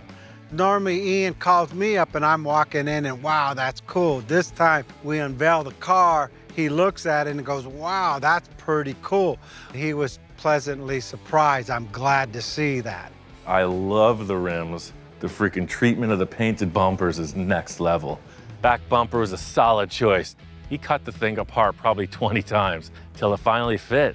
Not using the skirts gives it like a totally unique look too, like a road machine. This don't need skirts. This is just like, get out of my way. We ran into this taillight trouble on a few projects, but on this one, he nailed it. There's the brake light. See, it works. Congratulations on a job well done. Fit and finish, you know, nothing's unattended. And man, this interior falls right in with that. I didn't try to go Gucci, but I try to just change things around. Yeah, you finally got yourself out the hood, man. You legit. Are you ready to take this thing and go and drive it now? Yeah, man. It's been years in the making. All right, Ian, let's do it here. Oh, man. First turn of the key. Hopping in a car for the first time, this car's got some grunt. Brand new drivetrain. It felt really good. This thing sounds awesome. Yeah, no, it fits the car. The car's a mean car. It's gotta look mean. Winfield was always talking about this fade and, you know, how things look differently from dusk till dawn type of thing. And man, when you get this car out of the garage and into the sunlight, it really shows off. Yeah, you really feel like somebody driving this car. It's almost like the Hulk. Yeah, right. That's what I mean. It's like a superhero car. Well, every car's got an attitude, right? And I think this one showcases all three of our ideas. A Winfield classic paint job, Victor's traditional lowrider, old school cruiser, and I got that crazy cartoon thing going. All three come together. It's a pretty unique vehicle. Wow. I gotta say, I've never seen one like it. I got a call from my friend Steven. Steven runs a business called Funky Junk Farms, and they are all about the unique and rare artifacts. They are into antiques, memorabilia, vintage cars, motorcycles, scooters, you name it. There's a lot of funk, there's a lot of junk. It's right up my alley. When you think of vintage trailer, at least my vintage trailer, I think like this rickety old thing that has some, you know, flavors of the past. This is like a brand new thing. It's absolutely beautiful. Probably better than the day it came off the showroom floor. That's the thing about Funky Junk Farms. We're always ahead of the curve or way behind it. Or we're not even in the curve. Now we're talking. 4 wheels. This is a vehicle. And a motor. What the heck is this thing? So this is a 1939 Hunt house car. This was the first pusher motorhome, which the new ones are now diesel pushers. Look at this thing. You just keep your coffee warm right here on the dashboard. Look, and you can wash your dish and after your you're finished. Right. You can brush your teeth as well while you're driving. I got one more room to show you and some other stuff that I have. Wait, there's more. Oh, there's always more. Oh, yeah. This is what I have in mind. Yeah, a little roadster race car. 1925 Dodge. Nice. You walk around the corner and I see this car and it's got my name all over it. Steve starts describing what it is, you know, and it's very together. You know, it's not your typical basket case starting point. We decided we're gonna build a little hot rod. For sure. I used to drag race back in the 80s. Plant 6 engine in it, So it's 225. already been hot rodded, okay. Yeah. Steve's saying this is the project, and I'm wondering, like, you know, what's the gimmick, right? Is there a bait and switch? Is there a curtain that's gonna rise up with the actual project, or what? Yeah, so this is like super touring car. This is called Look at 3/4 this. elliptic spring. Yeah. Yeah, this is the essence of fun, man. It Everybody is. does. Everybody's got a Ford, right? Sure, This is exactly. unique. This is completely different. I wanted a Dodge. I'm a Dodge man. Nice. We're looking at something like this, but kind of stuck on where to go with it from here. We're trying to make it more streamlined, to make it somewhat like a more race car. But you know, there's a few areas that we don't like. That front end somewhere, Right. and then in the back here. Really like the direction that he's taken this project because it looks like that transformation you would have seen back in the day, you know. Took Pop's old car and hot rodded it. This is right up my alley. Make it look fast. Right. Sounds like he's really gonna use it. So I love the idea that it's not just a display piece. He's gonna have this thing and use it regularly. If you want to do the work, you can do it here. We can carve out a spot for you to work. Even better, right? No use trailering after my place. Sure. I'm super into this project, and it'll be real cool to work in this environment. Seeing things already. Turn you loose.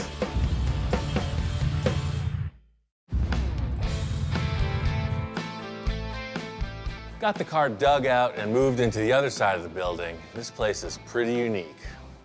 It's really nice to work in a creative environment like this. That's the way I handle my own workspace, in that it's more of a studio than it is this production auto repair facility.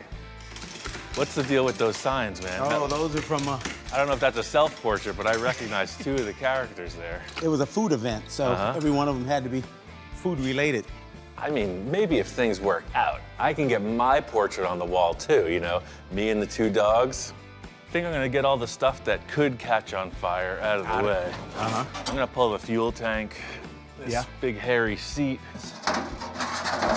Perfect. See, I don't know why they don't make cars like this anymore. Look how easy it was to take that fuel tank out. Oh, look at that, the fuel gauge works and everything. Is that cool or what? This is a good sign. Even the fuel gauge still works. We're off to a good start. I know you're talking about streamlining the nose. I got a couple ideas. Let me give you the sales pitch, and then we'll discuss it before I do any work. Sounds good. I really like the direction Steve's taken this car, and I have a couple good ideas that'll really follow through and reinforce the whole visual statement of the thing. I could get pretty wild, but you want to keep it traditional looking. No bubble top, no metal flake paint job, no airbags, right? No airbags. It's a nice, classic, traditional race car. Right. All right. You do it as if you were living in this time and building it in your backyard, not in a race shop, but in your backyard. Typically, I am called on to come into a project and do my thing. But depending on the vehicle, my thing can be, here or there. So that's the thing. I have to decide which thing to bring. One thing I'm sure of is that Steve is going for this, period correct look, like it was built back in the day. I'm gonna mock up a couple things, see what you think. All right. And then we can go forward. So give me like an hour. I'll be back. Cool, man. See. Steven's a busy guy, so it's up to me to come up with a plan. We're not trying to change the characteristic of this car at all. You can see it's already got a sweet look. That chopped low windshield, it's already got kind of a little rake and aggressive stance. Yeah, the whole thing with any race cars, it looks like it's going fast, sitting still. Here it is sitting still. That looks like a giant tombstone. This is an air pusher coming right at you. So do a couple things, make it a little more streamlined. It's period correct. Concept here is to bring the radiator forward and down a little bit, thusly providing a more raked, streamlined hood angle. The way the radiator's a little bit lower, and it can be set at any height up here. And the water will just come under the front cross member. Oh yeah, see that? Look at it already. Now all of a sudden, you're looking a little more streamlined. So we got the poplar radiator bracket. We've got this custom hood representer. The last thing that's gonna sell this concept is the full custom speaker wire radiator mock-up support, right? You see those metal rods on the radiator all the time? We're not doing that, not for this discussion. Take a piece of wire, see that? Little white line makes you think shapes. Arrow straight. Now the one last thing, I make a very technical decision right here. Yeah, there it is. That tightens up the whole assembly. It's ready to race.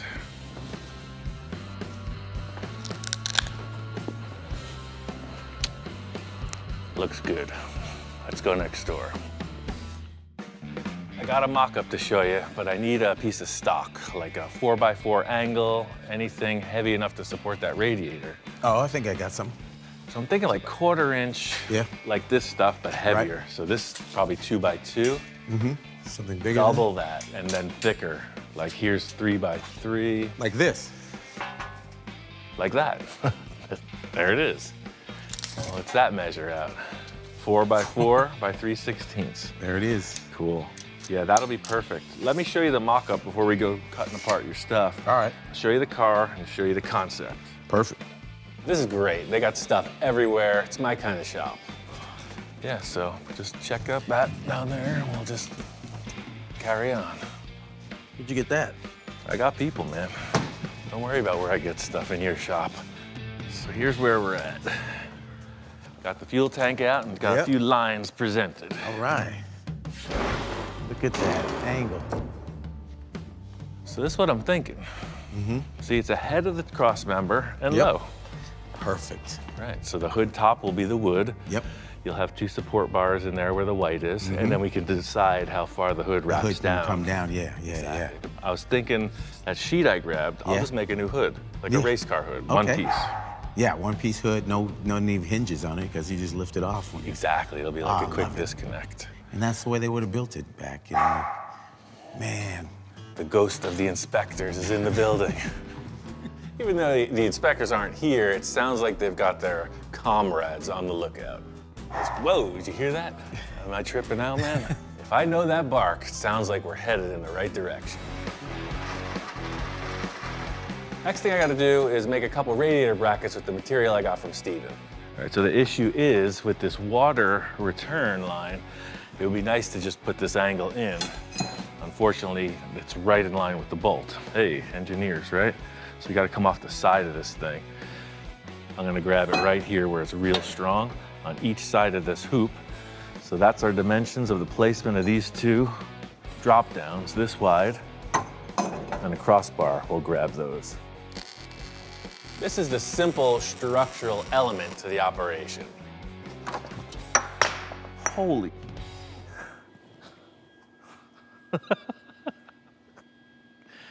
Looks like I got a soldering job now too. This is typical of what you deal with a vehicle from 1925. A few steps forward and a half a step back. Nothing new here. So with that hole goes right to the hardware on the radiator. And you got one full custom bracket. Check that out. We made a little progress on the car, but I got a few ideas to really solidify this nose-down race car look. So this is the bones of the operation. The challenge is going to be in creating this hood shell. It's really going to sell the concept.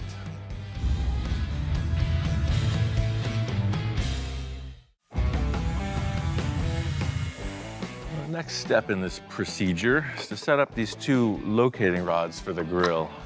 And yes, you could just buy these in a catalog, but that'd be far too easy.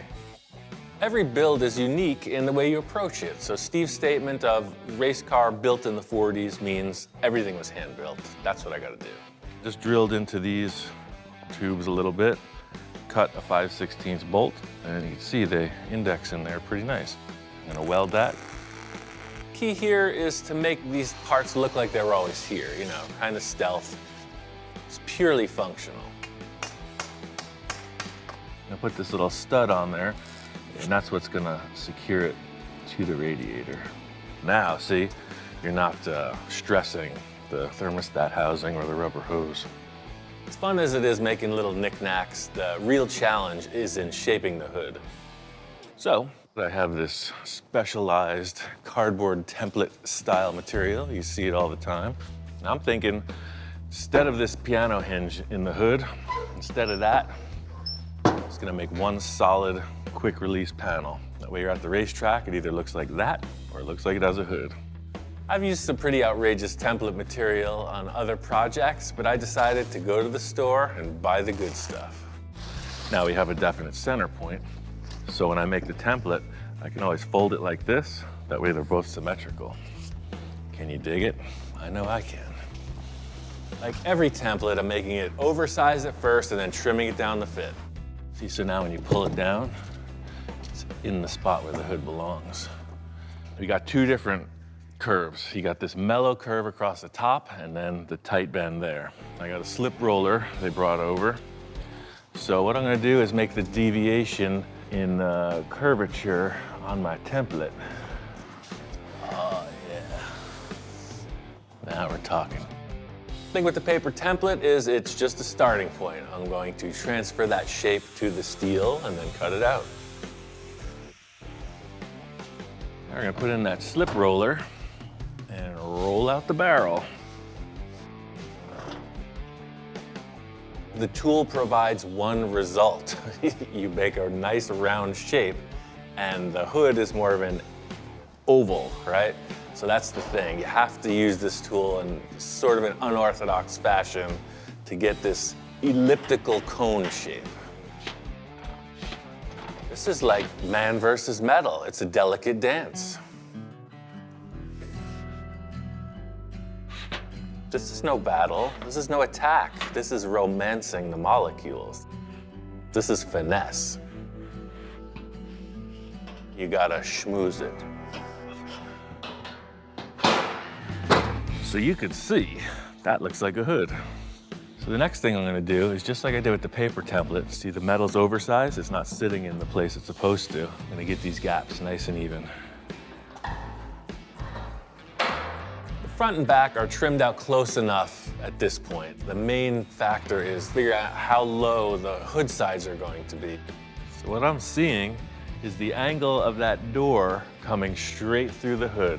And actually the light's making a perfect reflection on the sheet metal as well, so it's kind of a no-brainer. Right there. Before I finish up the work on the hood, I want to make sure that Steven likes it. Hey, got some progress made. I made you a paper hood with flames. Flames, You like that? Love them. Yeah, if you like that. Only on chicken. Oh, that looks good. It'll have some pins underneath, so it'll draw it in. So you get to their track, just like a race hood, and then you put a pin right under there, both sides. When I first thought I hated it. No, I'm just kidding. No, it looks great. He nailed it. He got it just right. I was thinking about this line on the top of the door, right? That angle. Yep. And I want to transfer that line right into the hood. Right. So the top of this tape measure line. Okay. And that'll be a hem edge in my sheet metal brake, squished. That way we don't have any of that flex, and it's super rigid. That looks good. With Steven, I don't have to over-explain things. He sees what I'm up to and knows right away if he likes it or not. If you're cool with that hood, I'll do a couple things at my shop tonight. And for tomorrow, I got one other idea about the back of the cab. Okay. 2 good ideas thus far. I got a bunch of other stuff rattling around in this cranium, so let's get on to the next.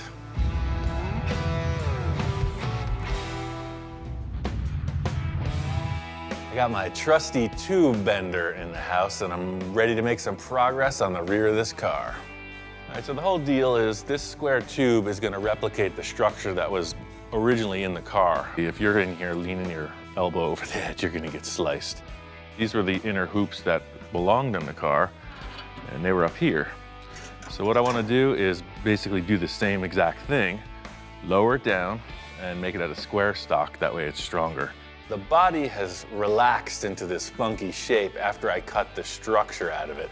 So hopefully by reattaching this ring that I'm about to create, it will pull it back into shape.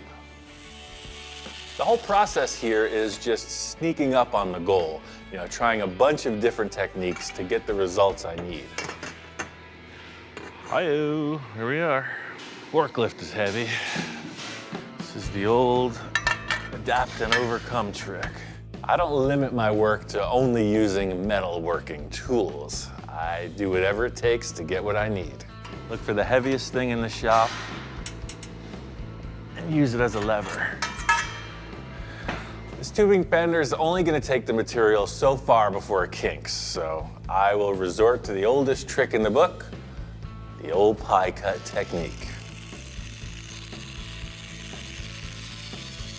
So what you get is that.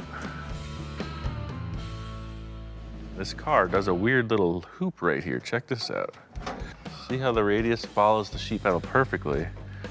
Then there's this weird issue here where the seat back came in. Just like with the hood, the body of the car is not this perfect round shape. I'm gonna clamp this on here and see if I can't just work that out with the clamps. This is just one of the things that experience lends you, is knowing what you can get away with. To make this whole join convincing, I need to find the middle ground, shrink in the car body a little, relax the tubing a little, set them up right. I gotta section it right through here because we're going further than 90 degrees.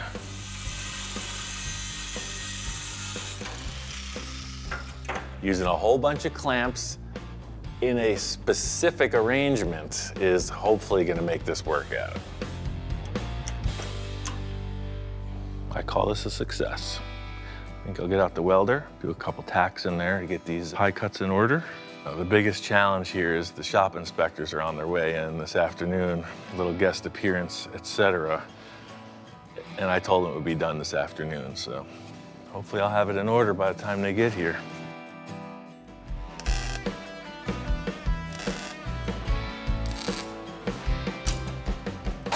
One thing I know is that the car is not that straight. We just did a rough tape line. So by putting this on the table, see how janked up it is? How are we gonna fix that? There's a million ways. Oh, there it is, fixed. So the rear of this car, even though it looks flat like we chopped it off, it's actually not. It's got a bow in it. So putting it on the table is strictly just a gauge from left to right. Want to be sure that the whole apparatus has the same curvature. Little twist, and there it is. Now that we got some symmetry, put this in the car and see how high up the actual rear deck is going to lie.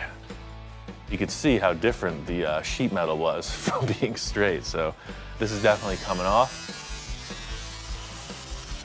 Now that I've got the back trimmed out, it's just a matter of welding it all together.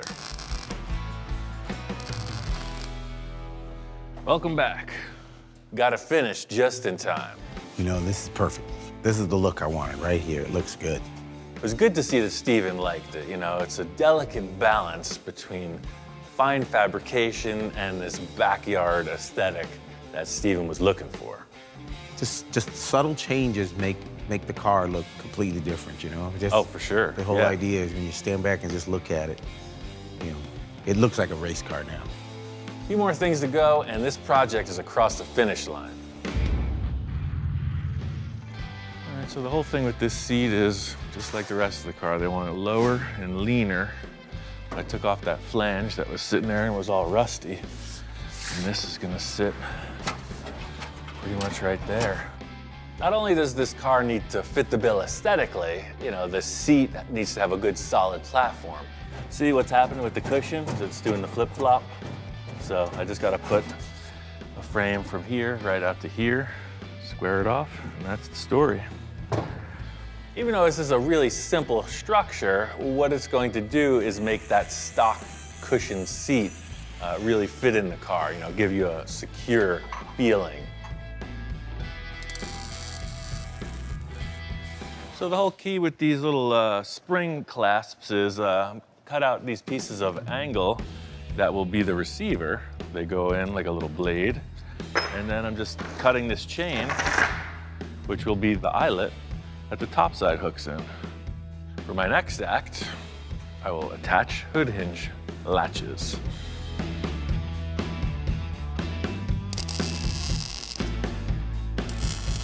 Trick here is that the latches pull down so that the hood fits properly.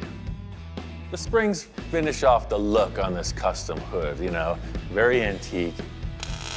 Fits an old race car perfect. The old quick disconnect.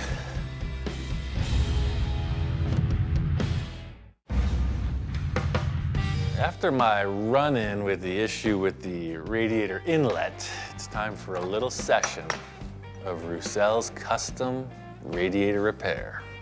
This radiator is the real deal, whatever it is, 1925, 1927, but just like me, old age is a hard thing to manage.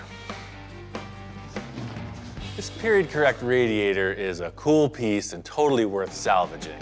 It takes a delicate operation to not ruin the whole thing. Simplest statement would be that I am preparing these two metals to be joined, and it requires a lot of flux. So now we got that all hot. Let's put it on here. Try to join them together without ruining the lead. Looks like it's gonna work. I'm just gonna let it cool down before putting it on. We've got a guest inspector in the house. Rumor is it's a local, and it wanted to come in and check the process. Checking out the work. What do you think? All steel repair, 1-inch square tube around the edge. The word must be really spreading in the dog audience. I've seen photos of them watching television, and everybody wants to be a star. It's all original, real steel car. Pretty groovy, huh? Dogs must have a thing for race cars, because these inspections have been way too easy, like zero criticism. Well, looks like everybody's on board. Can I get a hand? Usually I get some kind of, yeah, there you go, perfect. Winner. Another satisfied customer. And like every other project, there's always loose ends to tie up. I love it when a plan comes together. You want to fire it up? Pop that one up. That's switch that up. That's the ignition, Ignition, that's start. and that's start right there. Steven says this thing is ready to run. Just like a Fire it race up. car, man. No keys, right? No keys. Yeah, the sound of the straight sixes are unique. You just hear all the little valves going. It's cool. Great sound to them. Yeah. I think you're ready to race, baby. This car's really coming together. I can't wait to see it on the road. You got this. Get your pilot goggles on and run it.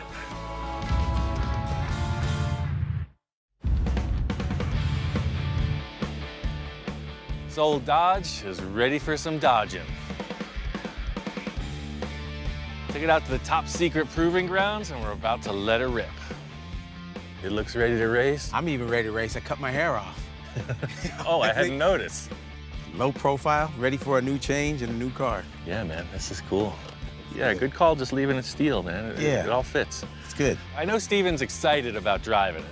You know, we're out here checking it out outside for the first time, and it's a cool rig for sure. Standing out here in the sun right now, feels excellent. New car, new hair, new look. The car looks great. Been working on this thing for months, actually, and Ian did an amazing job on the work that he did. The lines look really nice. There was no crazy styling choices or fabrication in this. The whole thing was subtle mods to make it more like an old vintage race car. It doesn't look like anything was changed, but it was. That's why it looks so cool. It's fun when people can walk up on it and they have to look at your car to see what you modified.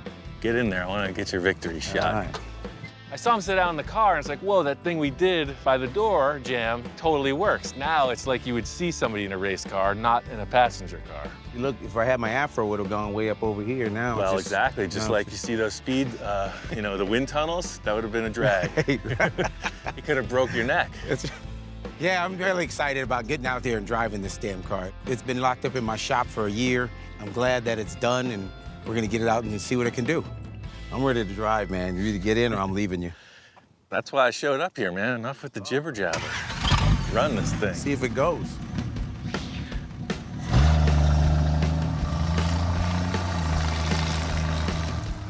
The car runs perfectly. You know, it feels like an antique vehicle for sure. It's like a two hands on the wheel experience. You know, the car has no shock absorbers, very primitive suspension. It's like a covered wagon with a 6-cylinder engine. Drives like an old piece of junk. This is actually a primitive car, so this is like the early stages of automobiles. It's like holding on to a little bull. This stretch of roadway is perfect to get that old world experience. It could be 1940 in California. The wonderful expanse of the desert allows every one of us to really hoard some good stuff. Hey, Ian. And my friend John is no exception. Oh, wow, look at that. Right out the gate, I spot treasure. This is cool. It's like a Baja Bug, but for drag racing almost with these tires on it. Wow. Yeah, that's one of my weird creations. Well, see, this has got the real 70s flavor, you know? I love it. I was born in 1970, so 70s vehicles were reminiscent of all the flavors that I came up with. There's something to be said for this style ride too, man.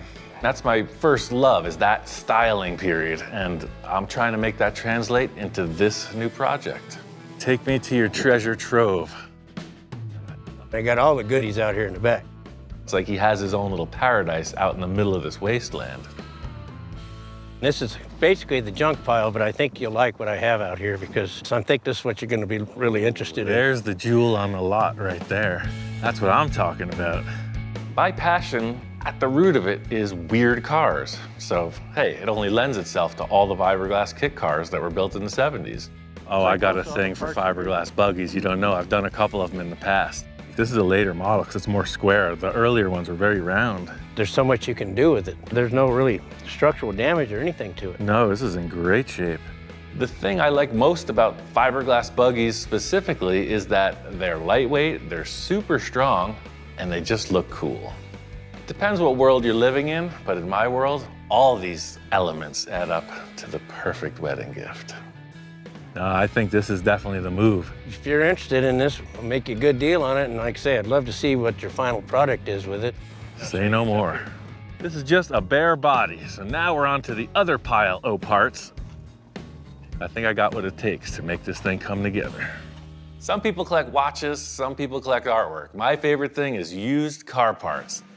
Everybody's got to have a little Volkswagen scrapyard, and I got a little one too. Bottom line is I've got quite a bit of VW stuff. I've had this little bug project for a while. Somebody cut it in half and they were going to shorten it and never got any further. In looking at it now, I could tell right away it's way too short. That's not a candidate as I had hoped. First thought with this project was this sandrail that I had sitting back here. You know, first thing, it's pink. Gals love pink, so do I. The more I looked at it, I was like, well, this is supposed to be, you know, a really good wedding gift. So to give her something that throws sand in her face probably isn't the best idea. We don't want sand in the teeth, and we don't want to get cooked by the sun, but we want a cool ride. Have no fear, we have more options in Honest Ian's used VW Emporium.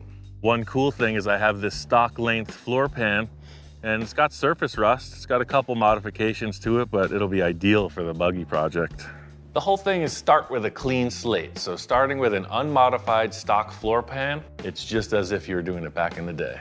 The shop inspectors aren't totally on board with what my plans are here, but I got a couple ideas. I got a few tricks that should turn it in my favor.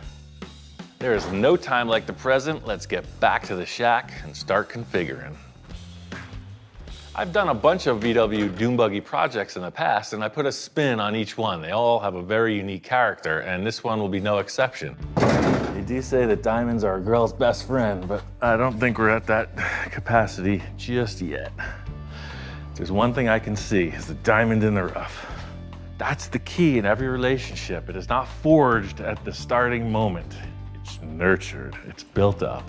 It's a refined process based on respect, mutual admiration, and a lot of money. Solid body, solid chassis, time to get to work. First thing on the agenda is the first thing with every Dune Buggy chassis, and that is it needs to be shortened. You see how it comes up and over the top? It fits up perfectly here, but when you look at the front, see this part here has to mate with that part here. It's always about a 14-inch chop on these style.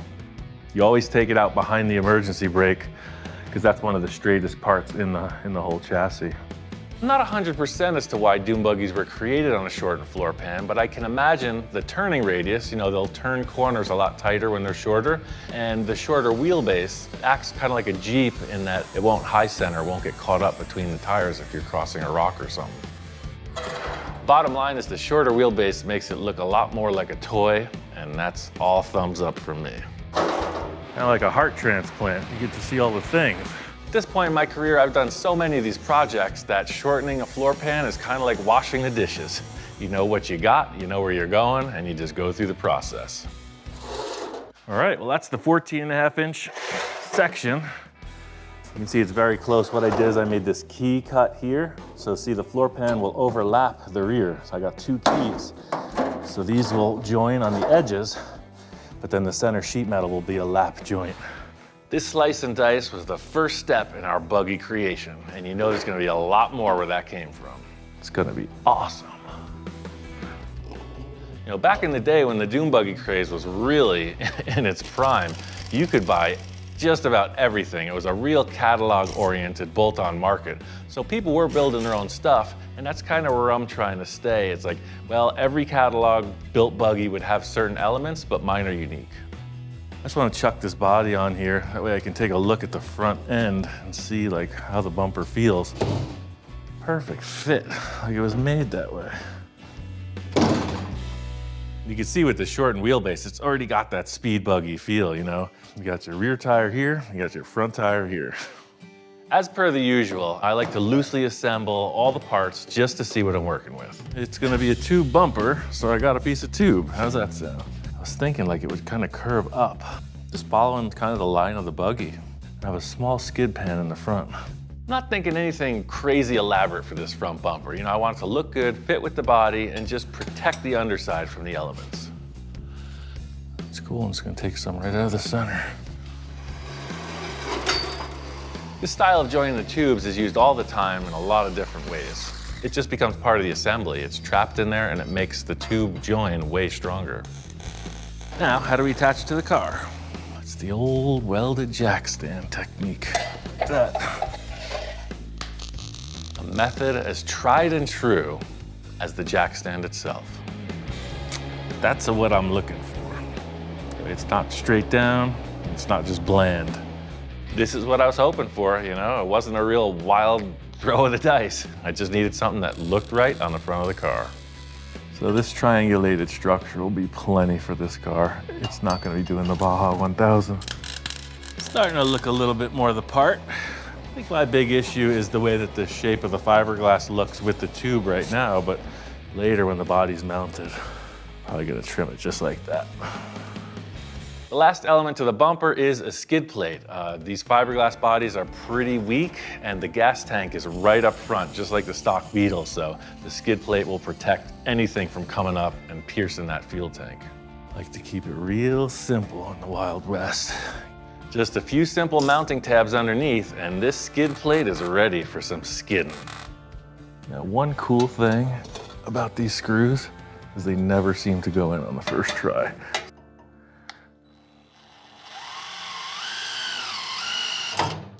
Try number 1. Try number 2. 3. It's a good thing the shop inspectors aren't around, because this is the exact type of incompetence that they thrive on. It'll just be between us. Let's get one in. There it goes.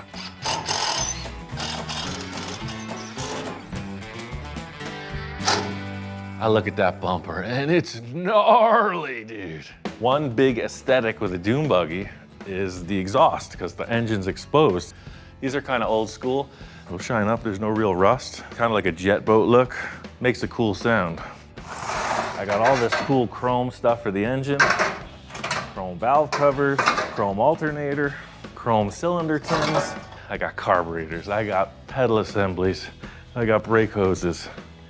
So I'm basically gonna take this pile here and throw it over there, and there'll be a dune buggy when I'm done. You might not see it yet, but I know I do. So let's get to seeing so you can see what I see. See what I mean? We'll see. Now it looks like a race car, doesn't it? What a difference. I got some tubes mocked up just to look at this bumper idea. You know, I started with some 1.5" tube, set up some tabs, and I kind of got an idea of how they're gonna get arranged. So these are gonna come in like that on both sides. Under the engine, you can see 2 more tubes with the same detail. So that's the setup, and it's nothing new. The only thing I'm doing different is making it unique. You know, how do I make something that's not like one you would buy off the shelf? In the way that I fabricate a lot of things, consider it like the first time you walk up a staircase, right? You put 1 foot, you figure out your balance, and then you step again, right? And the more you climb, the more accomplished you feel. So with these style bumpers, this upper tube is usually perfectly straight. I don't want the bumper coming way out here and then having that thing firing right into it. So I think what I'll do is to match the front, I'll come in with kind of a V design, because I want these 2 tubes to be parallel on both angles and just go under the exhaust and over. Primary importance, first step is to protect the engine. Second step is have it act like a bumper. Third step, try to make it look cool and see what it could do. 1 step at a time. It's a pretty straightforward project, and it's another case where these sleeve inserts really streamline the process. So it might be just a bit too wide. Let's see. Whenever I'm making something that I don't know what I'm doing, which is most of the time, I always leave the ends a little bit long, and I creep up on the end result.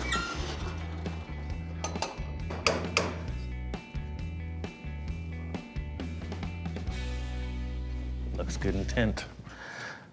I'd say we weld it. Just like the front end of this buggy, the rear end is the same. I'm gonna triangulate the rear bumper and, of course, add in that skid plate to protect the sump of the engine. That bumper is good to go. Dynamite! I got Tom up to speed on the project, filled him in on all the details. When I was at John's house, I found one more piece that's gonna make this buggy next level. So this is actually a roof for the car. Oh, wow. What got me about this, it's almost like a 64 Impala where it's got that little subtle ridge in it. I've never seen a buggy roof like this. This is definitely one-off. It gives the car attitude. Yeah, that was the whole thing with this. You know, it's so cool, and that's what John said. He's like, I saw this at the swap meet. I traded a guy a special transaxle for a dune buggy, etc. He's like, I love it too. That's why I'm showing it to you, so you can't have it. Okay, so you can't have it, but so what are we supposed to do with it? He's letting me have it, but I can't have it, and he needs it back. Okay, so wait a minute. You can't have this. It has to go back to him. That so that is means we correct. can't use it. We can use it, but we can't keep it. All right. It's like one of those riddles. I'm kind of confused. What are we supposed to be doing? If you step into the lab, all will be revealed. We're off to a perfectly good start. Tom is thoroughly confused, and I'm having a good time. So check out this contraption. Hop on the other side. So I want to make a mold of this thing, so we'll have 2 or 3 roofs. I'm going to mix up plaster and make a hard plaster mold. Oh. That way I could steal the shape and I can give him back his original, and I still get to keep one. I like the way you think, man. Yeah. That's a great idea. Concentrated evil.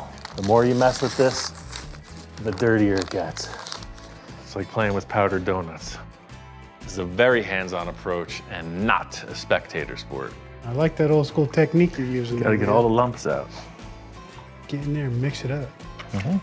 Oh man, this is gonna set way too fast. Yeah, it said 20 minutes, it was more like 1 minute. Mucho bueno. Now we're making progress. It looks like a giant mess. I mean, a nicely shaped mold. We got those edges bulked up. I'm gonna try to just lay this over the top, kind of like syrup. As disheveled as this thing looks, I know there's a history to this process and it's worked out before.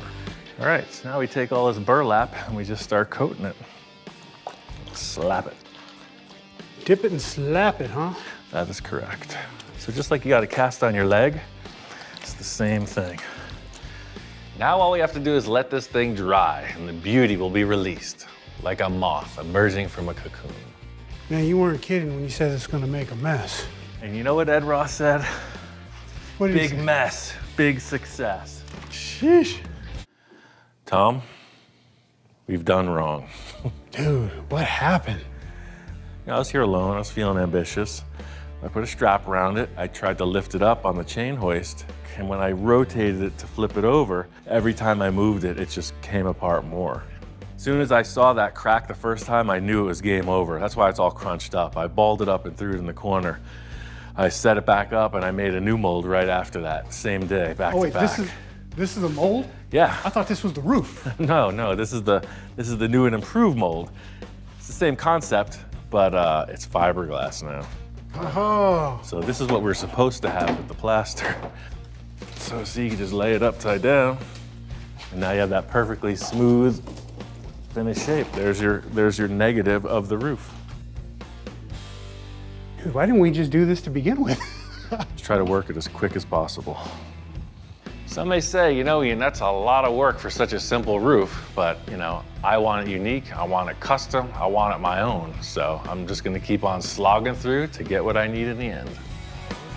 This is the story of fiberglass laminating. You know, you paint the resin into this mesh and then you do multiple layers depending on how thick or rigid you want it. I'm probably gonna stop with about 3 layers across the whole thing, and then the edges will be built up to about 5. It's got a really interesting stank. We got the roof all laid out. We let it set for a full day, and now it's time for the big reveal. All right, man, well, check this out. I got some good news. All right, I like good news. And I got some bad news, Oh no, come on. as usual. What happened now? Well, one thing I didn't tell you about, how hard it was to get the mold off of the roof skin. We used the release oil, but man, is it stuck. Tom has every right to be concerned. Have you taken a look at the guy he's working with? I'd be hesitant. Tom has chosen his weapons. I've got mine. It's time to get in there and start hacking away. The technique here is to just try to remove it as gracefully as possible without damaging it. It usually breaks free, usually. I'd really like to avoid doing this a third time. Same. Damn, my bright ideas. Corners are definitely a pain in the butt. Yeah, that's the whole thing. Like the old saying goes, if it's not working, try out bigger hammer. Here, let me use the little pry bar. Little pry bar. Oh! Tommy Nine Fingers. It's a little one. You're gonna live. Sorry about that, bro. That's all right. I'm good. Release! Now my hand's stuck. Oh, really? It's a monster. So you hear creaking, you hear cracking. We're waiting for that big pop. It's about ready, Captain. You're waiting for that release. Aha! Eureka, at last. There she blows. Woo! Look, it's another roof.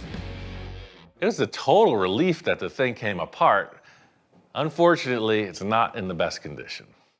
I don't know, man. I'm actually pretty happy with the results. That's looking pretty cool. I mean, You know, body work, that'll be a day of just messing around. Let's clear this riffraff aside and get to the fun part. Let's get back to building some cars. yeah. It was a little rough coming out of the mold, but I did some patchwork, a little body filler, smoothed it out. It's totally usable, as ugly as it is. There's a lot of complicated ways you could create this hinge mechanism system, but out here in the Wild West, I go for the straight ahead approach. Real simple, you got a hole there, you got a hole there. That bracket just bolts in. Part of the way this roof was designed and my mold wasn't even set up to fit on this car. I always figured I'd have to do some adjustments later, so this metal bracket inside allows me to both rigidize it and to make the panels line up with the body lines. Seems like a simple task, but without this metal structure, it just wasn't gonna fit, so it's like a dual purpose win. Voila! See, now that's parallel, as it should be. So the idea is you don't have to crawl through these holes. You just approach the vehicle, lift her up. You got all the room in the world. You can just come across. So, Honest Ian's Mediocre Upholstery is back in business. When mediocre is just good enough, call us. My goal to create this soft top is to first put a layer of foam over the fiberglass and then cover that with vinyl to achieve that soft top look. Seems like a simple task, right? The worst thing you want to see is as you're driving, this vinyl's like flapping in the wind. So that's the chief element here, is to try to keep it stretched taut so that it looks good in hot and cold weather. That worked. Surprise, surprise. With all the different colors and whatnot, you know, it looked like it was really, really uneven, but you can see with this stretched over, works perfect. Picked up some white vinyl to finish off the roof, but the story doesn't end there. You can clearly see one is longer than the other. I assumed that the vinyl was the same length as the foam, and apparently that's not the case. It just might make it. This is it laid out. You can see. One of the issues with Honest Ian's Upholstery is that we don't have much of a stock. In fact, this is our entire surplus. So it comes down to the fact of we gotta make it happen with what we got. All right, I don't know how else to do this except just do it. It seems like it's gonna look okay. Looking at it, I think I may be able to just make the corner, just get a grab if I can just stretch a little more material. Nope. I have to come up with some kind of creative solution. I'm sure every do-it-yourselfer at home has faced the same thing, you know, whether you're putting in flooring or painting a wall, you get right to the end of it, and it's like, ooh, I'm out of material. The show must go on. The big thing here was if I got a wrinkle in the center of this, there was no way around it, so I really paid attention to the center. I just got away with it. But all in all, that's a good look. Talk about putting lipstick on a pig, watch me go.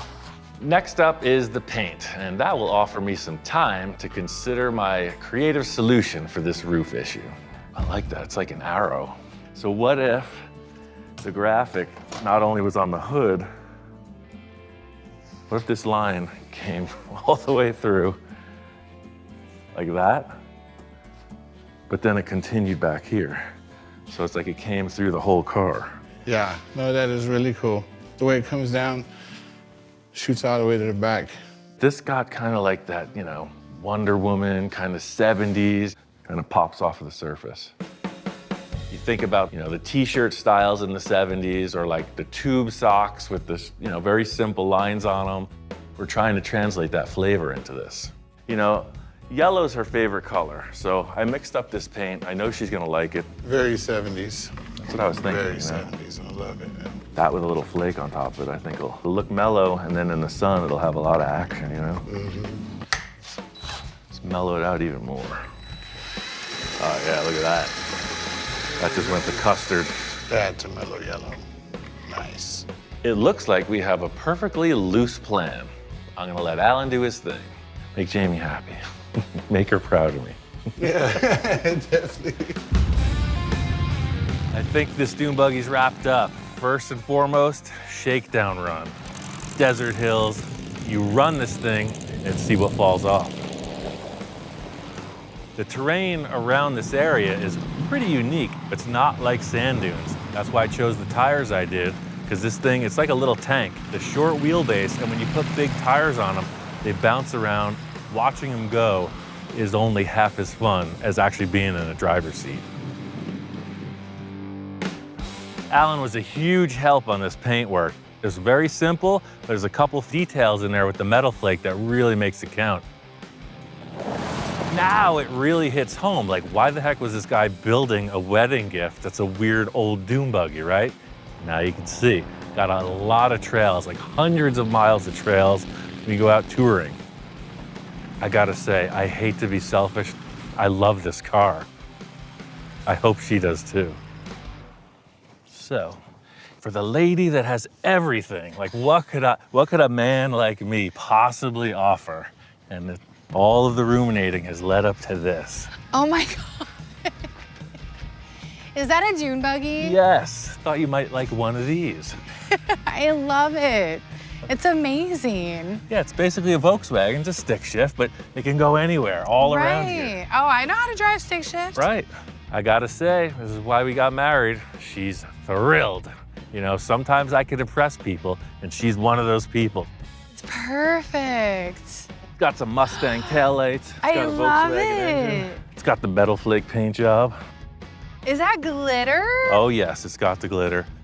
I was genuinely surprised. It's beautiful. It's so cute, and it just looks like me. Like you picked it out for me. He knew that it would be perfect. Authentic 70s antenna on a spring. It's like totally like a 70s vibe. Oh yeah, it's fully legit 70s funkadelic machine. You know, I thought about this a lot. I thought about the colors, I thought about the comfort, you know, the way the paint was laid out. You know, I want to personalize it. I know her style. Seems like it was a good choice. It's kind of like a Wonder Woman-y, like vibey. I was thinking about kind of that like type look. of thing. Yes. Like it's got a flavor. When you look at the car, like what's it make you feel like? Let's rock. Right. This is definitely a wedding present. I would have never expected it. I gotta say, man, I am excited, but I'm also feeling a little cautious. I'm wondering why it's all the way in the back. Hey, this is where we keep all the really good stuff. Where nobody can see. Right, exactly. I'm telling you, I got something really cool in store for you back here.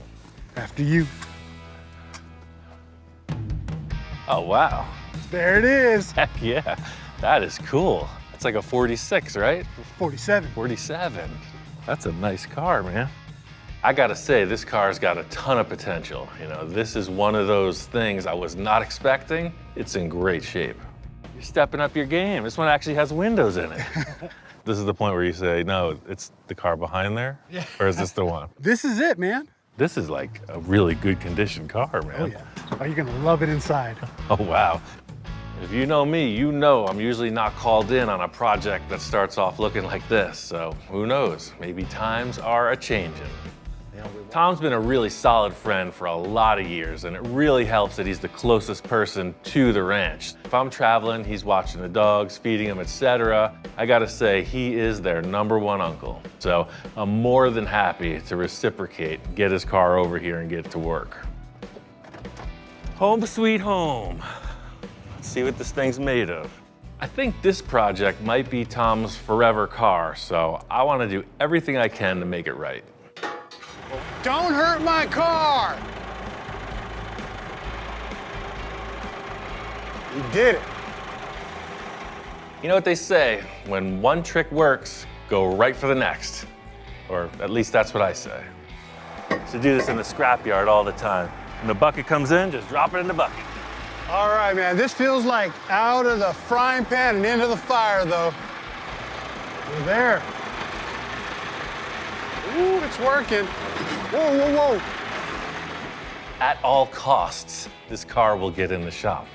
No matter how much it refuses, we're gonna get it done. It's becoming pretty clear as to why you got such a good deal on this.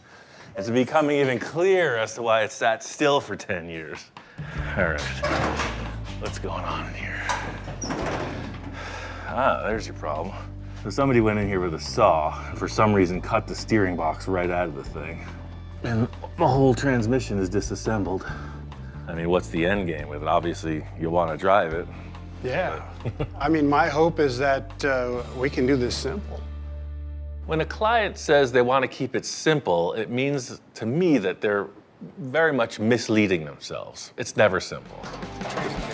I know Tom's approaching this project with a limited budget, and he came to the right place. I got a lot of resources, I got a lot of ideas. I think we can get this done. Transmission catching device. The end game here is to make it a really solid cruiser. And as much as it hurts Tom to pull out these 47 Ford parts, it's gonna be way better in the end for doing so. So, class, next time your car won't roll, see, locked. If you move this thing, it's free. Now that we've completed our lesson in vintage transmission diagnostics, all we have to do is everything. We've got Tom's street cruiser into the shop with all kinds of hopes and dreams being tossed around. We could push it down the boulevard, but he wants to drive it, so we got some work to do. Pulling that transmission and engine, we definitely got an issue to deal with. The idea of an engine swap just got me thinking. The outside of the car's telling one story, but the insides, it needs some help. Yeah, it's pretty rough in there, man. Why not just upgrade the whole drivetrain, front and rear suspension as well? I like where you're going with that, man. I mean, this old stuff is cool because it's old school, but I don't know, man, you've got my interest. Out with the old, in with the new. I got people giving me stuff left and right. It's like, with 50 acres, I start to collect stuff. So let's take your engine out to pasture and I'll show you what I'm working with. All right. You could say I'm a bit of a hunter-gatherer, I'm always ready for when the budget is a concern. I have a few ideas that just might fit the bill for this project. Well, you really got a collection of some wild stuff out here, man. It's Hollywood, baby, Hollywood. One of my part-time gigs for the last 20 years has been working in various behind-the-scenes, televisions, commercials, that type of thing. So fortunately, when they strike a set, I get to get in there and see what's good before it goes in the dumpster. We're working with this prop company and they just always have extra stuff, from videos and movies. They're making a couple cars and I was able to get these suspension clips from them. These are from a Ford Ranger, a pickup truck. Oh, okay. Yeah.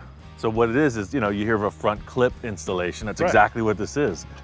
They just cut off the front and the rear portion of the frame and they weren't using them, so you know me, I gotta have it. Yeah, man, I've heard of people doing S10 pickups. Yeah, same thing. And you know what the best part? What's that? They're free. You can't beat that. I think you could say the deal is dynamite. All I could say is out with the old and in with the not so old. There it is, man. Just rolling the clip up to the front of the car, it looks like it's gonna fit. The only thing that's gonna tell is to get it under there and see if it actually works. The whole challenge here, the way I was thinking about it, is I don't wanna go like unbolting stuff, right? So I want it to look just the same. With something like this, you would normally take the whole front clip off. I think we can get around that.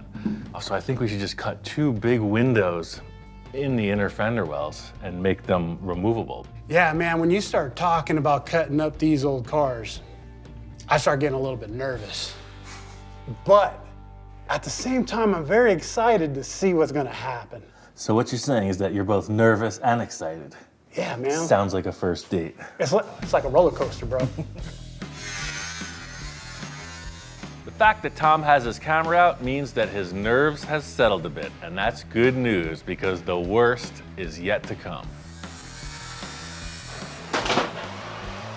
I have to get Tom in on the action so he can really soak in the destructive process. Aha! Here she goes. The main advantage in installing this front clip is we get to tailor the ride height, we get to tailor the wheelbase. You're really just creating the whole new front end of the car and modernizing it. I have no fear. No fear. At this point, we're not really sure where the 2 pieces are gonna meld. Typically what I do in this case is I just nip them both off and keep decreasing the space between them. What did I get myself into? Yeah, it's all fun and games when we're cutting apart my cars, huh? Yeah. What did he think we were gonna do? Put on a couple coats of wax or something? I mean, he has been warned. Now that you've become a street rodder, somebody's gonna want those old parts. I'm telling you, we're gonna do a whole new thing with street rodding. Before we mock up this clip, I wanna pull out the coil spring so the suspension's completely compressed. I felt that in my teeth. Yeah. Most times I'm building a car like this, I'll put in the front clip with no springs in it at all. The idea being it's at its maximum lowness and you're on the bump stops, you can figure out where the tires are gonna come up to the sheet metal on the car.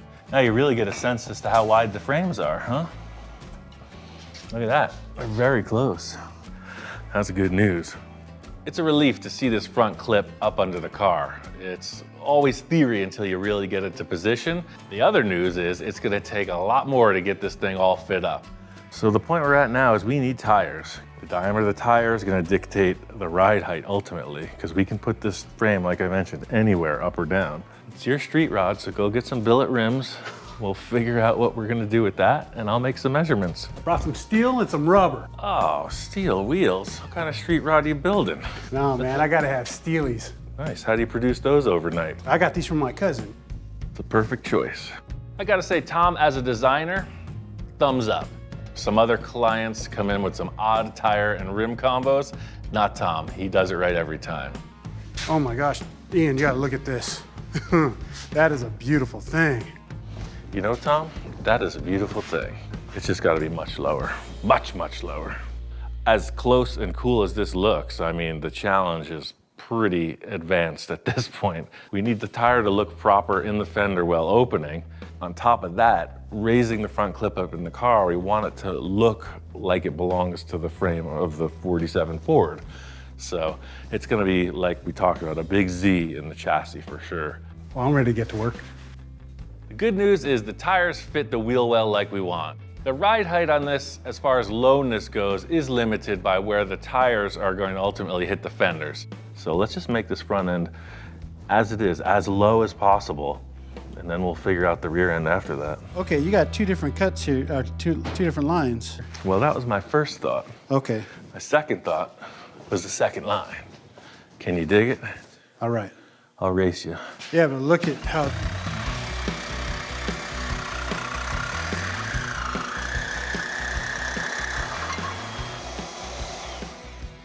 I think I need a new blade. You know why I always win the Sawzall race? Why? Because I'm buying the blades. Winner! You said you want your car low, eh? Oh yeah, for sure. People may think, oh, lower the car 2 inches and you're done, but I think further on that, because as the suspension angles change, the tires actually do move forward and backwards a little bit. Now look how out of place the tire looks. Looks too far forward a little. Yeah, we gotta come back. I'm thinking about ride height, ultimate end game, and when the car's driving, you don't want the tire to look out of position in the fender. It's way tucked. Ooh, I like that. So this is like as low as it could ever go. You know, there's no springs in it at all. It's flat down, not even on the bump stops. It's metal to metal. You know, your spring obviously will bring the ride height up. A big part in making these choices is just eyeballing it, you know? Whatever looks right, that's where you stick it. That's expression personified. That's pretty low. Like, to go lower than that, I mean, your engine's gonna start popping out of the top of the car.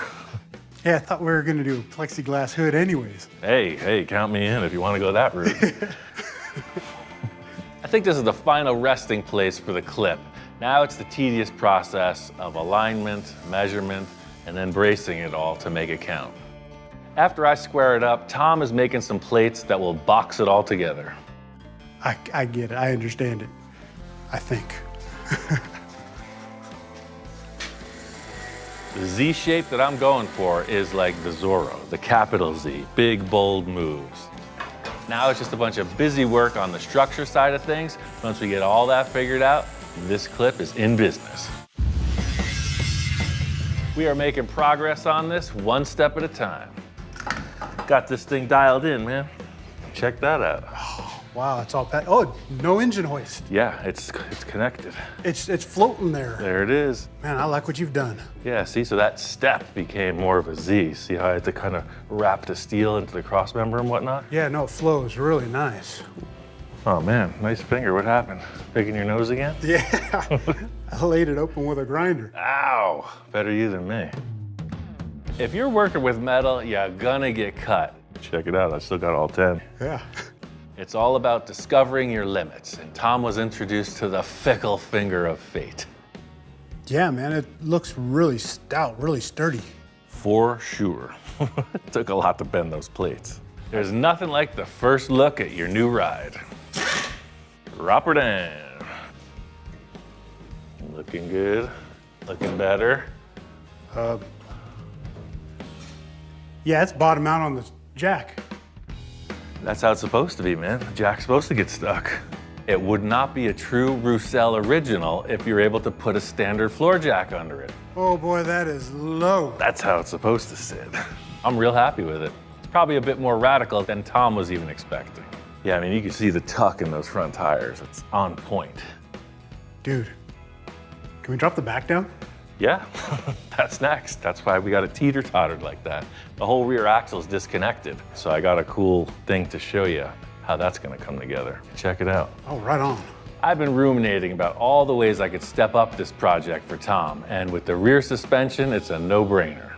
Check this out. TCI does full suspension upgrades, and I saw that they had it for this model car. And when I say full, it comes with the shocks, it comes with the shackles, it comes with the leaf springs. U-bolts? My bolts. I've used TCI kits in the past, and they always deliver. You got your independent front suspension, right? So that's already way more advanced than that straight axle. That's still got the same kind of buggy transverse leaf spring in the back. So now with this, right, parallel leaf springs in the back, all the buggy springs are out. It's gonna ride like a Ford Ranger pickup. I mean, like a race car. It's gonna ride like a race car. Now remember, this isn't a lowering kit, right? This was a leaf spring swap, so it's not gonna be low. I have a lowering block kit. So that's 2 inches right out of the box. Okay. Aha! Ooh, wait, what do you need? It's lower than it was, but now you got some action. Look at that. Yeah. With every project, it's all about managing your expectations, and that's always the song and dance between myself and a client. Wow. So that's the good news. Hey, look, Tom, it rolls. What a concept, just like a car is supposed to. See, this was how we were supposed to take it off the trailer, just like that. Little low in the front, nice and rolly. I love this ride height. I love the rake. Well, then I guess my job is done here. Sold. I'm so happy right now. Yeah, it's groovy. He's very emotional, and that's what it's all about. This is exactly how I picture it sitting. I don't want it too low. Obviously don't want it too high. Right. And I'm more of a California rake than a tail dragger. You took Grandpa and you put him right back in high school. Oh yeah. That's what it is. We need to get an engine and trans. That way we can put some weight in the front, put the springs back in, and then decide how you want it to sit. Hot Rod Bob says he's got an engine and trans sitting there waiting for us. Groovy. Let's go on over. You know what this makes me feel like doing? I told you. It's grease lightness. Tom is telling me that Bob just may have the power plant we need. Bob's always got something different going on. What the heck is with this thing? Oh man, Bob's always building, man. Hey man, this is your truck too? Oh yeah, I had it for a little while. Cool. Looks a little different than a pickup truck stance. No, it's pretty much a tube chassis Camaro with a truck body on it. Oh, wow. Yeah. Looking under the hood, this is not your average pickup. In fact, it's the race version of what Tom and I are doing under his Ford. Old school 350, slant plug heads, all that. It's built pretty well. Yeah, it looks more like a Camaro under here than a pickup truck. Yeah, he's put some work into this one. It's a ton of fun, or a half ton of fun. Yeah, it's a half ton of fun. Nice. Got a freaking cage coming right through into the cab. Whoa, look at this. This doesn't look like any pickup truck I've ever seen.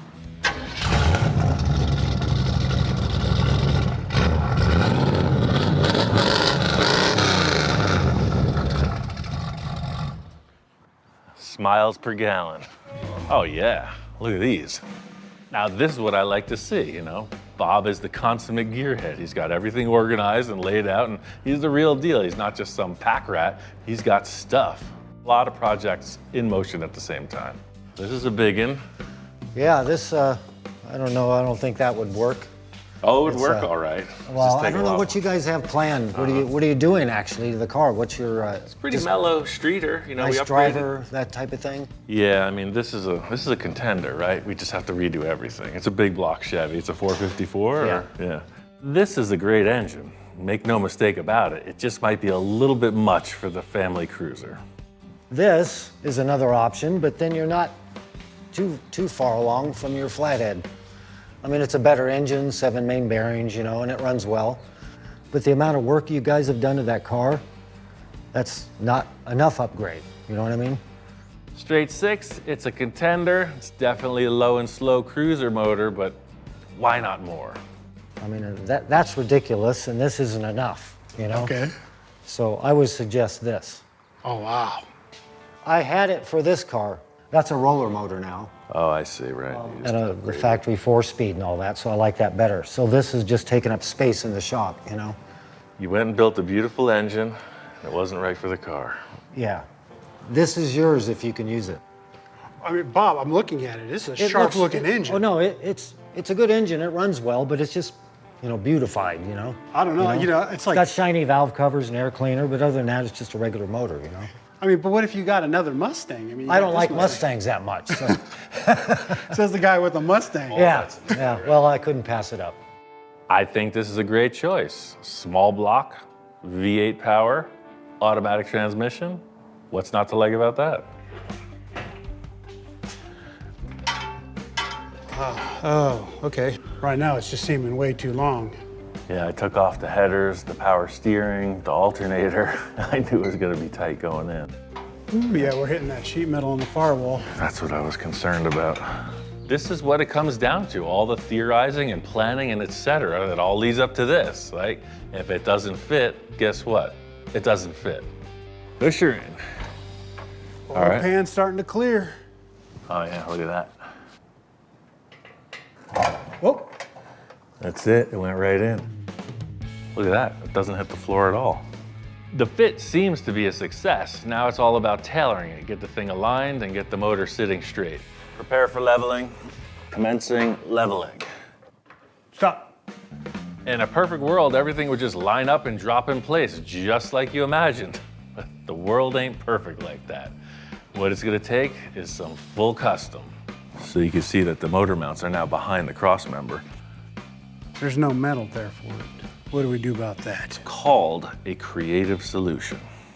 Are you gonna fabricate something? I know a guy with a welder.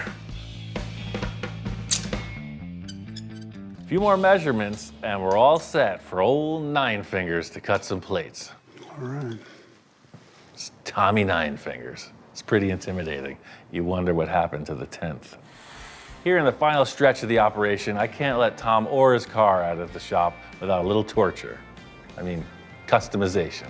There's one last piece to this puzzle, and that's the front of the frame. We got to get that bumper mounted, so I got one idea, just one. Let me fly with one custom idea on the outside of the car. I think you're gonna like it.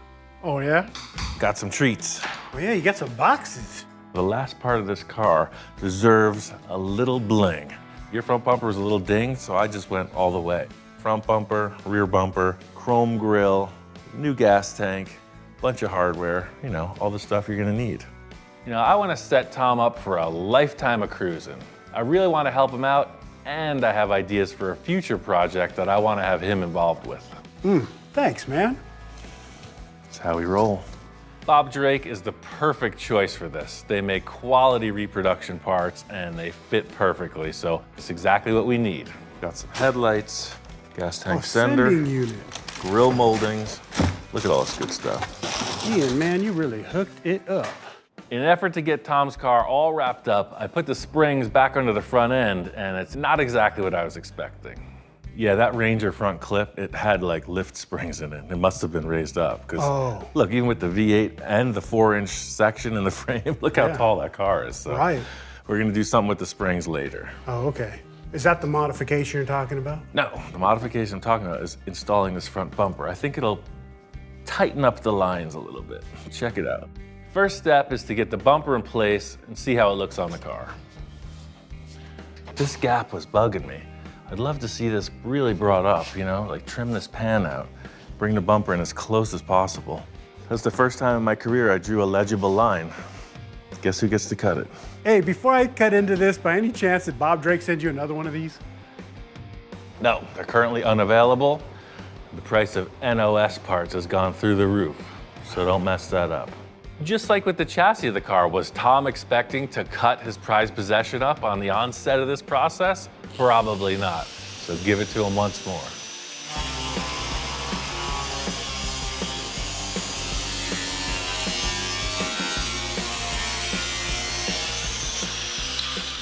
Getting pretty good at this photography stuff, man. Your Instagram already has 500 likes. Wait, you put a picture of me on Instagram? And cut an irreplaceable piece? Come on, I gotta keep myself entertained somehow. Ooh, look at that. Now stand back and look at it. See, this doesn't look so spread out. Oh yeah, I like that.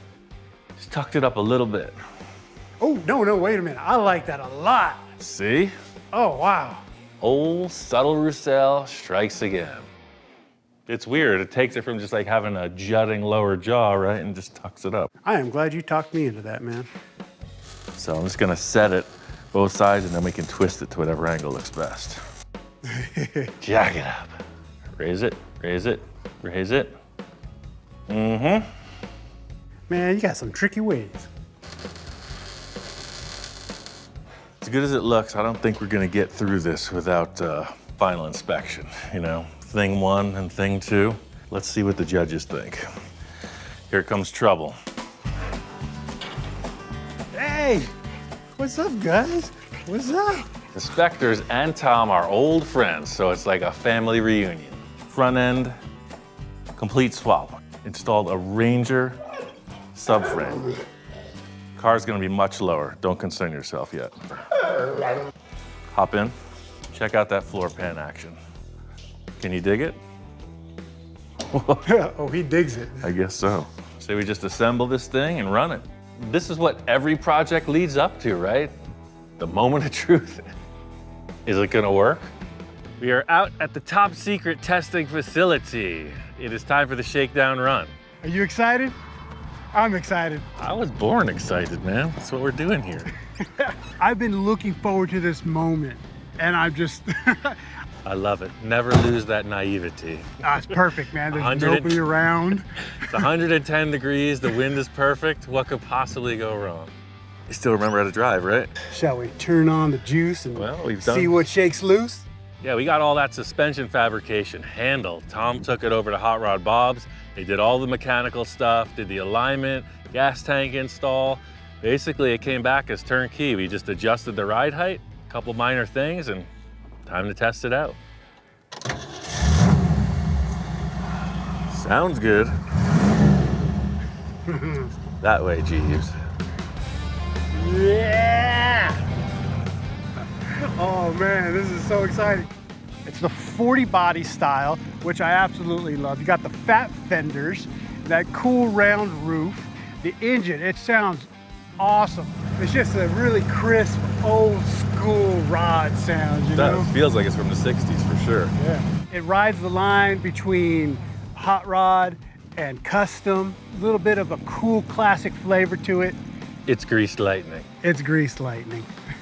Man, this is beyond what I could have hoped for. This is much more than what I could imagine. I don't know, man. This feels good. It does. Drives like a street rod. You reinvented the street rod, sir. It's We perfect. did. The front suspension, that was a brilliant idea.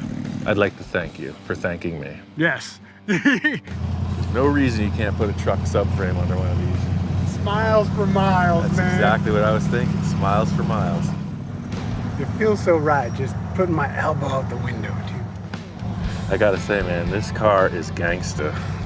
Tommy Nine Fingers is back.